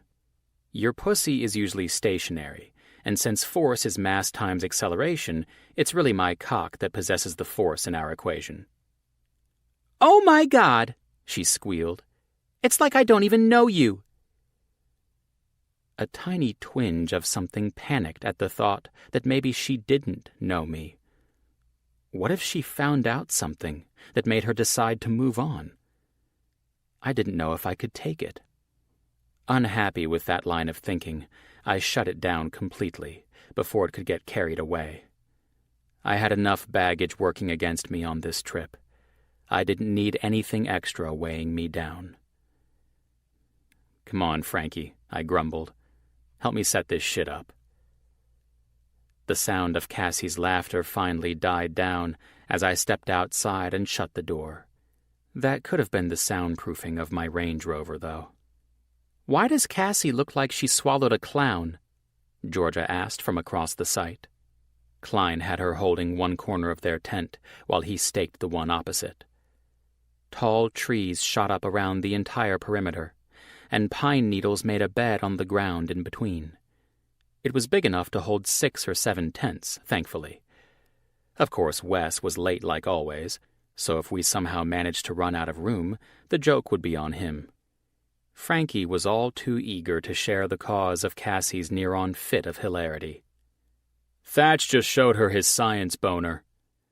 "It was bound to happen sometime," Klein shouted. "I think it's some kind of mathematical certainty. After he showed her his other boner so many times, he was contractually obligated to show her this one." "There," I pointed, as though there was some high court in the woods that would come down with an explanation or ruling. "Jesus! Why doesn't anyone make fun of Klein for being smart?" Klein smirked and gave me an innocent shrug, while Georgia leaned down to whisper something in his ear with a blush. Fucking hell. "Come on, Thatcher," Cassie called, having finally exited the car with a squirming Phil in her arms. "Come set up our tent so you can show me your thunder down under." Crazy. Mine. Chapter 35. Cassie. "Let's take a hike." Georgia stood in front of my lawn chair and held out her outstretched hand. "Come on, lazy bones. Let's get some fresh mountain air." Phil tugged at the leg of my chair in an attempt to go to her. Fucking Georgia, the animal whisperer. Thatch had been right about the rain yesterday, and truth be told, I'd be impressed as hell by his plethora of random knowledge. I mean, the guy hadn't gone to school for that shit, but still he had a real understanding of it. After I buttered him up with some bedtime boning, he'd finally told me that late in college he'd been restless and searching for things to drown out the white noise. When he wasn't getting Klein and Wes into all the trouble he could think up, he was studying all kinds of things until his mind started to wander again. The result was one really fucking smart fiancé. My face scrunched up in annoyance.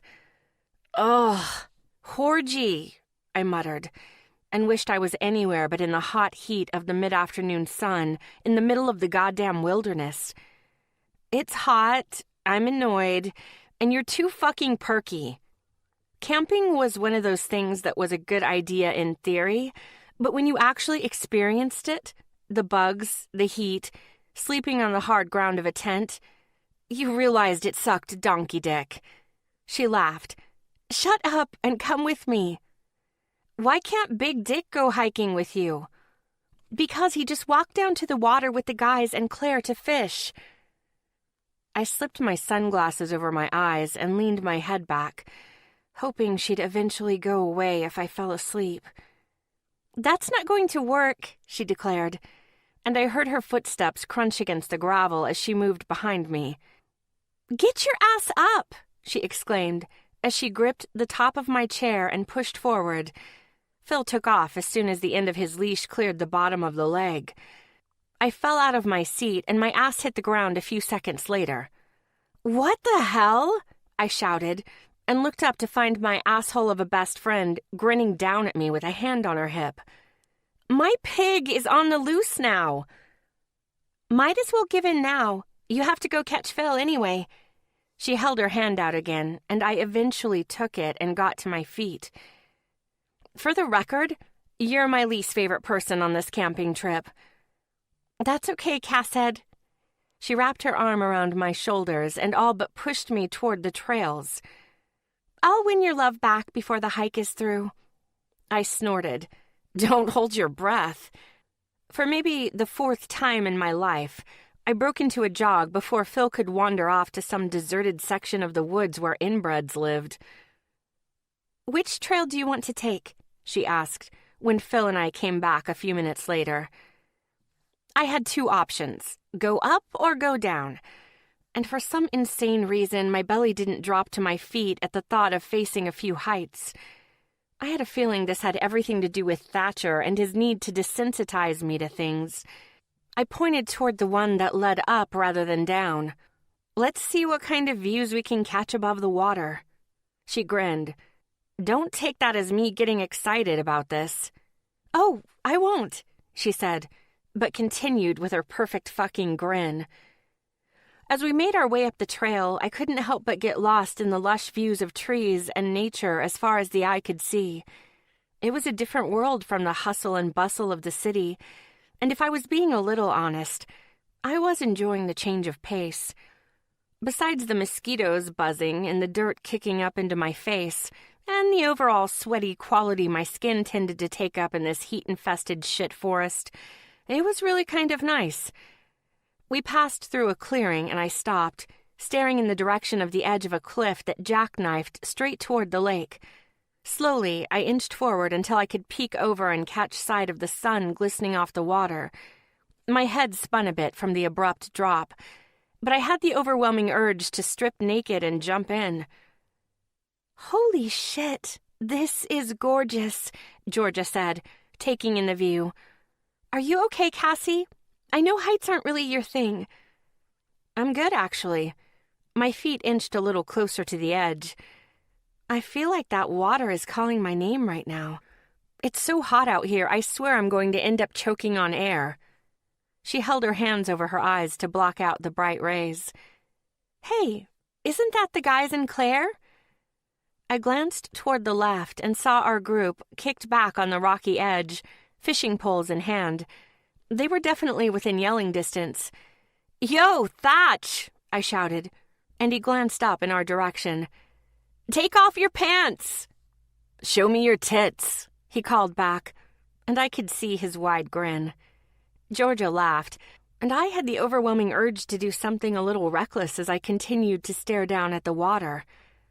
Fuck it. You only live once, I thought as I towed out of my shoes and took off my t-shirt and jean shorts, leaving me in only my bra and panties, and handed Phil's leash to Georgia. "Whoa, what are you doing, Cassie?" she questioned in confusion. "I'm going to jump in," I told her. Thatch's booming voice caught my attention.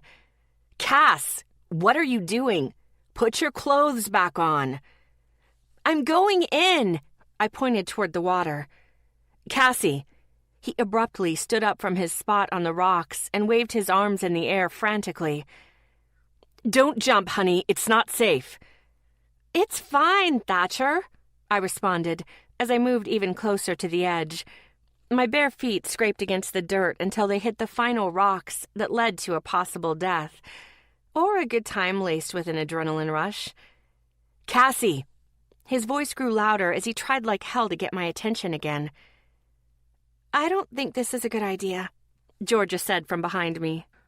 My heart felt like a sports car speeding from 0 to 60 in 3 seconds flat. It had revved up to an overwhelming speed, and I slowed my quick breaths in an attempt to calm it down. Man, that's really fucking high. Hell, I must be high to even be considering this. I probably was high. High on life. High on Thatch. High on every insane yet amazing thing that had happened in the past few months.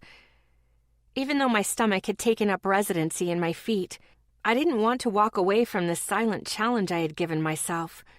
I hated when something could control me, prevent me from doing something I'd probably end up loving. Yeah, go fuck yourself, Heights. I convinced myself I wasn't a total ballsack. I could handle this.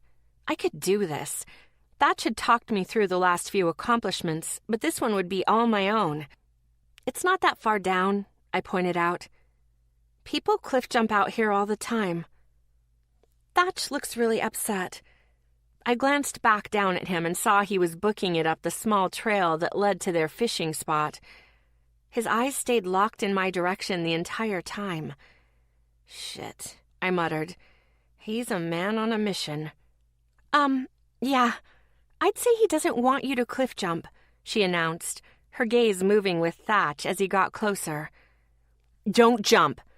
His voice was only several yards away now as he jogged toward us. It's not safe. I'll be fine, Thatcher, I called over my shoulder and focused on my jump. Please, Cass. He was right behind me now. Trust me, honey. Don't do this. I glanced at him over my shoulder and then back down at our group, who were no longer fishing. They were on their feet and staring up at us. T, it's not a big deal. It is a big deal. To me, it's a big fucking deal. Don't do it, honey, he demanded with an angry yet desperate tone to his voice. I didn't like that. Thatch thinking he had that much control over me that he could just toss out demands and tell me what I could or couldn't do? It didn't sit well with me. Not one fucking bit. And now that we were engaged, I felt like this one simple decision could set the precedent for life. Come on, Cass. Let's just go back to the campsite. Georgia tried to intervene, but I ignored her. Don't do it, he pleaded, his brown eyes melting in the afternoon heat. I'm begging you not to do it. I probably should have noticed the edge of frantic desperation in his voice, but I was still too focused on his words, his demanding fucking words. An engagement did not give someone the right to control me. I controlled me, and right now, I controlled this. When I didn't back away from the edge, Thatch stalked toward me. Cassie. I only had about 10 seconds to make a decision, or else the size and determination of my caveman would make it for me. Jump, or let Thatch control me. Chapter 36. Thatch. Her smirk disappeared in an instant as she turned and jumped in one smooth motion. I couldn't tell you if I screamed, or if the way I followed her was by choice, or a string of involuntary events meant to catch her. 1 minute, I was staring into the eyes of the woman I was sure wouldn't put me in this position, and the next, I was in the water. Everything about Margot's death came back with vivid intensity. The argument we'd had, the stubborn lilt of her voice as she told me I couldn't tell her what to do, all of it. I was there again, in a place I'd left behind many years ago, a place I never revisited because I didn't need to. All I needed was the tattooed reminder right under my heart. All I needed was trust. A woman who put her faith in me and gave me the peace of mind to do the same for her. And now all of it was gone. The acceptance and contentment and the visions of my future. My lungs fought for air as I grabbed Cassie and brought her struggling form to the surface. She spat out a mouthful of water, but otherwise, she was fine. She splashed and moved with ease while I fought to breathe. Her lips even started to turn up into a smile until she got a look at my face. Thatch? I took her jaws in my palms and clenched, even though I knew the strength of my grip was too hard. It had to have hurt a little, but I couldn't bring myself to stop. I looked right into her eyes and willed myself not to cry. I'd never had a harder time. But she was there, and healthy. Her hair wasn't matted with blood, and life still beat in her eyes. I couldn't hear much outside the thoughts in my own head, but I did hear Claire's voice, even at a whisper. Frankie. The way she said his name was broken, troubled, terrified and exactly how I felt. They were reliving every second of it with me, strapped to a freight train into the past with no way to break the restraints. I squeezed my eyes shut as tight as they would go and put my head to Cassie's chest to listen to her heartbeat. The rhythm was dangerously erratic, but somehow mine still managed to follow. "Thatch," Cassie whispered, and the sound of her voice cut through me like the sharpest of knives. She was troubled by my reaction, but I couldn't stop one thing from repeating on a never-ending course in my mind. Too little, too late. "I asked you not to do it. I fucking begged you," I told her raggedly, my voice a literal manifestation of my bloody heart on my sleeve. "I know," she conceded. I willed her to stop there, but she couldn't stand to let me have the last word. She couldn't stand to admit to being wrong, and that was the crux of the issue. "But I make my own decisions.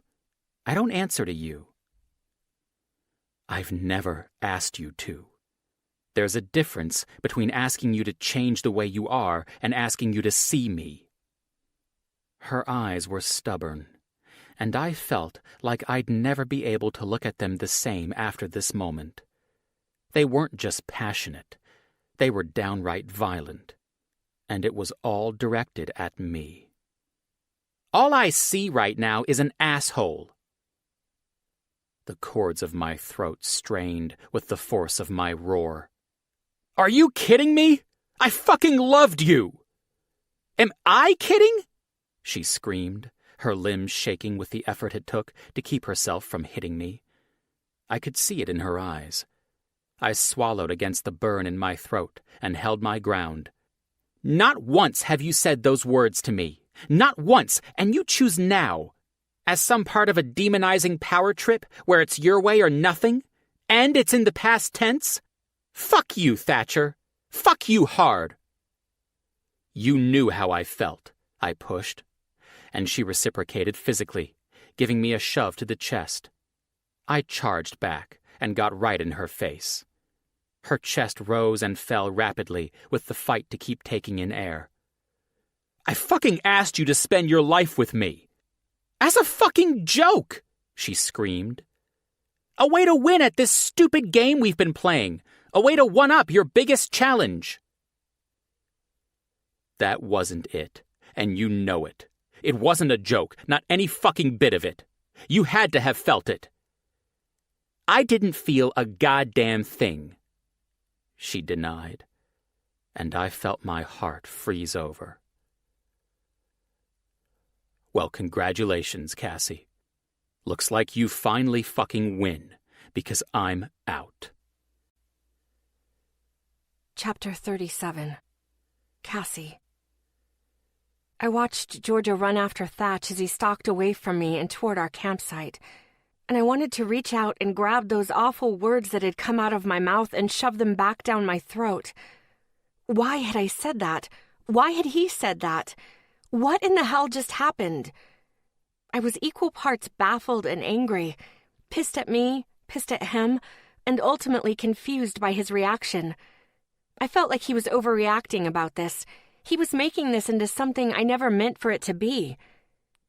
Yeah, but your bullshit words didn't help anything. I couldn't deny I had been an asshole. A total fucking asshole. Not one goddamn bit of this, of us, is a joke. My hands trembled and my knees shook as I ran barefoot after him. The skin of my feet protested in discomfort as gravel and twigs dug into the sensitive skin. But I would gladly take the pain if it meant getting to him. I needed to get to him. I needed him to know that I was a liar. I was in love with him. I did need him. I knew this, what had grown between us, wasn't a joke. I knew what we had was real. It might have started out on a prank, but it had grown into everything I had ever wanted, even if I never really let myself imagine those things. "Thatch, wait!" But he didn't stop. He didn't listen. He was already inside of our tent and throwing his belongings into his duffel. I crawled into the tent and wrapped my arms around his waist. "I'm so sorry. I didn't mean any of that," I whispered into his t-shirt. "I love you." I finally found the strength to say those 3 words. 3 words I had never said to anyone besides my family. 3 words that should have let him know I was all in. I wanted him. I wanted us. But my words didn't have any effect on him. He shrugged me off and zipped up his bag before maneuvering around me and getting out of the tent. I stayed frozen in my kneeling position for a good 10 seconds, shocked, hurt, angry. Why wasn't he listening to me? I climbed out of the tent and found him throwing his bag in the trunk. Frankie and Claire had already packed up their things and were climbing inside of his car. "Aren't you listening to me?" I shouted. "I just fucking told you I loved you. Why aren't you listening to me? Why are you freaking out? I don't understand what's happening right now." He walked around the front of the vehicle and toward the driver's side door. I ran toward him at a dead sprint and crashed my body into his before he could open the door. "Thatch!" I cried, and his eyes refused to meet mine. He just lay limp against the door, staring over my head and out into the distance. I wrapped my arms around his body again, hugging his huge frame as tightly as I could manage. "Please don't leave like this," I begged. "Just talk to me. Don't leave angry." His brown eyes finally stared down into mine. They were so cold, so distant, and it was then I realized how much I had hurt him. "Don't go," I begged again. "Enough, Cassie." His large hands wrapped around mine as he disentangled me from his body and moved me back with a gentle shove. "I've had enough." "Enough?" "Yes," he snapped. "I've had enough. I can't do this right now. I need you to give me some space to process what just happened. I need time to cool down." "So that's it?" My voice rose with my anger. "You're just going to walk away?" I stabbed a harsh finger into his chest. He didn't budge, didn't react, didn't do anything but stand there and stare down at me. His reaction made me feel crazy. This was worse than his angry words. He wasn't giving me a single fucking emotion besides indifference. "Stop acting like that. Stop acting like you don't care." I slapped at his chest, hard and erratic. I was desperate for him to show me something, anything. "You're done with me, Thatch? I do one thing that pisses you off and all of a sudden you need space away from me?" I screamed. "Why don't I get a say in any of this?" "You did get a say," he corrected, his deep voice cracking in the middle. "And I heard you loud and clear when you jumped off that cliff." He opened the driver's side door, and I tried like hell to push it back closed, but he was too strong, swinging it open with ease. I tried to climb inside with him, but he must have signaled for Klein because I was wrapped up in strong arms and pulled away from the vehicle. "Put me down!" I yelled as Thatch shut the driver's door and started the engine. "Calm down, sweetheart," Klein whispered in my ear. "It's going to be okay." "No, it's not going to be okay. He's leaving," I cried, and Georgie's sad eyes blocked the view of Thatch driving away. A few tears dripped from her lids as she wrapped me up in her arms and held me tight. "I've got you. I've got you." I was sitting inside my shitty apartment inside my least favorite neighborhood in New York. The only thing Chelsea and I had in common was that we both needed a goddamn shower. It had been 3 days since the camping trip. 3 days since Thatch lost his shit because I had decided to recreationally cliff jump. Off a cliff I knew other people had been jumping off for years. He had made no attempts to reach out to me. I made 3 attempts to reach out to him. The responses I got revolved around the fact that Thatch wasn't ready to talk to me. He was being a dick, and I was fine. No, you're not. I was fine. 3 soft knocks on my apartment door woke me from my heart-fucked stupor. I shuffled across the redone hardwood floors in my classy bitch socks and flung it open without checking to see who it was. I lumbered back to my home base, the couch, and plopped my ass back down into the cushions. With the TV remote in hand, I searched through all of the DVR'd episodes that had accumulated since I'd been living at Thatch's apartment. "So, you look great," Georgia said, as she meandered through my apartment, occasionally picking up random takeout containers and tossing them into the trash. "How are you?" "I'm fine." "That's great." She glanced around the apartment. "The new floors look nice. Well, at least what I can see beneath the trash." "Thanks." I pushed play on the latest episode of Vanderpump Rules. Georgia walked over toward the television and turned it off. "Hey, I was watching that." I flipped the television back on. She turned it off. I glared and turned it on again. She turned it off again. "Okay, I think it's time for you to leave." "I'm not leaving." "Well, then I'll leave." I got to my feet and trudged into my bedroom. She followed. "It's nap time, G," I said as I tossed a pizza box onto the floor and crawled into my bed. "I'll call you later." She got into the bed with me. "Go cuddle with Big Dick. I don't feel like cuddling," I whined and pulled the comforter over my head. She yanked it off of me and my annoyed eyes met hers. She looked concerned. That sympathetic expression pissed me off. "Stop it. I don't need you over here worrying about me. I'm fine." She shook her head. "No, you're not." "Yes, I am." "Honey, your apartment looks like New York relocated the garbage dump, and you're wearing your underwear outside of your yoga pants." I peeked under the covers to find out that she was right. Big deal. So my underwear was outside of my pants. I'd seen numerous homeless people sport that look every fucking day in the city. "It's okay not to be fine, you know. I wouldn't be fine if I were in your shoes." "I'm not wearing any shoes." "Yeah," she said through a soft laugh. "But you're wearing your classy bitch socks, and I've only seen you bust those out on 2 occasions. She held up one finger. "When they canceled Friday Night Lights," she held up another finger. "And when you found out that Prada purse you bought in Soho was a knockoff." I had the overwhelming urge to burst into tears. I covered my face with my hands. "I don't like feeling like this. I never feel like this about anything or anyone." "Yeah, but Thatch isn't just anyone." "You got that right. He's the biggest fucking asshole I've ever met. I wish I'd never fallen into the giant ogre's trap." "You don't mean that." "No," I whispered.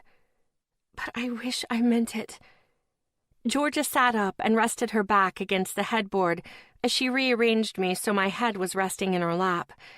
Her fingers ran through my hair, occasionally getting caught in the numerous knots that had taken up what I considered permanent residence. My hairbrush could suck a fucking goat scrotum. For a few quiet moments, I let her calming energy soothe the myriad emotions I was trying so hard to avoid. "Why did that happen, Georgie?" I asked on a whisper. "I didn't mean for things to go down like that. I wouldn't have jumped off the cliff had I known he would freak out like that." She glanced down at me. "Are you sure about that? Because from where I was standing, he was begging you not to do it. He looked desperate, sweetheart. Distraught, even." Honestly, I wasn't sure. And I didn't like that my gut feeling told me I was an asshole for being so fucking stubborn. But why would cliff jumping freak Thatcher Kelly out? I changed the direction of the conversation. "The man took me skydiving, for fuck's sake." She shrugged. "I'm not sure." "Are you sure you're not sure? Because I have a feeling Klein knows something, and if he knows, then you probably know." "Klein wouldn't give me the details, which is saying a lot considering he never keeps anything from me. But I think it had something to do with Margot." That had my mind racing for answers I was almost a little too scared to find out. "Come on, Cass." Georgia nudged me up to a sitting position. "Let's get you out of this apartment and grab some lunch. I think a little fresh air will do you some good." She walked toward my bedroom door and glanced back with a smirk. "And we're not leaving here until you shower. You literally smell like balls." I smiled for the first time in what felt like ages. Like that bothers you. Everyone knows you love smelling like Klein's sack. She flipped me off and strode down the hallway. Get your stanky ass moving. I'm hungry. Slowly but surely, I got out of my bed and hopped into the shower. I told myself it had nothing to do with Georgia being right about me not being okay, and me being desperate to stop the I miss him loop of crazy that kept circling inside my brain, and everything to do with the fact I hadn't eaten since the night before. Yeah, that's exactly what it was. I was fine. I was hungry, but I was motherfucking fine. Fucking liar. Chapter 38. Thatch. You didn't have to do this tonight, I said loudly, while I leaned toward Klein's ear to be heard over the noise of Z-Bar. Didn't have to do what? He asked back innocently. I nodded and laughed. Give me a break. You know what. There wasn't a question in my mind he'd rather be at home with his wife than in the middle of some crowded bar with me. But Klein Brooks was a world-class individual, and I was seriously lucky to call him my friend.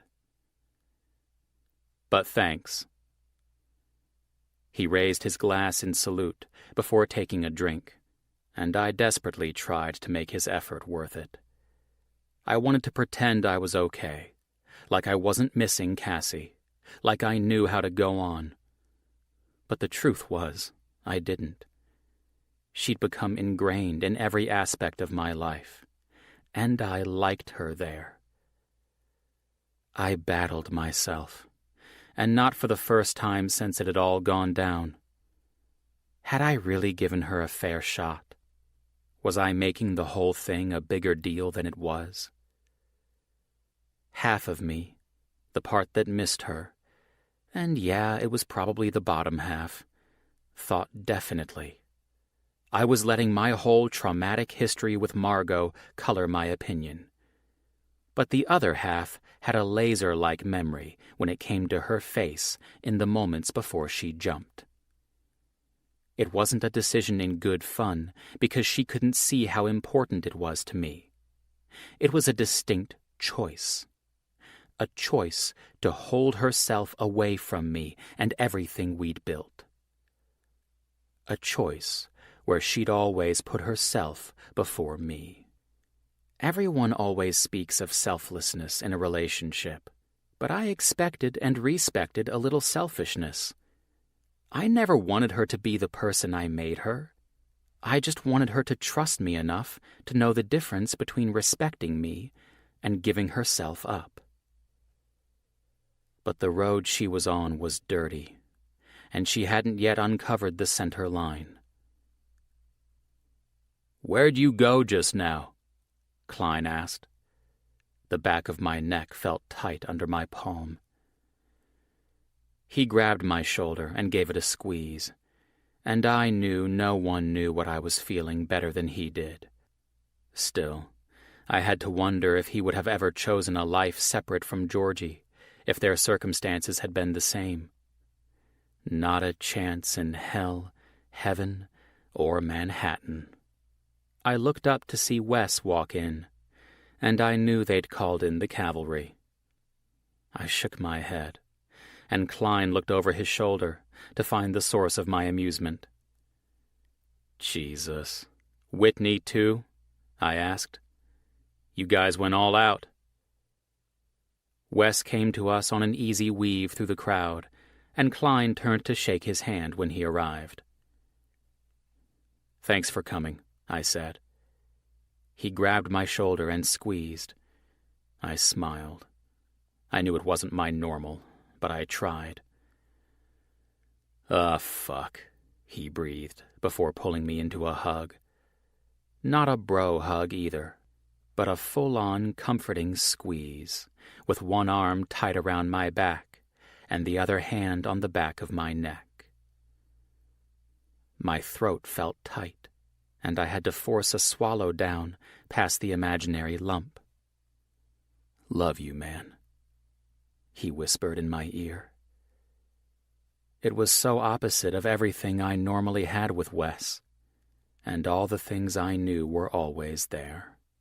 Fast jokes and ribbing, our relationship could look petty from the outside looking in, but that was just the way we lived our day-to-day fun.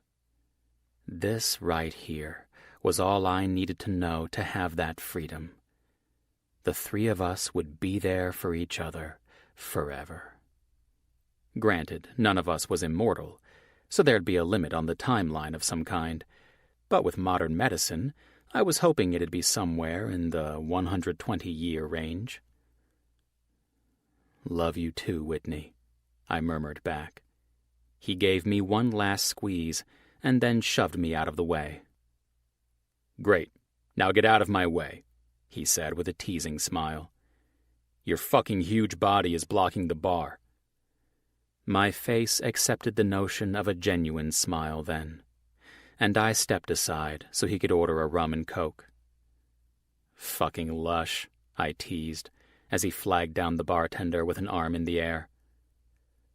"Better a lush than a pussy," he said, with a nod toward my beer. "I don't know," Klein interjected. "Pussies are pretty nice." "Right?" I agreed with a laugh, and Wes smiled at the sound. My eyes felt downright misty at my friend's effort to make me feel better. God damn, this breakup was turning me into a premenstrual woman. And then Wes's face turned from a smile to something else, as he stared at something over my shoulder. I told myself not to turn around, but apparently Cassie wasn't the only one who didn't listen to me. Klein turned too, and I knew the moment he registered Cassie's eyes because his gaze shot to the ground before glancing back at Wes surreptitiously. It didn't upset me to see her. Fuck, it was the opposite of that. I missed her. As I turned to set my empty beer bottle on the bar, both Klein and Wes gave me assessing looks. I nodded my assurance, and then walked the short distance to where Cassie stood waiting for me. "Thatcher?" "Crazy," I whispered, and her eyes closed tight, and her chin dropped toward the ground. I picked it up, with the gentlest of touches from my index finger, and waited for her eyes to meet mine. "What are you doing here, honey?" She shook her head and looked to the side, and I turned her face toward mine once more. "Look me in the eye," I demanded softly. She shrugged, helpless to her own emotion, as a single tear rolled down her face. Her voice was barely audible over the din, but I heard it. "I miss you." Florida Georgia Line's Holy started to play over the speakers of the bar, a low, seductive beat thrumming through my chest with each chord. So I pulled her hand into mine and said the first thing that came to mind. "Dance with me?" She nodded, putting her arms around my shoulders right there, without moving a step, and beginning a sway to the music. Cassie closed her eyes, and her head swished back and forth until I held it steady with a hand on each side of her throat. Fierce and feeling, her eyes jerked open and held mine in their grasp, until I couldn't remember anyone or anything other than her or that moment in time. My lips sought hers of their own accord. Flesh on flesh, all of her breath left her in a rush, and a sob bucked the entirety of her upper body. I pulled her closer, sealed my lips tighter to hers, and pushed my tongue through the seam of her lips. She met me lick for lick, lost in each other, the feel of her tongue on mine sending shock waves through every single muscle in my body. "It's all right, baby," I told her there, directly against her mouth. I rubbed my thumbs at the line of her throat as I kissed her again, and the tips of her long hair tickled the skin of my exposed forearms. "I'm sorry," she apologized through a whisper, and I sighed. Relief took 40 pounds directly off my chest. "I hate the way everything happened between us that day," she went on. "But I don't need anyone, you know? I'm my own woman. I can watch out for myself. I can make my own decisions." I had to work to stop my eyes from narrowing. "I've been telling myself I was fine. God, for a week, every day, all I've fucking done is tell myself I'm fine." I closed my eyes and stepped back, setting her body apart from mine with my hands on her arms. She still didn't get it. Here I was thinking we were over this, that I had completely overreacted, and she still didn't get it. "Thatch?" "It's not good enough, Cass. You have no idea how much I want it to be, but it's not. I deserve better." "What?" she asked, and then, when she thought she realized what I was saying, she started to get angry. "You deserve better?" she asked, her voice rising. "Why the hell does a woman have to need you to be worthy? I guess I'll never fucking understand men." I caught her wrist as she turned away and pulled her back. I wasn't letting it go like this. "It's not that, and you know it. You think about me. You think about the way I am with you, and then tell me you still think you needing me is what this is about. What's it about, then? Margot? I'm not her." "I don't want you to be," I shouted. "Margot is so fucking far out of this equation, it's not even funny. This is about you and me, and you being ready to be in a real relationship." "I was ready." "No, you weren't," I disagreed. "Because someone who respected me and trusted me would know that I'm not out to fucking control you or change you. I don't want a Stepford girlfriend. I don't want to stand in front of you and keep you from things, and I certainly don't want to be pushing you from behind. All I want is someone who trusts me enough to know I never ask for anything other than respect and trust. And when you jumped that day, you robbed me of both. That's what this is about." I stepped past her and shoved my way through the crowd on my way out, anger blinding me to every goddamn thing other than getting outside where I could breathe. The oppressive summer night air hit my face as I shoved through the door, and it did nothing to relieve the choking, clawing feeling in my chest. "God damn it!" I yelled, startling a group of scantily clad women standing next to the building, smoking. I stood there for 5 minutes, trying to get my thoughts together. Truthfully, I guess part of me was hoping Cassie would chase me down. Tell me I was wrong. Tell me she wanted all of the same things I wanted. But just like all the times she'd fallen asleep during sex, my satisfaction never came. Chapter 39. Cassie. It had been the week from hell. Every night I had slept in my shitty Chelsea apartment and wished I were in a California king in Midtown, enveloped in the arms of the one man I couldn't get out of my head. But I didn't have time to sulk and mope. I had to get my head straight for a big shoot for Cosmopolitan this evening. It was a huge 16-page spread for their November issue, and I should have been excited about it. I should have been damn near brimming with energy over the idea of getting behind the lens, but thoughts of Thatch and me and us and everything that went wrong sat at the precipice of my mind. I was having a hell of a time thinking about anything but him. Fuck. Get it together. This is your career you're screwing with here. Plus, you're driving a fucking sweet-ass convertible right now, which I was. When Cosmo had made the arrangements, I had offered to pick up the cherry red Porsche prior to the shoot. Of course, those arrangements had solely been based on selfish motives, and I had made sure I had the entire afternoon to drive this pretty baby around the city. And God, she drove like a dream. Cruising through the city with a quiet purr and taking turns with ease.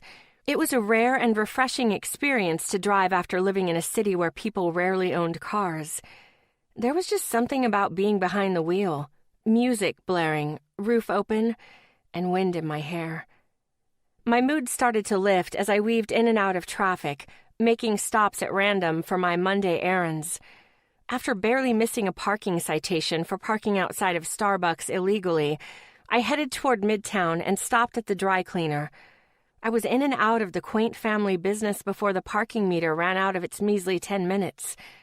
Stuck at a stoplight, I glanced in the rearview mirror and caught sight of Thatch's cleanly pressed suits, lying across the back seat. "Oh, shit," I muttered. Did I really just pick up his dry cleaning? It was like I had completely forgotten about everything that had happened. The breakup, the other night at the bar, him not wanting to be with me anymore. Fuck. Why did I do that? I said to no one in particular. You know why, you idiot. I mentally chastised myself and refused to let my thoughts wander back to that sad place where I'd come to terms with the fact that Thatch wasn't mine, that we weren't together, that things were over between us. Fuck, I shouted, and turned up the volume to drown out my racing thoughts. And I forced my brain to focus on my shoot as I headed for location. That's perfect, Eduardo.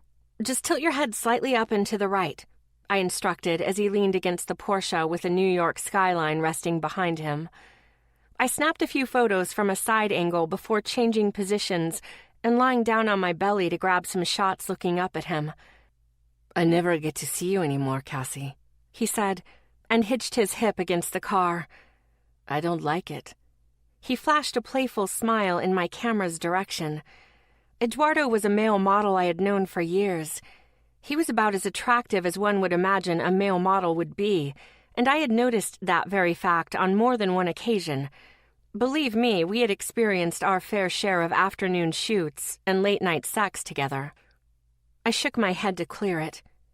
The thought of him and me together made me feel dirty, wrong, uncomfortable. He gave his signature smirk. I think we should change that, gorgeous.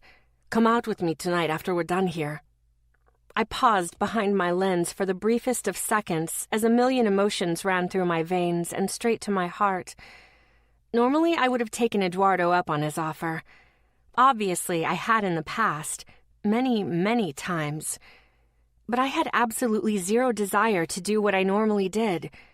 The only kind of normalcy I craved revolved around Thatch and us, and spending every second of our time together.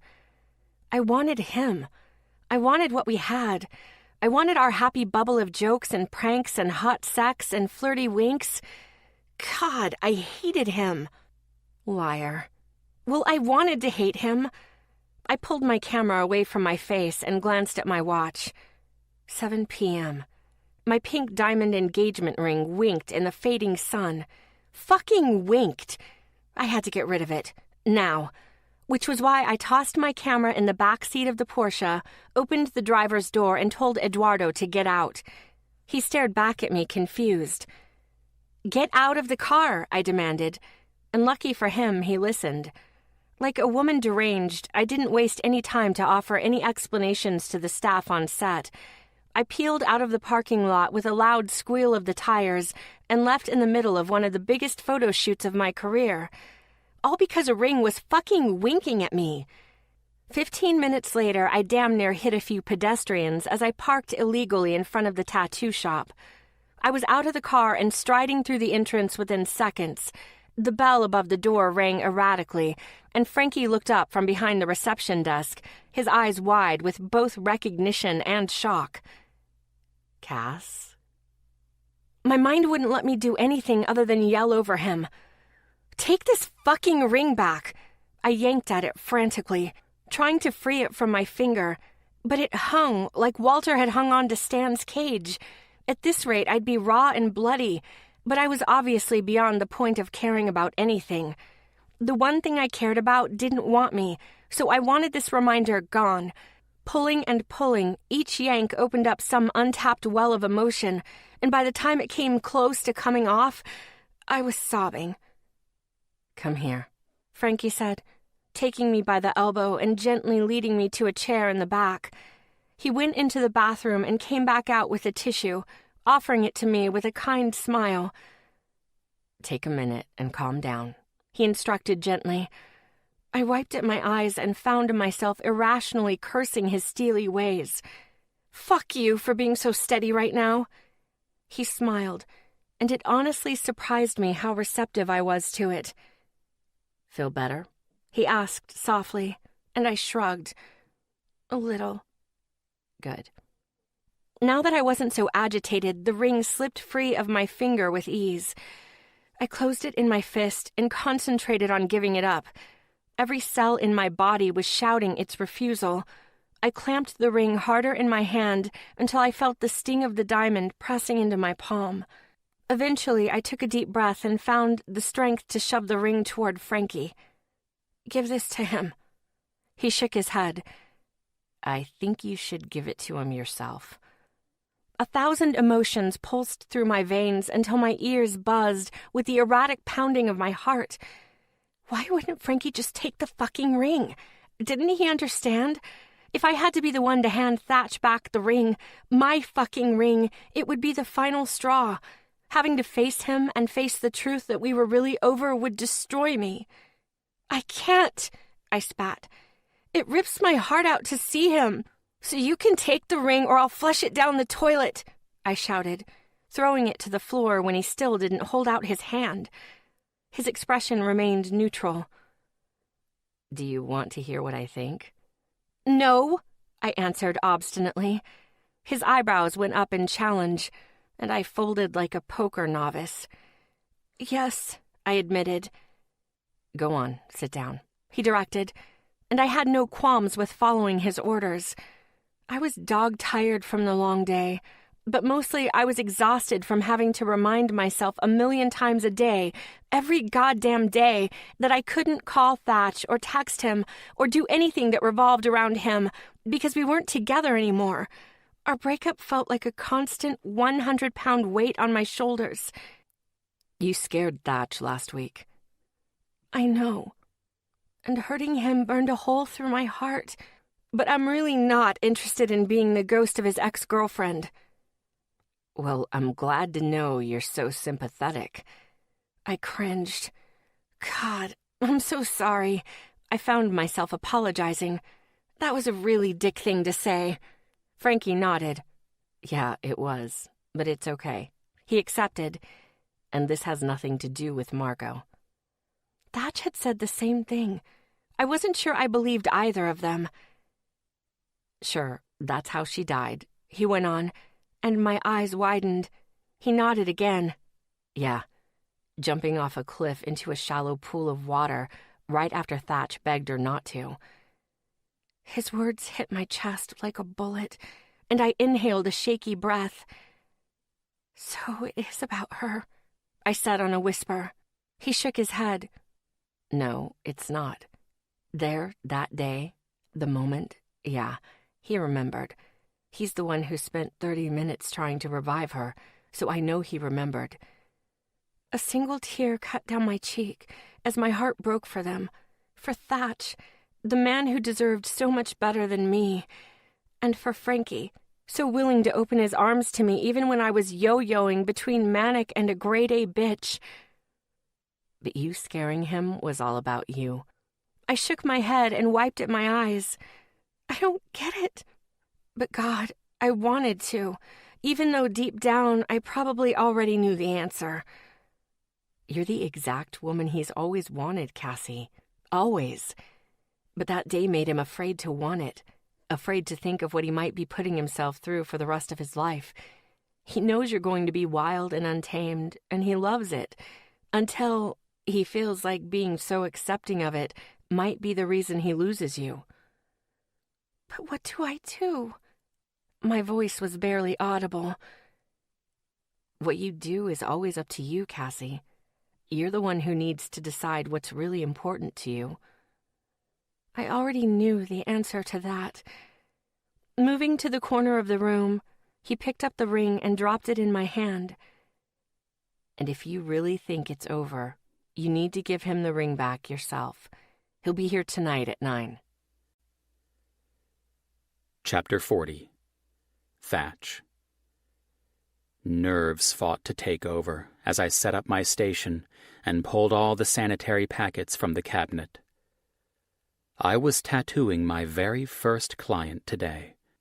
Frankie and some of the other artists had pretty selflessly let me practice on them a few times, and I'd obviously practiced on myself, but working on a client was different. I didn't exactly think I'd fuck it up, but unlike what I'd like to spout, it wasn't an absolute certainty that I'd be good at it. My black mood probably wasn't helping things either. "You ready?" Frankie asked, popping into the private room I was setting up in. My first client was a woman named Kristen. She'd come into the shop a week or so ago, wanting some kind of custom book quote, and Frankie insisted this was the time. While he was a guru of portrait work, he felt like I had a gift for lettering. Go figure. My everyday handwriting was shit. "As I'll ever be," I answered, with the best smile I could manage. His smile, however, seemed unnecessarily bright. "What's with your face?" "Huh?" he said. "What's happening here?" I asked, circling a finger around my face in explanation. "You're looking a little too much like the Joker." "Nothing. I don't know what you're talking about." Seriously, why am I only friends with really shitty liars? He flipped me off. "I'll send her back if you're done. I'm done for now, but I'll get to the bottom of this eventually." His smile grew even more demented. "I have no doubts you will." Whatever. I rolled my stool away and got my ink cups out for the colors I knew she wanted. I'd double-check everything before we got started, though.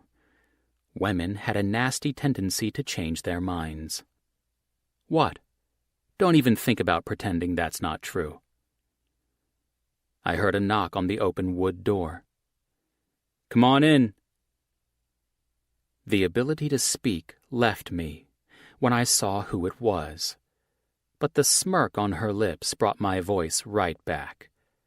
For the first time in our relationship, I was in no mood to be fucked with. "What are you doing here?" I asked her. "I'm your first appointment," Cassie said, walking into the room and jumping up on the table in front of me. "No. My first client is a woman named Kristen." She shook her head. "Not anymore."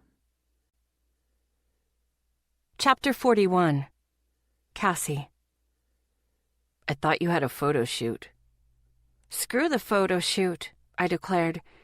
"This is more important." I pulled up the right side of my shirt, exposing my rib cage. It hadn't taken long after leaving Frankie to come to my senses, and to realize he'd been giving me a big fucking clue by telling me to bring the ring back myself. He'd looked downright elated when I walked in and raised a smirking brow. Frankie had told me to think about what was important, and I had. He was the size of an elephant and had a trunk to rival all the others, and he was everything I needed in my life. He pushed me past my comfort zones at the same time he let me soak in them. Thatch was my person. He was my present and future. He was it for me. God, I was such an idiot.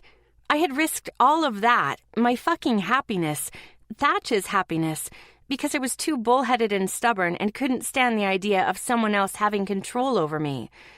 But I was done with it now. The funny thing about when you realize you want to spend the rest of your life with someone is you don't want to waste another second of your life without them. You want it all, right now. He stared down at me. So, you're hijacking my first client's appointment? She's not your first client. I'm your first client. It's bad for business for you to pull shit like this. I don't care about anything but you. I shrugged. I don't care about anything but you. My heart and brain were finally in sync. A giant smile spread across my face, and I watched him intake a sharp breath. He stared down at his fingers while they fiddled with sterile packaging. You want me to tattoo you? He finally asked, after a pregnant pause. He searched my eyes for all of the answers I was willing to give. Do you have something in mind? Remember, it's going to be with you for life. I want you to choose. Are you crazy? He asked sincerely. I smiled at the irony and nodded. You know I am. You're trusting me to pick out your tattoo. I shook my head and held his eyes with my own. I needed to make sure he got it, that despite everything I'd blown hot air about, I did need him. Because he made me a better version of me, not different, not worse, a newer, improved model. I'm trusting you with everything. He searched my unrelenting gaze for another moment, and then he turned away to prepare his station. He'd set up the ink and set out the needles, and I watched each movement as though it was gospel. I'd missed the sound of his voice and the sound of his laugh, and all the little things that only I got to know about him.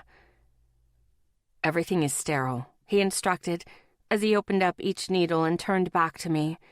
These will only be used on you, and then they'll be disposed of. Well, that's fantastic fucking news, because I just want a tattoo, not Hep C, I teased. But my voice didn't hold any of its usual intensity. I want my giant back. He smirked and gestured toward my exposed ribcage, but he didn't pull me into his arms and tell me he loved me either. I wasn't sure what to make of any of it. This is where you want it? I nodded. And you're sure about this? I nodded. He cleaned off my skin with a cool cloth. You're 100% certain you want to do this? 110%. 10 minutes and several more "are you sure" style questions from Thatch. The sketch was on my ribs, and he slipped on latex gloves. Do you want to see it before I start? I shook my head and rested my head on the table. No, I'll want to see it for the first time when it's done. The very edges of a smirk graced his lips as he held up the tattoo machine for my eyes. I'm going to do a dry run so you know what the needle feels like. Test away, I said, and shut my eyes. The initial sting of the needle made me flinch, but otherwise it wasn't too awful bad. How does it feel? He asked, the edge of his glove-covered thumb skimming softly over the surrounding skin. Like you're about to create something amazing for me? I peeked out of one eye and caught his tender smile. I felt like I could breathe for the first time. You ready, honey? He asked on a whisper, and I had to fight the urge to burst into tears at the sound of his sweet endearment. Honey, I'd missed that so much. Taking several gulps of newfound air, I nodded my head enthusiastically. So ready. Okay, crazy. Just try to sit back and relax. His latex-covered hand rested on my side as he leaned forward and put the tattoo needle to my skin. His face was mere inches from my ribs, and I could feel his warm breaths ease in and out from his lips and brush against my skin. The room stayed silent, only the buzzing of the gun filling the space. I winced when the needle pushed against a particularly sensitive bundle of nerves. Just relax. You're doing great, he encouraged. I closed my eyes and let Thatch work his magic.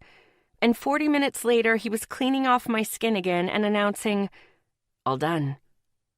I looked up at him and smiled. Really? He nodded. Yep. Can I look at it now? I asked with excitement. He nodded, snapped off his gloves, and helped me off the table. I walked over toward the floor-length mirror and turned to my side. The second my gaze caught sight of the black words etched across my reddened skin, tears filled my eyes. She was crazy, wild, chaos and beauty. My heart, mine. He stood behind me, watching my reaction in the mirror. For most of my life, I had only been sure about one thing, I said quietly, and glanced back down at the beautiful tattoo he had created for me. Photography was my one sure thing. I love the control it brought me, I admitted. For as long as I can remember, I had always hated not having control of my choices. It's just the way I was. I needed it. I needed the freedom to go and do and be whatever I wanted. He started to speak, but I put a finger to his lips as my gaze met his. But then I met you. You're the one and only thing I'm sure about. Everything else is just details, because you're it for me, Thatch. And I trust you with everything because I know you trust me back. I closed the distance between us. I'm sorry for what I did. I'm sorry for jumping off that cliff. It was selfish and cruel, and I'm so sorry I hurt you like that. When you begged me not to do it, I should have known you weren't trying to control me. You were just trying to keep me safe. I reached up and touched his cheek. He leaned into my touch and closed his eyes. I should have gotten over it faster. I shook my head. Will you forgive me? Of course I will, honey, he whispered, with his heart in his eyes. Will you still love me? Both of his hands cupped my cheeks. I never stopped, and I'm sorry I told you like that. I inhaled a cavernous breath as relief coursed through my veins. I wrapped my arms around his neck and stood on my tiptoes to press a soft kiss to his lips. I love you. His answering smile was blinding. He lifted me up, hands putting the softest pressure at the juncture of my ass and thighs, and wrapped my legs around his waist. I love you too, honey. Enough to still marry me? I asked against his lips. He chuckled. Are you asking me? I nodded. Marry me, Thatcher. His eyes changed from playful to serious in the span of a heartbeat. You're really asking me? I pressed my forehead to his and locked our gazes. Yes, marry me. Make me the luckiest fucking girl on the planet. You're that sure about us, honey? I held up my left hand and showed him the engagement ring I now refused to take off. Funny how this afternoon I'd been one shake shy of cutting off my finger just to get it fucking gone. Yes, I'm that sure. He took my lips in a hot, deep, sexy kiss. Is that a yes? I asked against his persistent mouth. He shrugged, but a soft smile graced his lips. Maybe. I leaned back and stared at him. His goddamn smile grew, and I couldn't stop my lips from mimicking his. You're giving me a maybe? Leslie's Instagramming about this right now. #cunt response. He winked. That fucking wink. This was a challenge. I could see it all over his face. He wasn't content to let our relationship follow the normal path, and the more I thought about it, neither was I. All we needed was a promise, not some over-the-top proposal. God fucking damn it, I loved him. I'm not taking this ring off. His response was immediate, demanding, and everything I never knew I needed it to be. Rule number 75. Never take that fucking ring off. Big fat fucking epilogue. Cassie. The early morning sun filtered in through the floor-to-ceiling window of my living room as I padded back into the kitchen to pour a fresh cup of coffee. I stirred my favorite caramel creamer into my brew while I wiped the sleep out of my eyes. It was early. Too goddamn early. But my internal clock had been off-kilter over the past few weeks. Lately, I've been waking up before Thatch and Phil, which said a lot since our little piggy tended to rise and shine before roosters crowed. The clock on the stove glowed 6 a.m., and I groaned. This morning bird bullshit was annoying. After a few sips from my mug, I fixed Thatcher a cup of coffee and headed back into our bedroom. My eyes took in the numerous photographs I'd hung up throughout the apartment over the past 2 months. Black and white landscapes and colorful cityscapes filled the hallway, and the picture Thatch had taken of the three of us in Central Park hung proudly over the mantel. Thatch's apartment was no longer just his place. It was our home now. Sometimes I still couldn't believe it was real. Sometimes it was difficult to process that at one point in time I had almost lost him. But we were real. We were an us, and we were forever. That much I was resolute on. Everything else was just minor details. Yeah, that big motherfucker had won my heart. Loving Thatch had changed me. He was my best friend, and because of his love and friendship, he made me a better version of me. I know, that's some real sappy bullshit, huh? Well, love is a real fucking bitch, and once she's got you in her hold, consider yourself done for, which is why I can honestly admit that I am officially a woman who is head over heels in love with the man who loves me for me. I know, I got real fucking lucky. I almost lost him because I had been stupid and selfish and stubborn. But I swear on Thatch's supercock that I'll never make those mistakes again. The Jolly Green Giant is stuck with me and my crazy for life. So I'd like to thank you guys for not killing me off before our story got its happy ending. And I'd also like to thank Love for being a bigger bitch than me. Loving Thatch also made me really horny. Like I needed to bone all day long. Over the past few weeks, all I had thought about was sex with Thatch and blowing Thatch, and Thatch going down on me, and Thatch naked in the shower, and Thatch spanking me, and me spanking Thatch. It was a never-ending list of porny thoughts.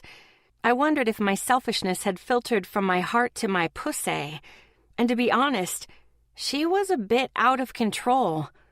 But man, oh man, once she expressed her need to get laid, she was fucking merciless.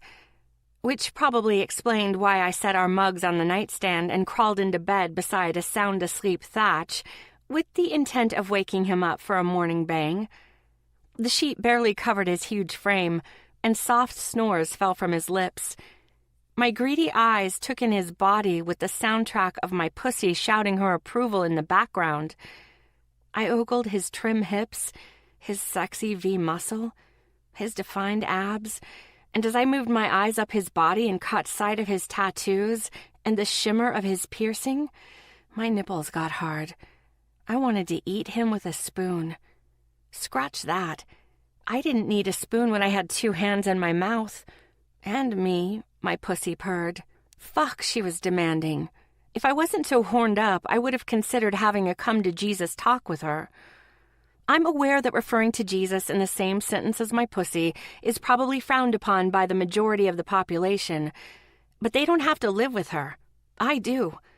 And fuck, she is bossy. And I'm starting to wonder if she is on a one-pussy mission to get us pregnant, even though she knows we're on the pill. Trust me, she needs Jesus. And possibly a tranquilizer with the side of exorcism. I ran my hand across the smooth skin of his chest and kissed up his neck until I reached his earlobe, where I bit down gently and tugged a few times. "Thatch," I whispered. "Wake up."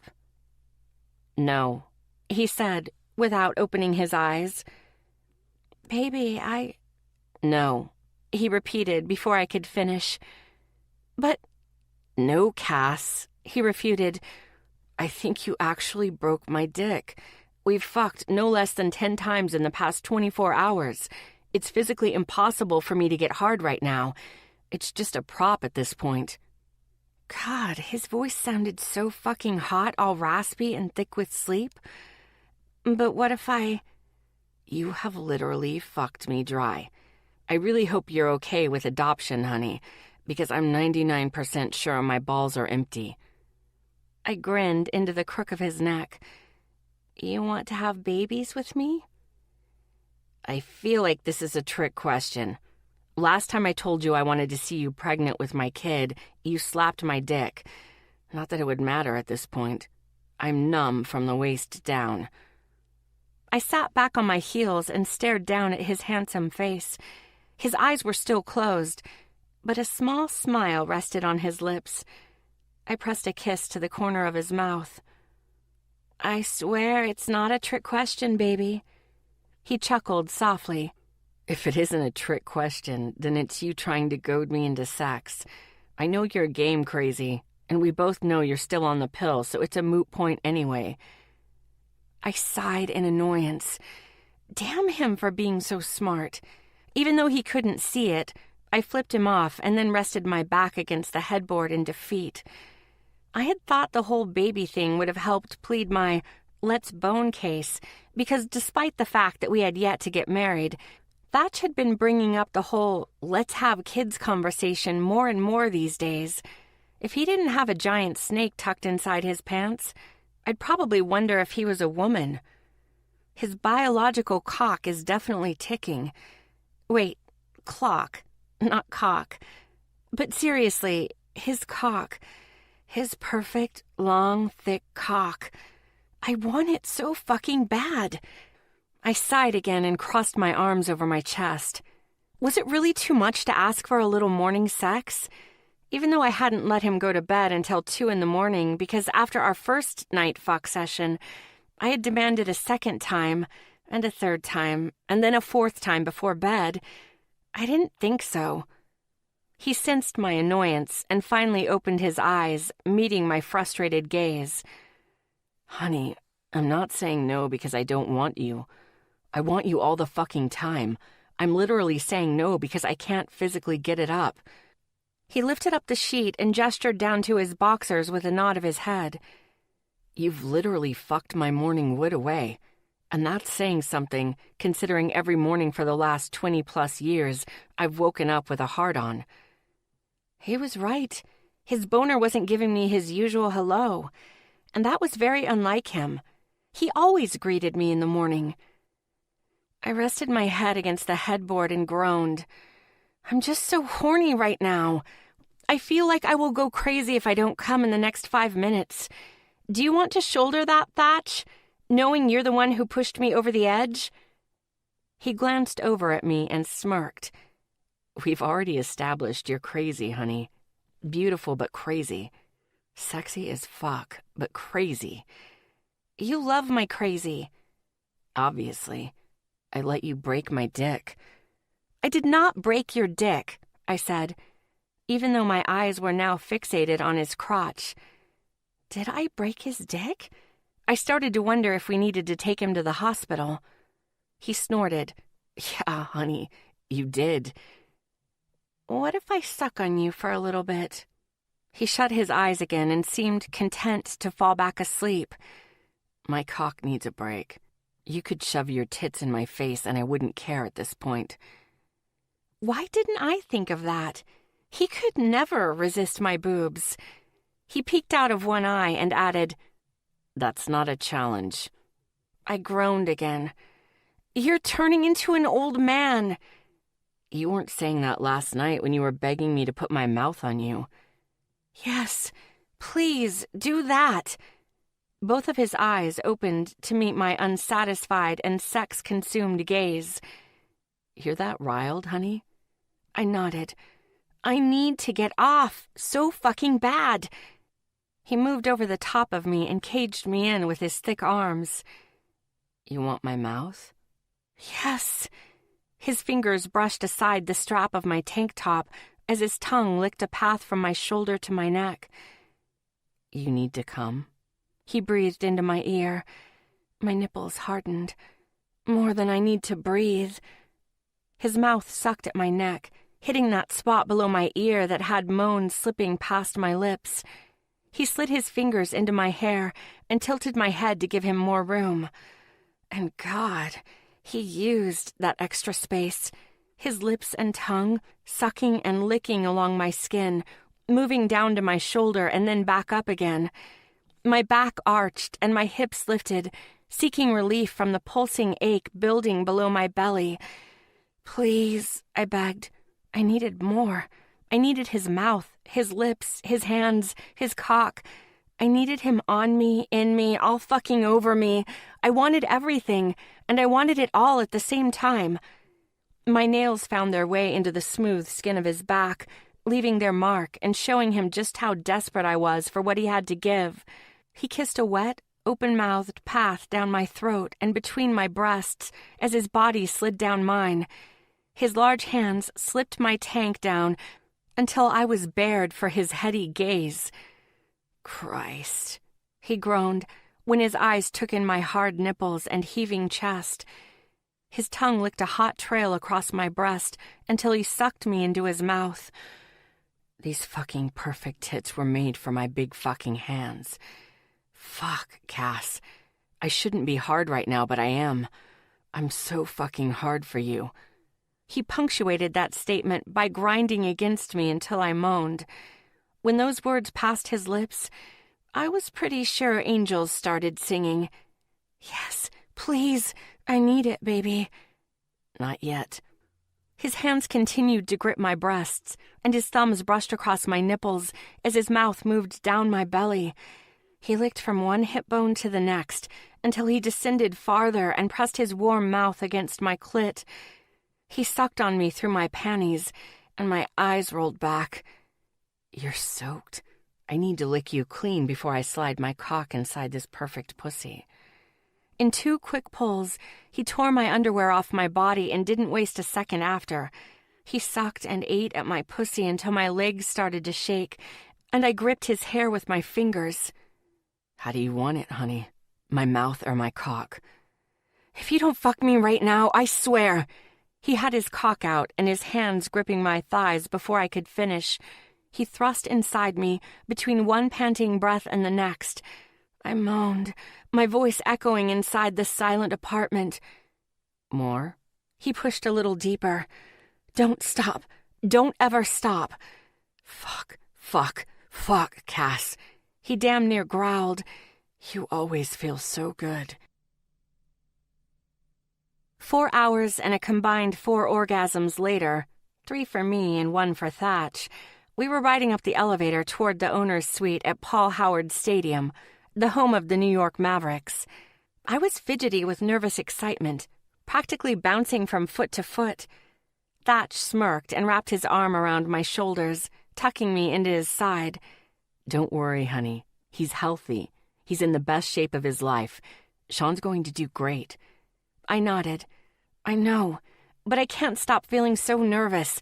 I mean, it's my baby brother's first professional football game. Yeah, and he's about to show the Mavericks that drafting him was the best decision they ever made. The elevator dinged when we reached the top level, and Thatch led me out with a hand softly pressed to my lower back. I looked up into his confident gaze and grinned. You're right. Sean is going to kick some serious ass today. I'm always right, honey. We've established this numerous times. I lifted my hand and feigned a dick slap. He didn't even flinch, and I tilted my head in surprise. He smirked. We've also established that you broke my dick, honey. You could kick me in the balls right now and I probably wouldn't feel it. I glanced down at his crotch and then back up to him. My mouth tilted into a devious smile. No, he said and shook his head. I'm not fucking you here, so go ahead and come to terms with that fact right now. Fact? Yeah, we'd see about that. I'd thoughtfully planned my apparel ahead of time. Thatch. I love you so much, I told Cassie's tits through a moan. They looked fucking spectacular today in her number 78 Mavericks jersey sans bra.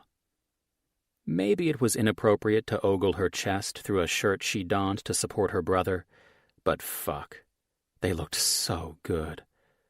Walking into the stadium, women had looked at her like she was crazy, and men had looked at me like they were considering murder for the chance to take my place. It had been awesome. Harder, baby, Cassie ordered in between gasps as I gave in to temptation and buried my face in the low V-neck of her shirt and held her up against the owner's suite bathroom wall. She'd been relentless for the last month or so, completely sexually insatiable, and for the first time in my life, I wasn't completely sure I could keep up. I tried to increase my tempo and force without breaking her in half or making myself come prematurely. The line I walked for both was fantastically thin. "Fuck my pussy, Thatch," she demanded, and I closed my eyes to fight the tingle in my spine. "I am, honey," I told her, because I was. I was giving her everything I had to give, and she still wanted more. I both loved and hated the idea that my woman could take so much. It was hot as fuck, but it didn't do me much good if I couldn't keep up. Sucking at the top swell of her breast, I tightened my grip on her ass, lifted her even higher, pushed her harder into the door, and set up a pounding rhythm.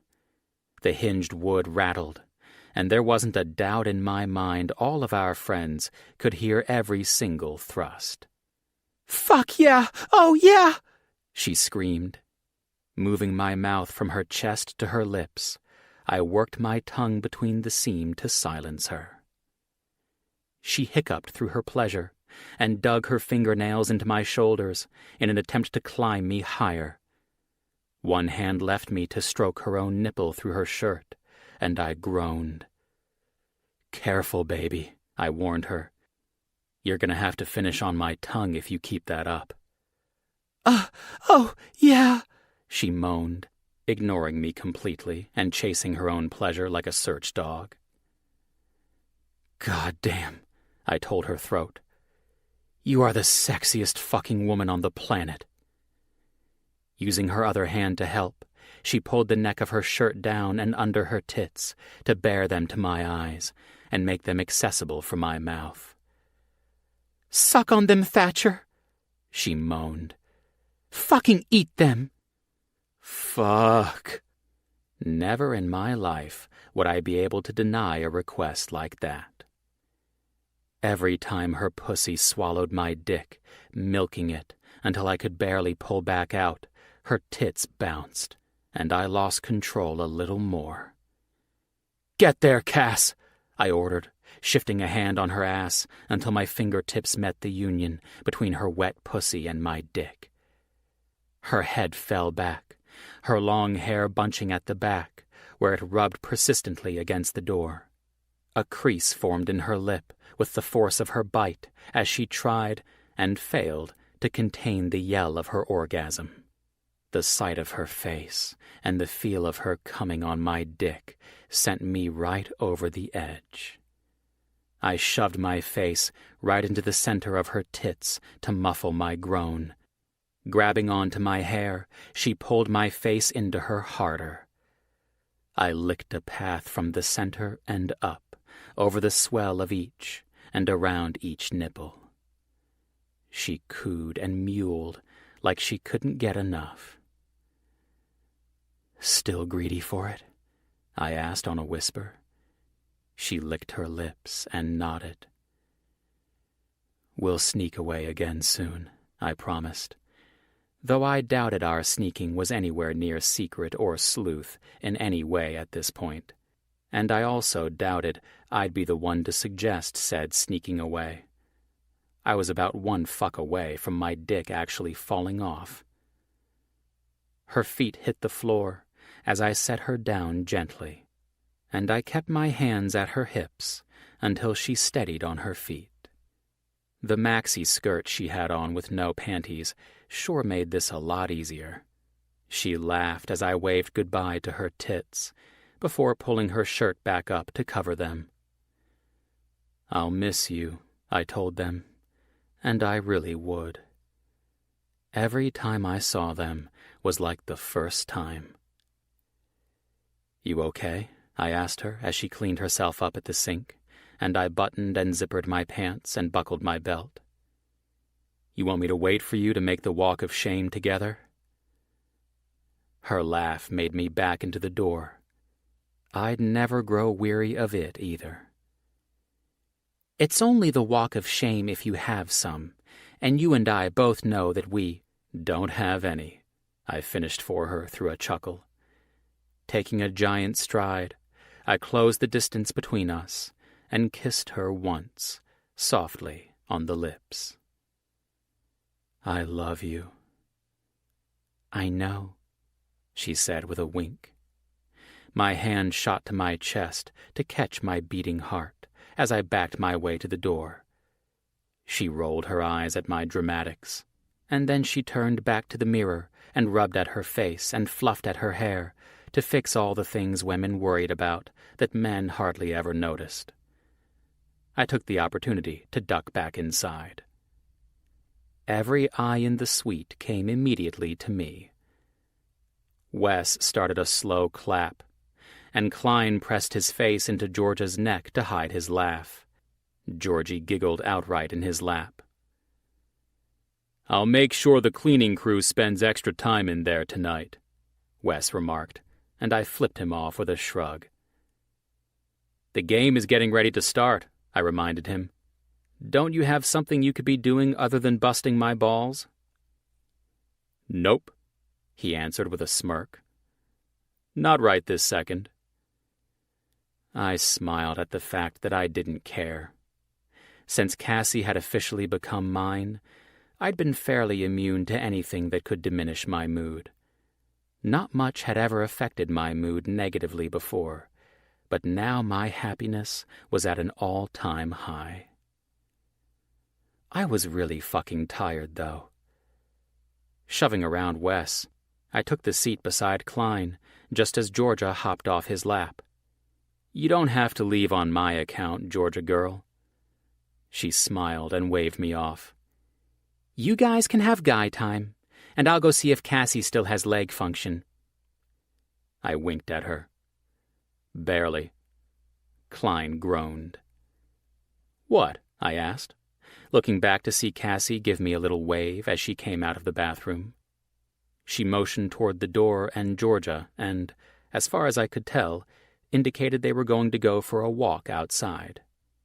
"We'll be back," Georgia called. Klein jumped up and ran over to her to give her a kiss on the lips. Now it was Wes's turn to groan. "Jesus Christ, you guys.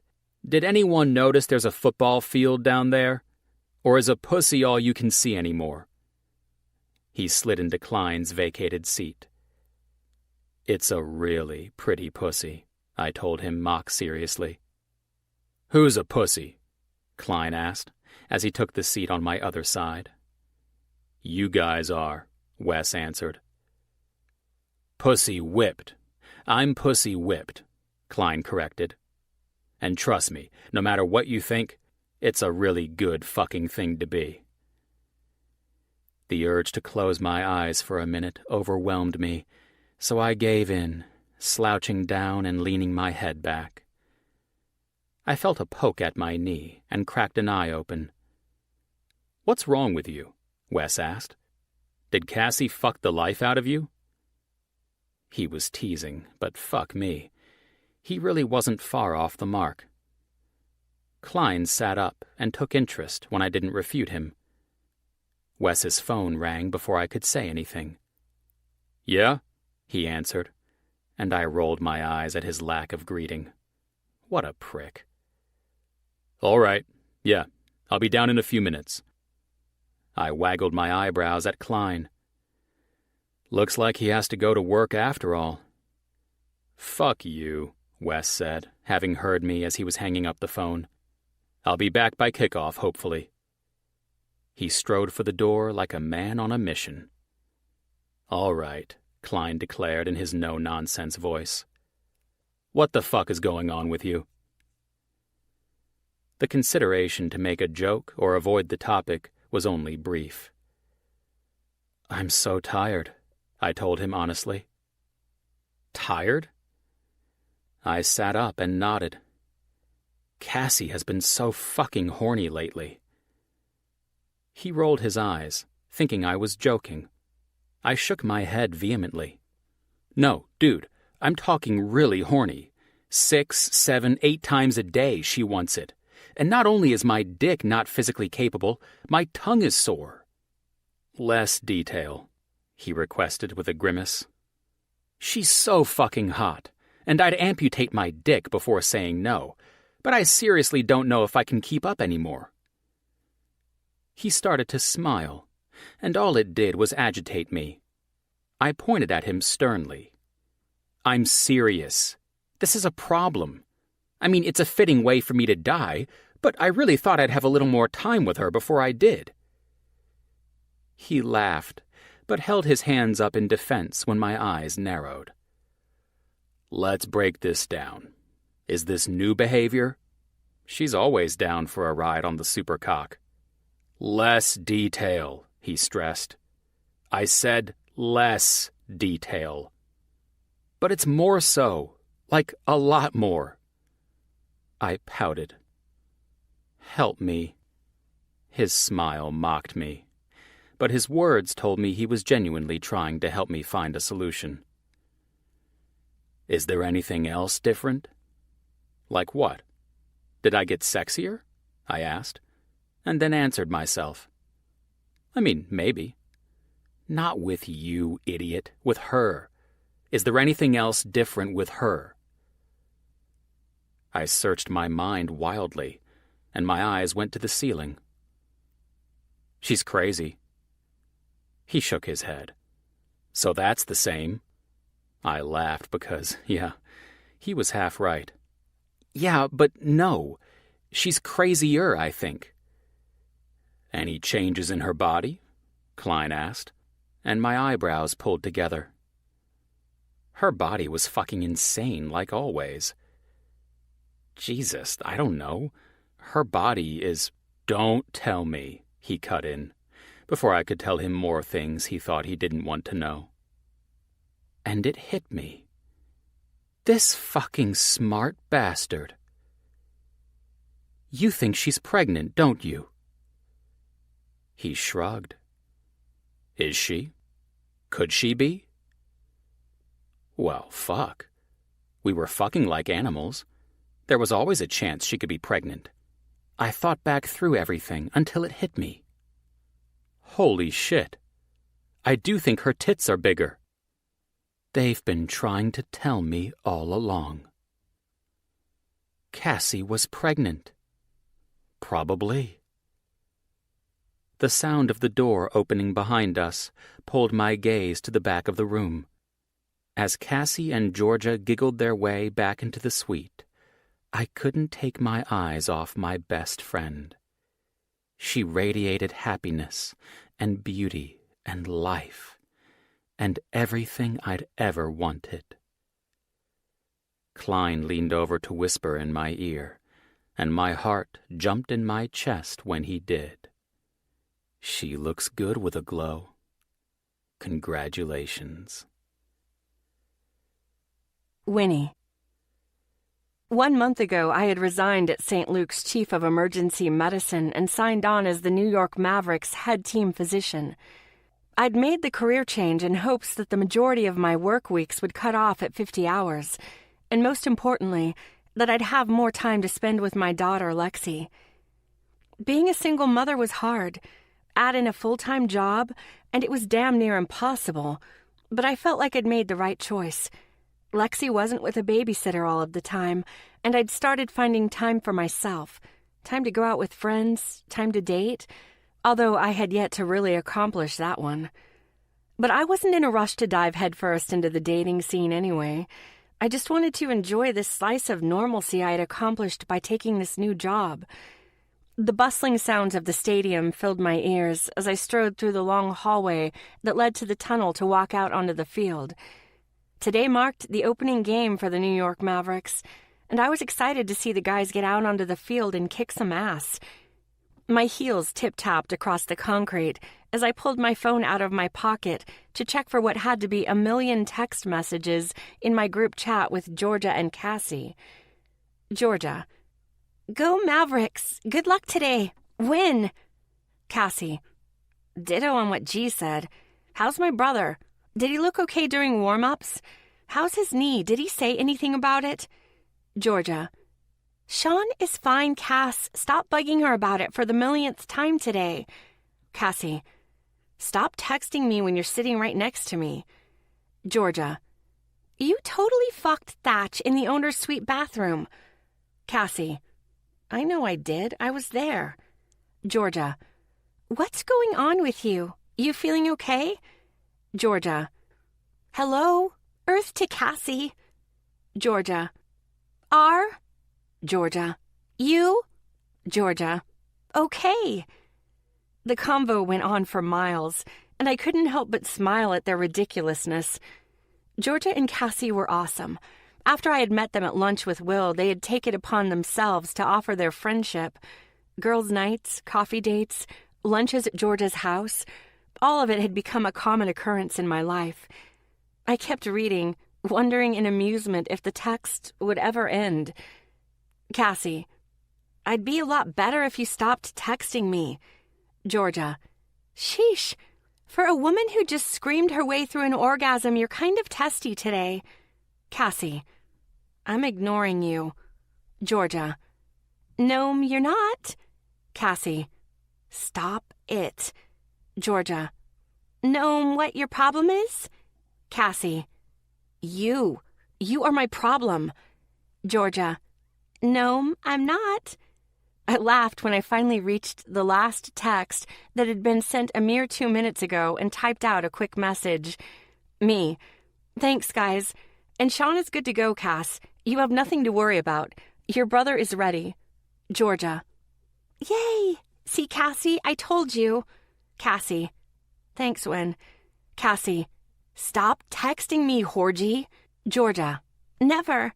Me, are you guys watching from the owner's suite?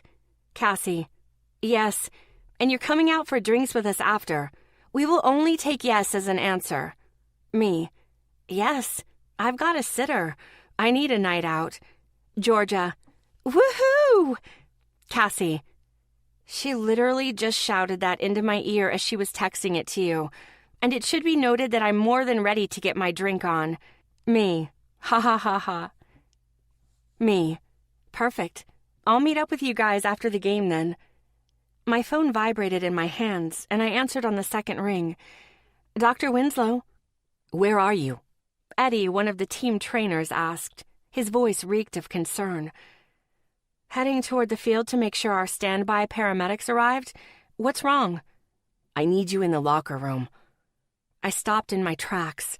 That didn't sound good. Why? Mitchell's hurt. I sighed. Let me guess. Left hamstring? Yeah, I'm pretty sure he re-injured it. God damn it. I closed my eyes and inhaled a frustrated breath through my nose. I knew he wasn't ready for those last 2 preseason games. I turned around on my heel and headed back down the long tunnel. How'd he do it? Warm-ups, I think. Bullshit.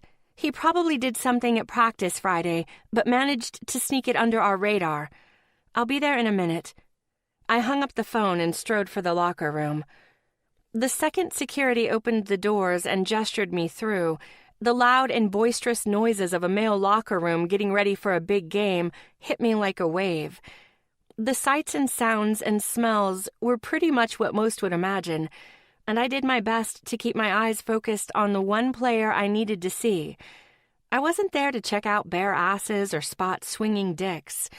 Although the bare asses were also just as good as most would imagine. As I headed toward Mitchell's spot, I noticed he was sitting down on the bench in front of his locker, his elbows resting on his knees, and his gaze locked on the floor. Great, Mitchell muttered, when the tips of my heels came into his view. He looked up to meet my eyes and sighed. Eddie's overreacting. I'm good to play, Doc. I shook my head. You pulled your hamstring again. You're not good to play. I'm fucking good to play. I know my body and I'm fucking fine. So cool it with this bullshit. I don't need a mother. I fought the urge to roll my eyes at the I don't need a mother crap. I also fought the urge to respond with, believe me, I don't want to be your mother. I just want you to stop acting like a fucking idiot. He took my pregnant pause as me relenting. So run along now. he added, shooing me away with a flick of his wrist. Yes, he had just shooed me away. I felt my claws unsheathe. I'd learned pretty quickly that my players really didn't like being told they couldn't play, and I understood it. I was sympathetic to their plight as a professional athlete. The pay might have been phenomenal, but it wasn't an easy job. Every time they stepped onto the field, they had to push their bodies as hard as they possibly could, with the knowledge that they could push themselves too far. They could face an injury that could end their season, or even worse, their career. With that being said, I could only stay sympathetic to a point. It was my job to know when they weren't healthy enough to play, but my job did not entail tolerating being disrespected or dealing with mouthy bullshit. Unfortunately for me, some of these men pictured me as some little woman who could be pushed around. Not all, but definitely some. And unfortunately for them, I wasn't a pushover. I grew up with 4 loud-mouthed older brothers, so when it came to dealing with insolent men, I had no qualms. Hell, I quite enjoyed putting them in their place, especially when they were insulting my intelligence as a physician. I didn't graduate at the top of my class from Yale Med School and work under one of the most well-respected orthopedic surgeons in the country because I wasn't good at my job. I didn't run one of the busiest emergency departments in the country because I wasn't good at my job. I also didn't get hired by the Mavericks because I wasn't good at my job. I was real fucking good at my job, and I knew medicine, especially orthopedic medicine. Cameron Mitchell's injury wasn't shocking. Most NFL players with hamstring injuries returned to the field before they were fully healed, which was why over 16% of those players ended up re-injuring themselves. Factor in Mitchell's obstinacy and unwillingness to rest, and it wasn't a surprise he was back to square one. But since Mitchell was being a bit of a dick, I was going to have to handle this situation a little differently than I normally would. "So you're good?" I asked, even though I knew he wasn't. He glanced up at me with an annoyed expression. "Yep, that's what I said." "Oh, okay. That's great to hear." As Mitchell started to lace up his cleats, I leaned forward and gripped his meaty thigh with both hands. I dug my fingers into the tight muscle and immediately had the proof of his injury beneath my fingertips. "What the fuck, Doc?" He tried to pull away, but I tightened my grip and watched him school his face into a neutral expression. "Figured I might as well check the hamstring since I'm here," I said sweetly. "You don't mind, right? I mean, it's not like it's hurting or anything." He shook his head, but he remained silent, mouth stretched tight in a firm line. "Perfect," I grinned. "This will only take a minute."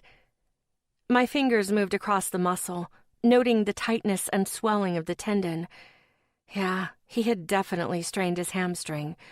A faint bruise already peppered the top of his skin, and in a few more hours, it'd be so pronounced that the fans in the nosebleed seats wouldn't miss it.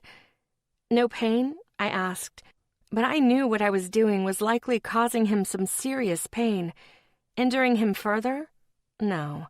But making his life a living hell? Definitely, yes. He shook his head again, but his jaw clenched ever so slightly at the same time. I tightened my grip even more, and noted the boisterous sounds of the locker room grew silent. "Still no pain?" "No pain," he answered, but he couldn't stop himself from wincing. "No pain, my ass." "You're still good?"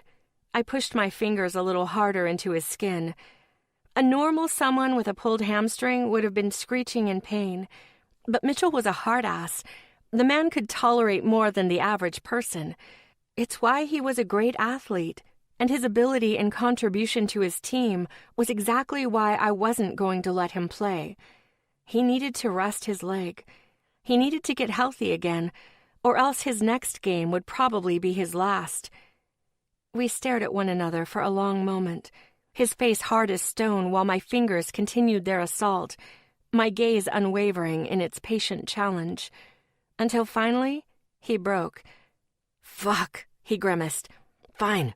Fucking fine." It was all he said, and I didn't push further. I wasn't going to be an asshole and make him say the words. As I let go of Mitchell's leg, Eddie came over to stand beside me. Not good? He asked. I'm not clearing him to play today. I want an MRI on his leg and get him in an ice bath, I directed. We'll reassess our game plan with his injury once we get the results back. Mitchell stared down at the floor and I patted his broad shoulder. I'm not doing this to be an asshole, I whispered for his ears only. I'm doing this because I want you back on that field, and I want you to finish the season knowing you can look forward to future seasons. He nodded but didn't meet my eyes. Damn, Doc, you're a bit of a ball buster, Owen said, as he replaced Eddie's vacated spot beside me. He was bigger than a house and one of the offensive linemen on the team. I glanced over at him and smirked. Yeah, you should remember that the next time you clean the vending machine out of my favorite peanut butter M&Ms. He grinned and rubbed both hands down his rotund belly. You know I gotta keep my figure in tip-top shape. You need to switch out those M&Ms for protein, I teased. I mean, fuck, at least switch to Snickers. Owens grinned, and then his eyes moved toward Mitchell. You're really not playing today, Mitch? Nope. Mitchell glanced up and nodded toward me. Dr. Ballbuster won't clear me. His lips turned up ever so slightly into a faint smile, and I grinned back. Eddie kneeled beside Mitchell with his bag of supplies. Just gonna wrap you up real quick, he said as he got to work. Commotion filtered in from the front of the locker room, followed by the words, You've got to be shitting me. You're not clearing Mitchell? I didn't even turn around to answer whoever was rudely questioning my judgment. No, I'm not shitting you, I responded, and watched Eddie cover Mitchell's leg in an ace wrap. He can't play if he wants to be able to actually finish the season. How long? The irritated voice asked from behind me. Until his hamstring is strong enough to avoid re-injury, I answered. He needs an MRI, and for fuck's sake, get his ass in an ice bath. This isn't my first rodeo with a hamstring injury, so if you don't mind, I'll be in charge of treating my patient, I responded, as I turned on my heels to face whoever the fuck thought they knew more about medicine than I did. I came face to face with a brilliant pair of hazel eyes, a handsome face, and a tall, muscular frame clad in a sharp suit and tie. And Lord Almighty, he was wearing that suit. He stared back at me, his body visibly bristling in irritation. I knew that face.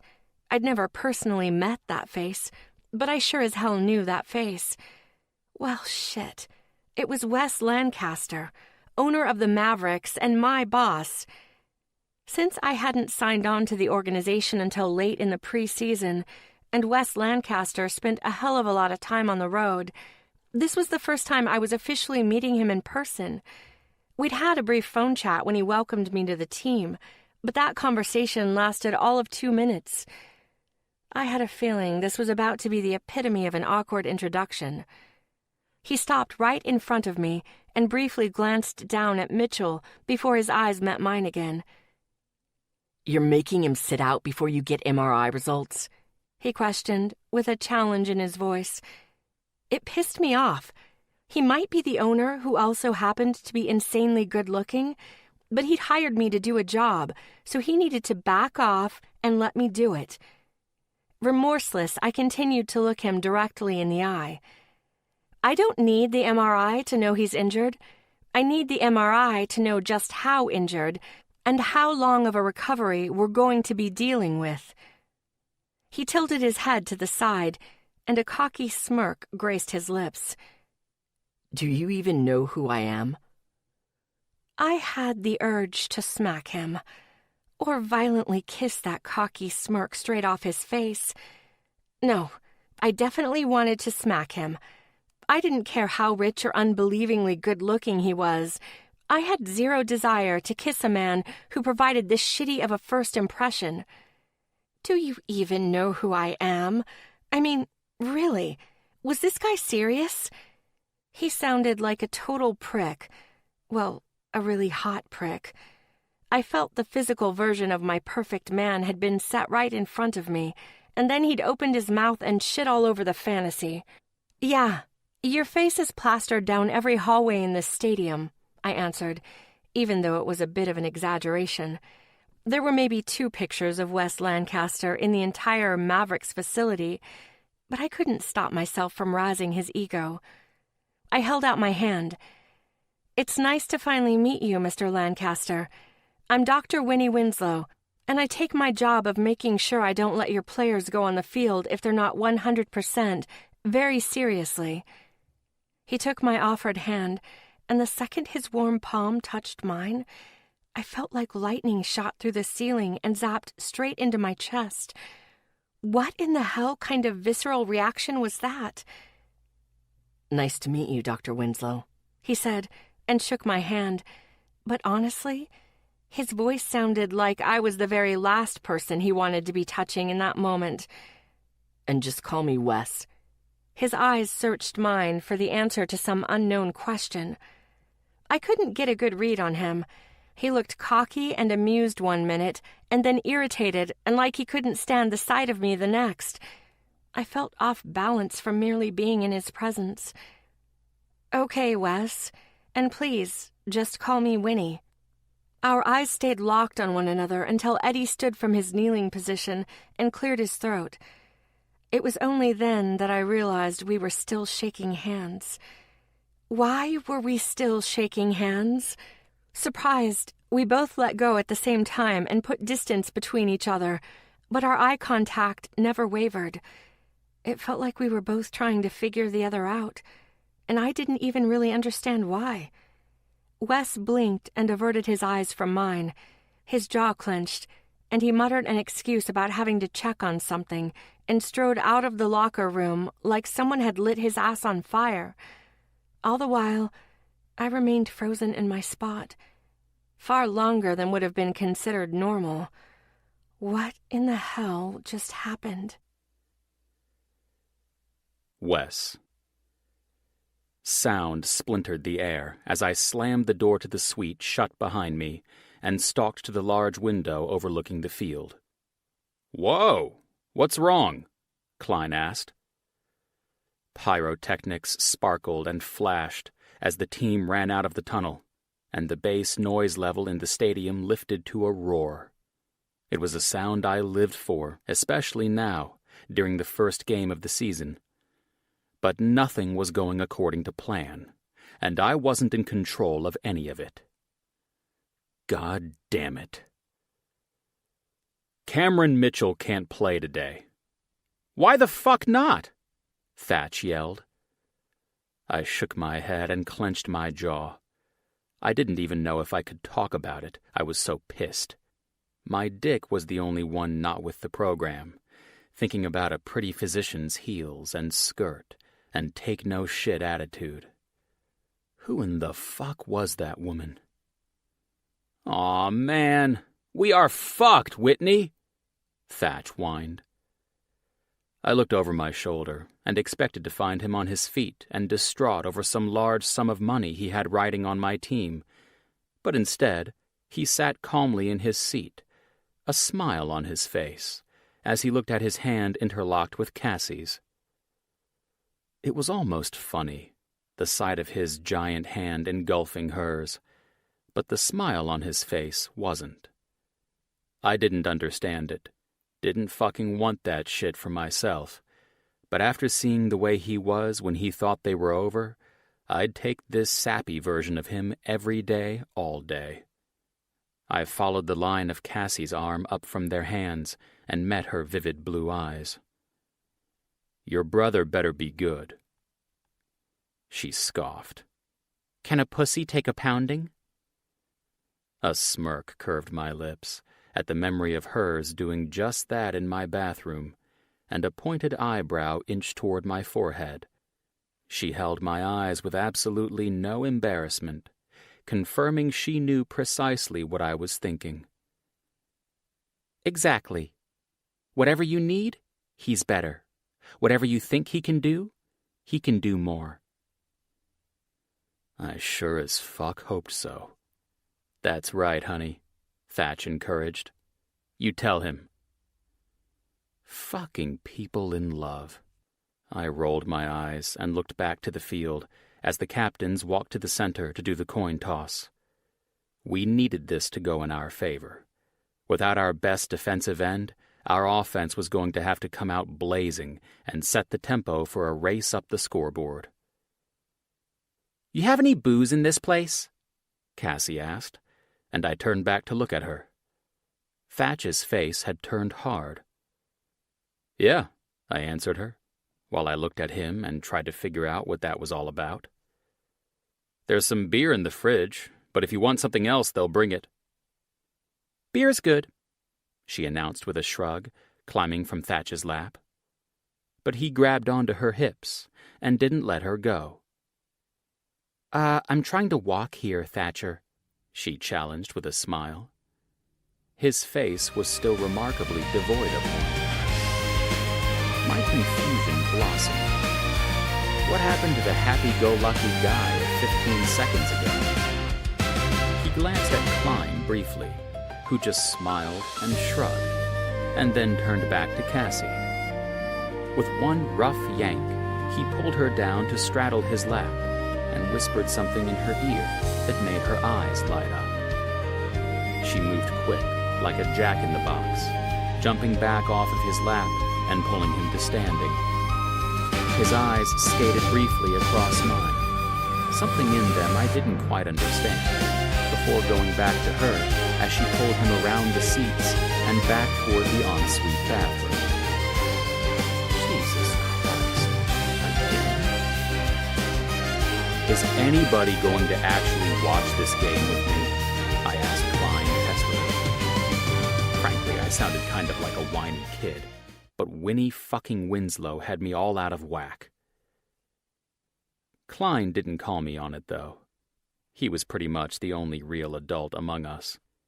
Rising from his seat, he walked over and stood next to me at the window, and both sets of our eyes went to the field. "What's the plan?" I shook my head, grimacing as the coin toss went in Pittsburgh's favor, and answered honestly.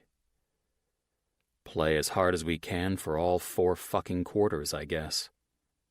Klein's smirk hooked my attention from the corner of my eye. "What?" I asked. His head shook slightly, and he smiled. "I'm just hoping Coach Bennett's plan is a little more detailed." 2 minutes left in the 4th quarter, and we were up by 7. A fucking touchdown was practically nothing, the kind of lead that could change on a dime, but it was a lot goddamn better than being behind. I hadn't left my spot in front of the windows, my feet having practically grown roots there, and that was the way I liked it. Involved, engaged, and in tune with every second of play. My friends didn't have the same kind of avid concentration, but I'd done my best not to notice them as they flitted and squealed all over the room. Cassie had the most attentiveness of anyone, but only when her brother was on the field, and the way she screamed in my ear every time he did something noteworthy made me wish she didn't. The fabric of my pants pockets bunched in my hands as I worked to not scrub my hands down my face. I knew there was a camera on me at any given time, and while it wasn't actually the case at all, I'd made an outward name for myself as having nerves of steel. Commentators often made remarks about my ability to maintain so much composure. Hell, maybe it was a bad thing. Maybe it was something everyone mocked rather than revered, but it was what I knew, what made me comfortable. And, as my eyes scanned the sideline to see if I could catch a glimpse of the new team physician, I knew I needed as much fucking normalcy as possible. 4th down and 3 yards to go. Our defense lined up without their star defensive end, with the game on the line. My lungs ached with the huge inhale of air I took, and my jaw wasn't feeling unused either. But if we stopped them from converting this fucking 4th down, the game was over. Rodesheimer took the snap, shuffling his feet, while his eyes scanned the field for an open receiver. He was one of the best fucking passers, with one of the highest completion rates in the entire league, and my balls nearly shriveled up just thinking about having him on the other side of the line in a situation like this. "Get him, get him, get him," I chanted in my head. "Fucking end this." His offensive line held strong, but all of his receivers were covered. I saw him glance to our weak side again, the gaping hole left by Mitchell only partially filled by his replacement, Harvesti. But Ontario Williams, our defensive tackle, finally broke his hold against Dan DeLuva and took his mammoth body barreling toward their quarterback. Fuck yes. End this. Pittsburgh was a formidable opponent for a reason, and made for a nightmare of a first game of the season, but even they weren't invincible. Williams brought Rodesheimer down with a thud, and my hands finally shot into the air. Cassie cheered from the rear, and Klein clapped me on the shoulder before stepping away to claim back his wife. I smiled at the feeling of my first full breath. That is, until I realized that Winnie was still down there as pandemonium broke out. Like a word search, I scoured each group of people one by one. "Quinn Bailey played one fuck of a game," Thatch said from somewhere beside me. I hadn't even noticed him walk up. I glanced at him briefly, but I kept my focus on the field as a crowd covered it like a blanket. "Oh? Are you saying you actually saw the game?"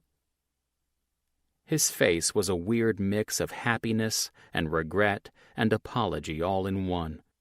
I wasn't sure I'd ever seen him look this way. "Sorry, dude. I know my attention was a little split today, but I swear, today of all days, I had a reason. I'll be here right beside you the whole time next game." I wanted to focus on what he was saying, ask him about what the fuck was going on with him, but I couldn't. Not until I found her.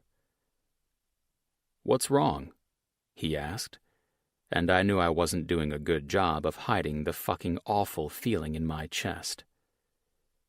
"Nothing," I denied as I kept looking. "Are you looking for someone?" he asked. It took a whole lot of effort to keep from telling him I'd find who I was looking for a hell of a lot faster if he left me to it. "Look!" Georgia squealed from the other end of the glass. "There's Winnie!" My eyes shot to her to see where she was looking. I followed the line of her finger and finally saw, in the center of the crowd, with a security guard beside her, Winnie was jogging straight down the middle of the field for the tunnel. I closed my eyes and ran a hand through my hair. This is so not fucking good. Most of my employees were men, or in Georgia's case, married to one of my best friends, so I didn't really find myself in this situation often, but it wasn't good. You cannot angry fuck one of your employees. Long legs wrapped around me, with her skirt up to her waist and her tits in my mouth. I pictured fucking her against the goalpost. Fuck, I told myself. I told you, you can't fuck her. The sound of Cassie's excited voice pulled me out of my daydream. "I'm so glad she's going out with us tonight." I couldn't even stop myself from asking. "Who?" She looked at me like I was crazy. "Winnie." Shit. My gaze jerked back to the field, but she'd already disappeared inside the tunnel. "Me too," Georgia agreed. "Where do you think we should go?" They answered in unison. "Barcelona Bar!" Thatch jumped to attention beside me. Honest to God, I think he'd been sleeping on his feet. "Barcelona Bar?" His face was a mask of no fucking way. Cassie transformed into a woman possessed right before our eyes. "Yes, Barcelona bar. I want some Harry Potter shots, goddammit." "No," Thatch denied outright, and my eyebrows jumped up in surprise. Georgia's face said Danger Will Robinson too, but Klein, the only one who seemed to understand, stood smirking in the background. "No?" Cassie asked back, in a voice that would scare anyone. "What do you mean, no?" "Cass." "No, Thatcher. You've been cock-blocking my good time for hours now, and I want to know what the fuck is going on." He glanced around at all of us desperately, but no one tried to help. "Come on, baby," he tried. "Let's go have sex." Her eyes flashed, and she started to move toward him before she caught herself. "Wait, are you using pussy persuasion to distract me?" Thatch tried to look innocent, but he failed spectacularly. "Oh my God, you are!" she yelled. "You better tell me what's going on here right fucking now, or I will destroy you." "Yes," he whispered. "Trust me, honey. Now really isn't the time." A knock sounded on the door of the suite, and Winnie peeked her head in. Her eyes came straight to me.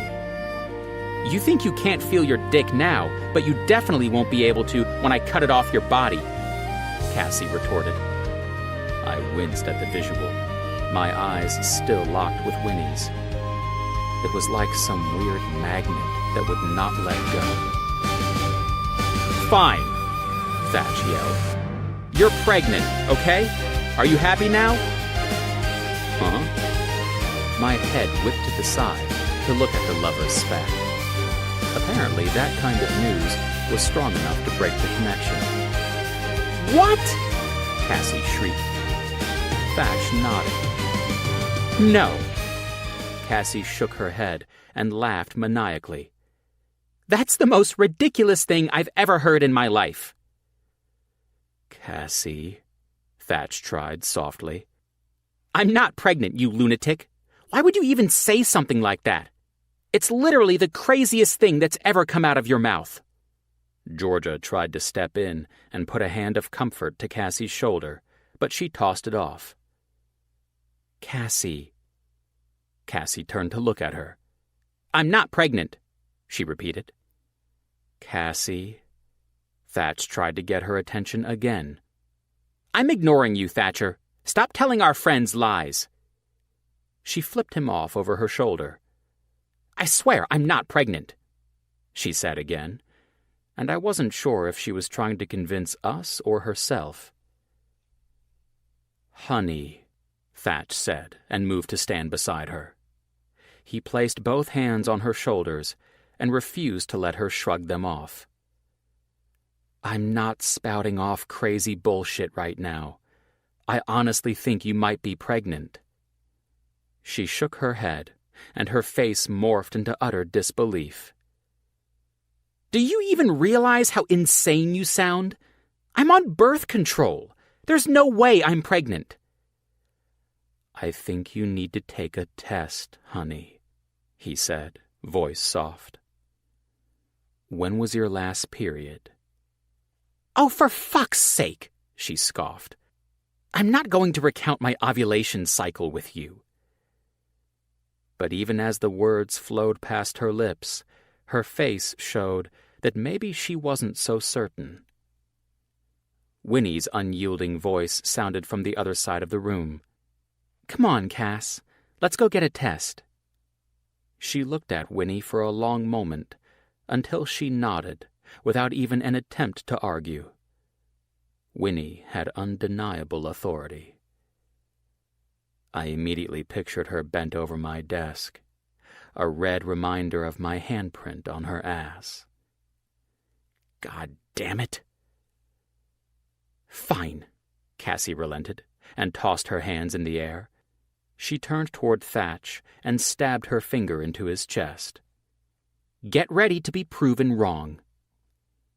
Thatch smirked, but the gentleness in his eyes showed he wasn't even considering being wrong in this scenario. That was the look of a man who was certain, and he wasn't the least bit upset by the possibility. No, he looked thrilled. Cassie.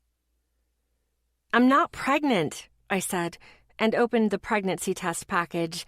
I'm on birth control. There's no fucking way I'm pregnant. Right? I took the pill every day.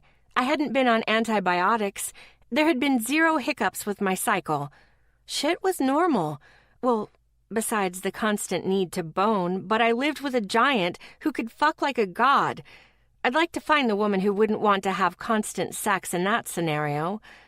I glanced at Georgia and Winnie. They were both leaning against the bathroom counter, watching me damn near tear the package in two. And neither had expressed they were on the same page as me, the Cassie isn't pregnant page.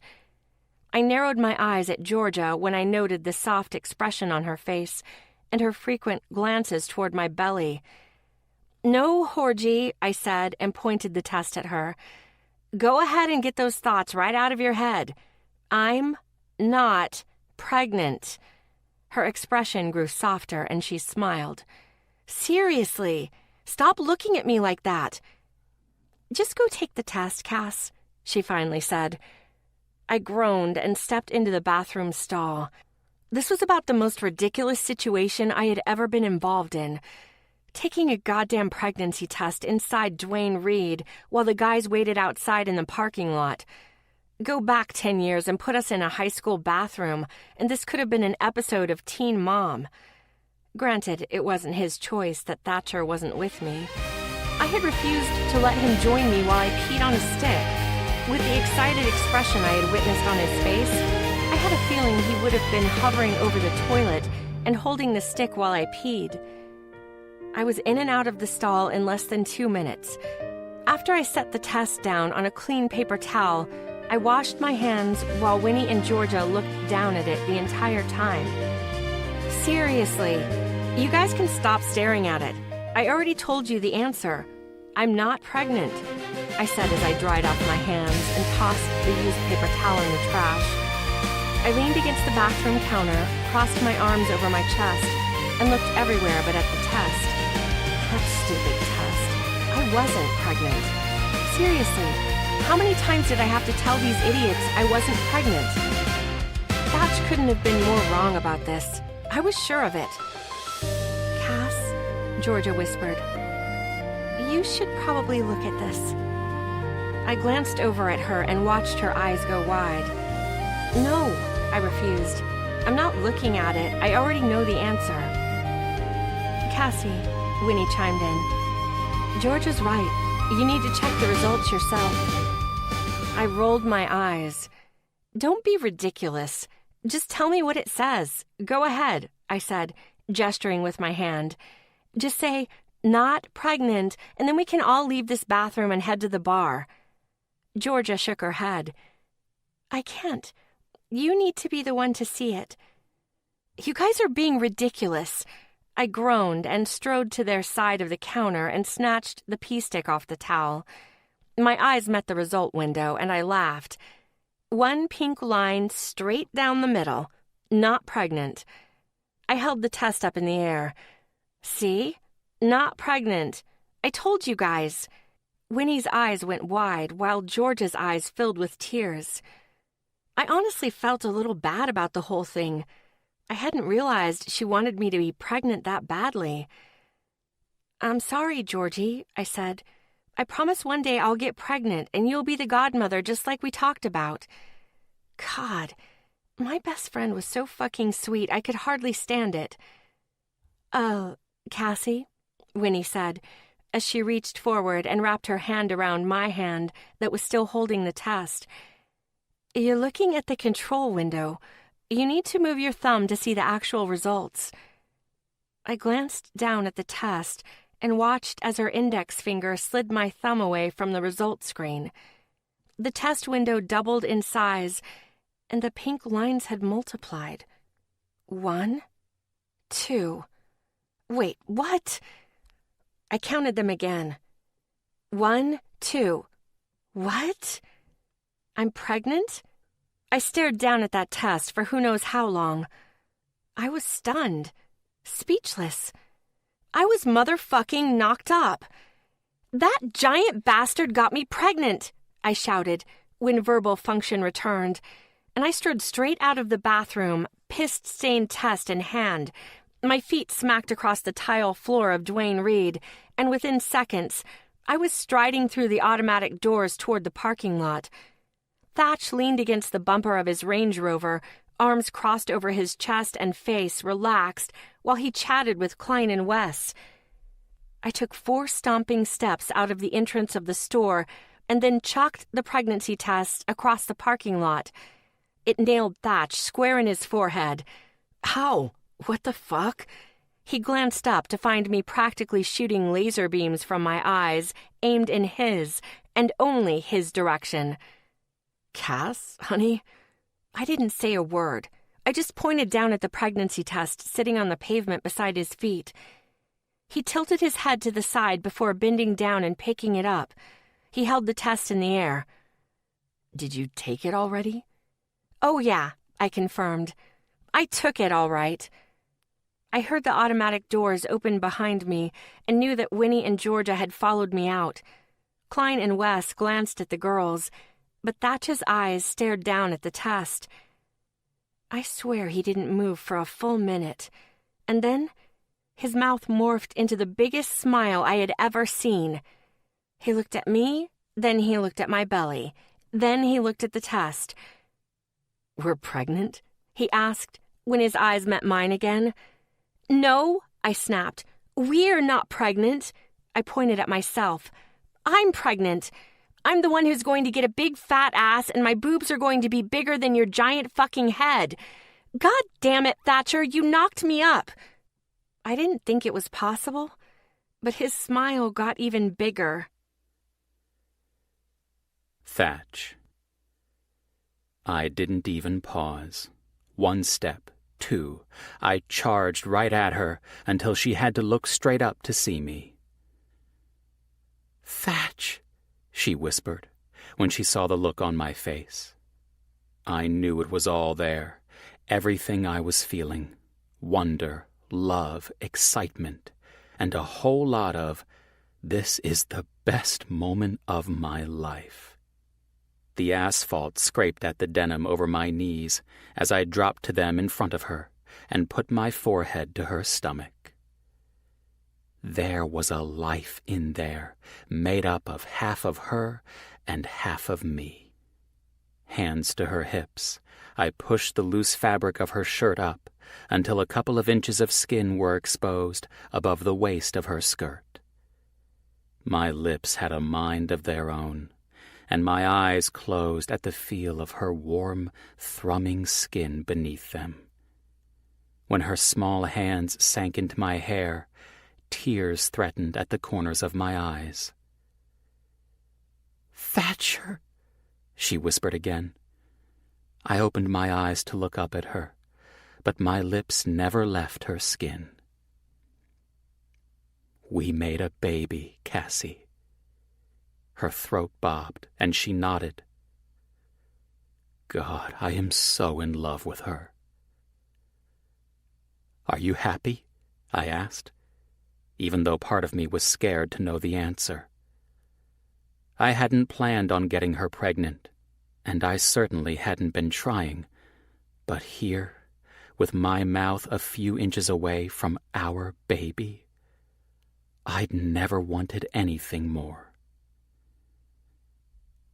"It's soon," she said gently, but her eyes were soft.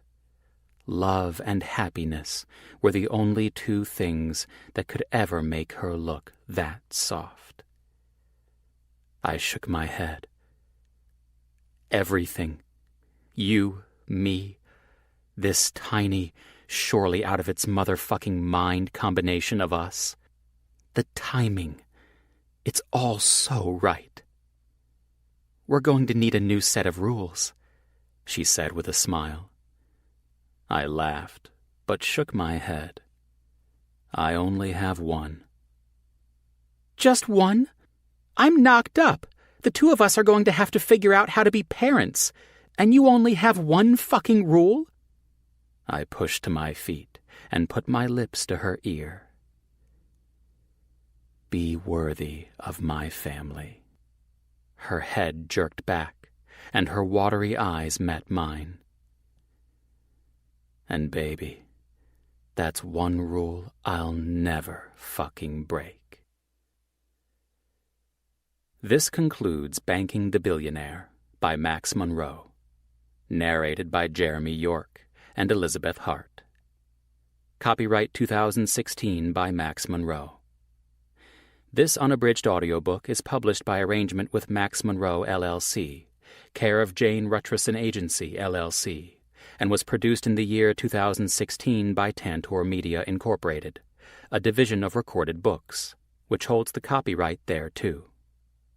Please visit Tantor.com for more information on our growing library of unabridged audiobooks and to take advantage of special offers.